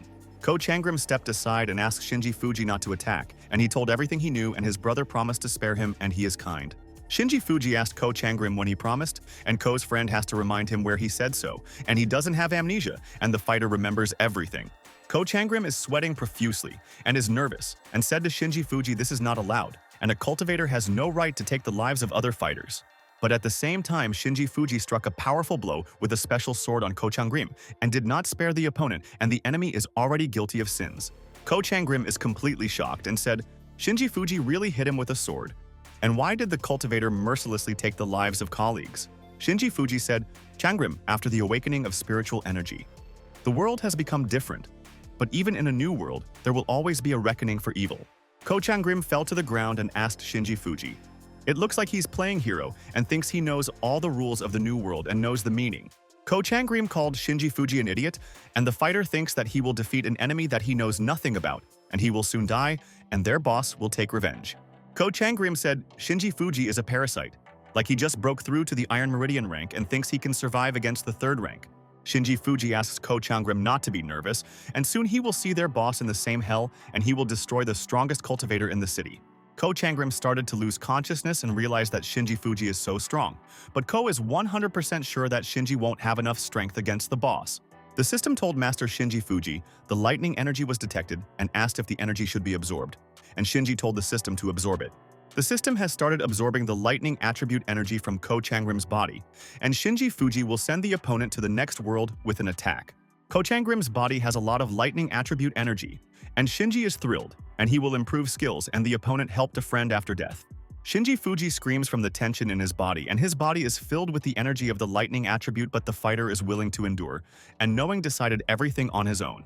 The system reported that Shinji Fuji's lightning attribute reached level 2, and after absorbing the opponent's energy, the fighter leveled up and became stronger. Shinji Fuji is serious, and he will save the city of Yulson, and who in their city thinks he is invincible, and the strongest, and their enemy was wrong.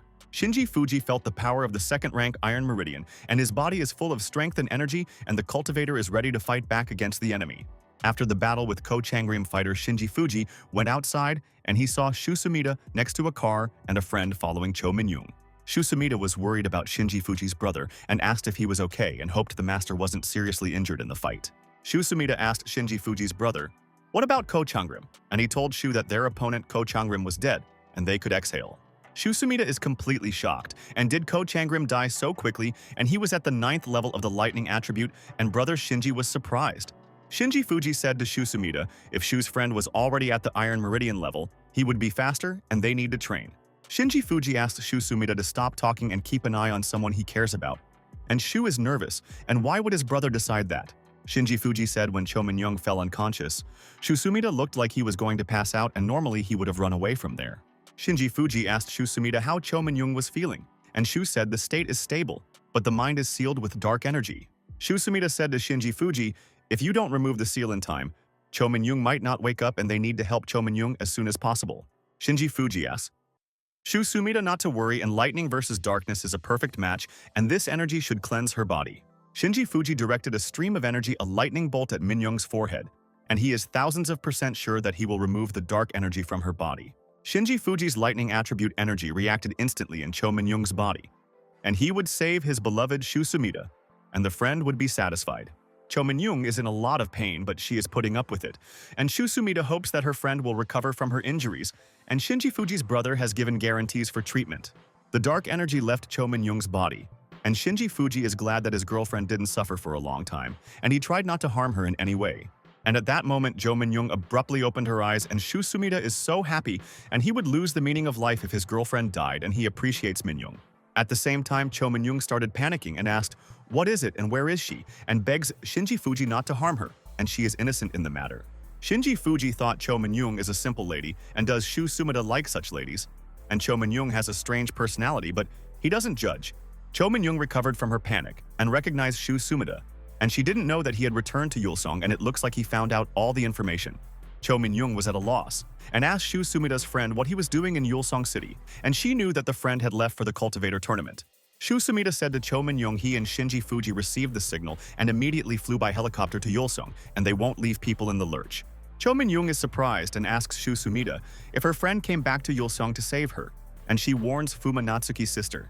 Cho Min-young is furious and grabs Shuumida by the scruff of the neck and says, Yulong City is on fire, and he came to save people alone, and this is a stupid decision. Shinji Fuji said to Cho Min-young he and Shuumida had already fought a level 9 fighter there, and the weakling enemy couldn't even injure both of them. Cho Min-young asked Shuumida, and Shinji Fuji had already fought a level 9 enemy there, and were they serious? And she didn't know it. Cho Min-young is angry and asked Shuumida why he dragged the others into this case, and she said that they don't belong there and are risking their lives. Shuumida told Cho Min-young they didn't come on a whim, and she sent the signal and how to ignore them, and Shu knows their Yulson best. Cho Min-young asked Shuumida if this was true, and the friend said he helped Shinji Fuji's brother with the locations of Yulong City, and they will help everyone. Cho Min-young sighed, and since it was like this, there was no point in arguing, and she accepted reality, and she had to solve the problem with the enemy for Yulong. Cho Min-young doesn't know who Shinji Fuji is, but thank you to Master for saving her and idiot Shuumida, and in the future they will definitely help Master in return. Shinji Fuji realized that Cho Min-young seemed to have an interest in Shuumida and said, "Lady, it's nothing, and a fighter is happy to help people when they are in trouble." Cho Min-young said to her friends, "Then they must leave and there is no time to waste, otherwise there may not be a way back and they are in danger." Shinji Fuji asked Cho Min-young what happened in Yulong City, and he wants to know all the important information, and then the fighter will take action. Cho Min-young said, after her friend Shuumida's departure, it started to rain a lot, and she will start telling the story from the beginning, and that's all that matters. Cho Min-young told Shinji Fuji, at first people thought it was raining nothing out of the ordinary, and it's just a normal storm, and they were busy with their own business. The rain didn't stop for a day, and then those who got caught in the rain started turning into zombies, and Cho Min-young realized it was dangerous rain. Shuumida is completely shocked and furious about the story of Cho Min-young, and why everyone who gets caught in the rain becomes a zombie, and who is to blame for the experiments. Shinji Fuji asked Cho Min-young if this is all the information, and he wants to know more data about the enemy experiment, and this is a strange phenomenon. Cho Min-young said, "At first no one noticed and many people were walking in the rain, but then they started having seizures, blurred vision, and madness." Cho Min-young said, "People's eyes turned black, and their skin turned dark, and they turned into monsters in a couple of minutes, and the city of Yulong became chaotic." Cho Min-young said the zombie people were already attacking everyone, even their relatives, and when they realized what was happening, it was too late, and she felt so sorry for everyone. The army and the Practitioner Association wanted to take control of the situation, but the zombie people barely reacted to all the spiritual attacks from the fighters. Shuumida asked, "Cho Min-young, has Yulong already become a city of the dead, and even the army and cultivators haven't stopped the zombie people?" Cho Min-young agrees with Shuumida, and Yulong has become a zombie city, and she wants to fix the situation and come up with a plan to save the residents. Shinji Fuji asked the soldiers and practitioners also became zombies, and Cho said not all of them, and those who saw the first transformations managed to escape. Shinji Fuji asked Cho Min-young where the soldiers and practitioners were hiding, and in this situation they can help them and distract the stupid zombie people. Cho Min-young told Shinji Fuji that all the soldiers and practitioners had disappeared, so she contacted Fumatsuki's sister and asked for help. Shuumida was perplexed and asked Cho Min-young, "What do you mean disappeared? And there should already be a logic and reason behind the disappearance of soldiers and practitioners. There is a tower in the center of Yulong. From the tower, there is a powerful energy signal and it seems to attract spiritual energy, and Min-young knows." Cho Min-young said the association and the army decided to investigate the tower and sent a group and assumed that the enemy boss was hiding in the tower. Cho Min-young said, "Then all the army soldiers and their practitioners suddenly disappeared and stopped communicating, and she's worried about her colleagues." Shinji Fuji pondered and asked how all the soldiers, Yulong, and the practitioners disappeared, and it is very important for him to find out the details and reveal the secret of the case. Cho Min-young said they didn't find any bodies or distress calls or signs of fighting, as if the city of Yulong soup had swallowed up all the fighters. Shinji Fuji thought about it and came to a conclusion, and it looks like the tower is the key to solving the secret of the missing soldiers and practitioners, and they will find out the truth.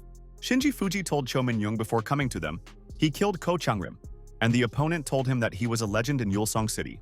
Cho Min-young is completely shocked, and did Shinji Fuji kill Ko Changrim? And he is the same fighter at the peak of the 9th level, and how did you manage to kill the enemy? Shinji Fuji remembers Ko Changrim saying before he died that the disaster was not an accident, and that someone much more dangerous was behind it, and that's true. Shinji Fuji said, Ko Changrim said that his boss is the strongest person in Yulong City, and he is at the 3rd level of the Iron Meridian. It's the first time Min-young hears about a 3rd level Iron Meridian fighter, and in Yulong Ko Changrim has the highest level, and she remembers everything.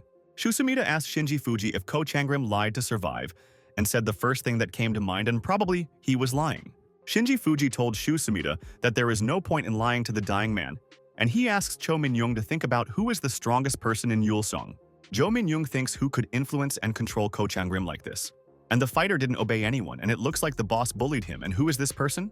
Cho Min-young stretched out her hand and noticed that it was raining, and all the raindrops were black and soaked with dark spiritual energy, and it was dangerous. Cho Min-young shouted to her friends that it was raining, and they should go to the shelter as soon as possible.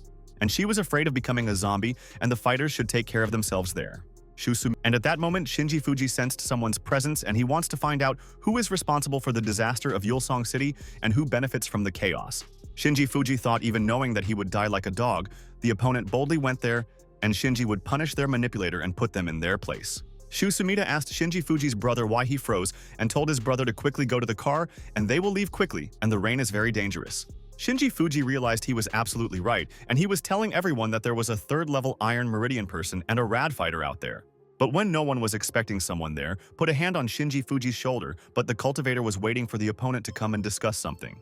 Shuumida and Cho Min-young are alarmed and ask Shinji Fuji to be careful, and a dangerous enemy came from behind and caught their brother off guard. Shinji Fuji asked his opponent if he would make all the mess and chaos in Yulong City, and told him to answer the question, otherwise he would take action. At the same time, Shinji Fuji slapped his opponent sharply in the face, and he knew that the enemy would come from behind and was absolutely ready to defend against the enemy. The opponent flew a couple of meters away from Shinji Fuji and forcefully crashed into the car, and the cultivator will find out why the scoundrel did all this. Shuumida glanced at his opponent and said to Shinji Fuji, that person is not as simple as they thought, and he knew that their enemy was afraid to show up. Shuumida told Shinji Fuji his opponent was a soldier and they haven't found the main villain yet, who is manipulating and hiding from everyone. Shinji Fuji wanted to interrogate his opponent, but he didn't notice the soldier, and this is so strange, and their city of Yulson must be cleared of evil spirits by the master. Shinji Fuji is perplexed and confused and has never taken on such an unusual task. And the fighter is curious to know what is going on in Yulson. Shinji Fuji wondered if the soldier had disappeared, and the strongest man in Yulson City was controlling the soldiers and fighters and trying to confuse them. But when the friends didn't expect it, the dark monster appeared behind Shinji Fuji and attacked the cultivator, and in vain, he came to the boss city. The opponent came very close to Shinji Fuji and wants to hurt the cultivator with sharp claws, and he will not correct the situation in Yulson. Shuumida is very nervous because Shinji Fuji's brother is in danger and begs his brother to turn around, and the enemy caught him off guard and wants to kill him. Shinji Fuji lost his concentration for a couple of seconds, and the opponent watched the fighter all the time and waited for the moment to personally attack them. Shuumida uses the space/technique, and he is ready to give up his life, but he will save Shinji Fuji's brother and not allow him to get injured. Sumida opened the portal, and Shinji Fuji noticed the opponent too late and will not have time to defend against the monster's attack, and Shu is trying to save his brother. Sumida sucked the opponent into the portal, and the monster did not have time to hit the cultivator, and he was on the verge of death. But the colleague helped him in everything. Sumida told Shinji's brother Fuji to get in the car quickly, and they would soon get out of there before the monster killed all his friends and he was dangerous. Friends continue to go by car, and you need to calm your nerves, and the monster scared everyone, and they need to be on their guard and not let the villain near. Cho Min-young turned around and said to Master Shinji Fuji, "Their opponent isn't dead, and it looks like we need to come up with another plan to destroy him." The monster wasn't dead, and Cho Min-young realized their opponent wasn't someone who would give up easily, and she believed in Shinji Fuji's intelligence, and he was cool. The opponent immediately turned into a panther, and the cultivator was already in trouble, and Shinji himself wanted to discuss everything with the strongest fighter Yulson. Monster Panther started chasing the car, and it will implement the ideas, and Shinji Fuji will not interfere with it, and the monster will destroy any soldiers. Sumida is shocked. And does the monster transform, and how do they hide from the opponent? And he hopes the tactician strategist knows what he's doing. Shinji Fuji asked Cho Min-young where the signal tower was, and the lady was surprised and asked her brother what kind of plan he was planning in a hurry. Shinji Fuji said the aggressive monster was sent by that strongest person with the 3rd level of Iron Meridian and wants to kill them there. Shinji Fuji said that person knows for sure that he killed Changrim and is taking revenge, so if you remove the master, his monster will disappear, and he understood. Cho Min-young asked Shinji's friend Fuji, "It looks like he's crazy, and an enemy with the 3rd level of Iron Meridian, and how will he defeat the opponent?" But Shinji Fuji is serious and told Sumida to lead him to the tower, and he won't let the scoundrel do whatever he wants in Yulson. At this time, it continues to rain in the city, and the tower is still 15 kilometers away, and Shinji Fuji came up with an ingenious plan. Shinji Fuji saw the signal tower, and they found the target, and asks his friends not to lose concentration, and their enemy can strike at any moment. Sumida turned sharply to the right and wants to get away from the chase, and the panther does not leave, and they must destroy it. Otherwise, the monster will destroy everyone. The panther monster jumped in the direction of the car, and Shinji Fuji is not like other soldiers, and first, you need to remove a special cultivator. Shinji Fuji is ready to fight back the panther monster, and the fighter has reached the tower and will soon find the monster's master, and no one will stop his ardor. Shinji Fuji jumped on the panther and dealt a serious lightning attribute blow and told the monster to go to the next world, and he will take revenge on the beast boss. Shinji Fuji destroyed the panther monster with a single blow, and the cultivator's lightning attribute technique is capable of smashing any opponent. Shinji Fuji asks Sumida to take Cho Min-young with him and leave the city of Yulsong and friends in danger for Yulsong as soon as possible. But Sumida will not leave with Cho Min-young and will fight the enemy and help and cover everything, and both friends have been through so many missions. Shinji Fuji asks Sumida not to be stupid and leave Yulsong, and he will only get in the way and he will be nervous when they are in danger. Sumida told Shinji Fuji's brother he had to come back alive and would not consider any other option and would become depressed if his brother died. Sumida got into the car and started driving away from there and thought, if he was stronger, Shinji Fuji's brother wouldn't have to fight alone. The strongest fighter in Yulson with the 3rd level of Iron Meridian is already standing on the street and waiting for cultivator Shinji with a smirk on his face.